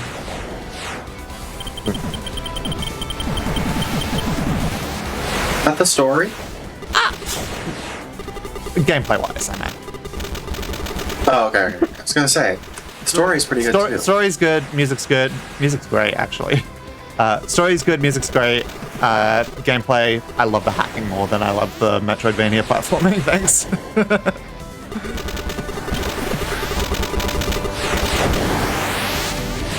This game has a little bit for everybody. Oh, yeah. We were talking about puns earlier, and I do think this humor also is very good in the game. Emmy, who we unfortunately do not hear any of her lines during this, is quite quippy. We sure is. got to hear so many of Emmy's clips on that crossover. Another good reason to go check it out if you want a taste of the dialogue from Yars Rising. For sure. Or you could play the game. Or play the game. Play the game. It's not too expensive. It's like $30 on Steam. $20 on Steam. There we are. I think I got it for 20, maybe? I think it might be 20 US. I live in Australia. Regional pricing is a scourge. We have one more. Yep, this is the last one. At the end of this hack, that will be time. It'll go by quick. This is the best hack hour in the game. GG. Game. Woohoo. Well done. Oh, thank you all so much. Thank you, Satan, for having me on. Thank you, Corey. Thank you, Balance Board, for being here and commentating for me. I had a blast.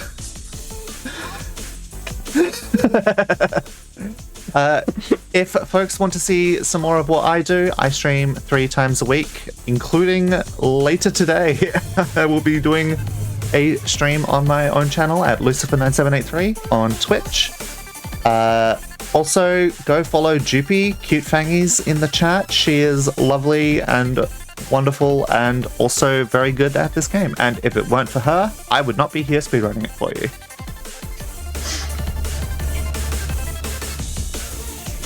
Folks, and shoutouts, Corey. Yeah, any shoutouts from the commentators? I just want to shout out Lucifer and how great and good Lucifer is at teaching this game. There are some great guides out there. Go check them out. Lucifer and Jupi have both put a lot of work into making them accessible and easy to understand if you're picking this up, even as your first. Yeah, I also second. I thank Lucifer and Jupi for both getting me into this game and helping me out on my casual playthroughs and speedrunning. And thank you for having me on, Lucifer, and by an extension, Hotfix. Yeah, thank you all so much for being here with Yars Rising. Absolutely lovely game. Definitely a classic these days here on the GDQ channel for Fatales. And I had an absolutely lovely time with y'all. And of course, as a reminder, this was our Game of the Month Fatales special. What a lovely time. I had such a great time exploring all of these games and talking to all of the people who taught these games. If you want to either learn a GOTM game or propose a GOTM game for you to teach the rest of the Fatales, if you are a Fatale or would like to be a Fatale, !FF in chat, go on over to the Game of the Month or GOTM channel. Right now we have Slime Rancher still here for another day, but only for literally another day. The next vote is going to be very, very soon, so if you would like to propose your own game, this is the time. We also have the Frame Fatales Game Jam. Team building is starting on Monday for that, so that's another one where if you would like to participate in our very first Game Jam, please go ahead and get yourself in there as soon as you can. We would love to see you in there. People who have all types of range of game development skills or experience are absolutely welcome. Yeah, this was such a fun time. Faith says thank you for watching as well. If you'd like to watch the replay, we'll have it on here, but we are also going to be raiding a little charity marathon called No Glitches Allowed. So stay tuned for that raid, for that marathon. That's going to be loads of fun. And come back tomorrow at 1 p.m. Eastern because we're going to have a Pokemon special full of remake runs. It's going to be really, really good. Thank you for watching, everybody. Bye-bye.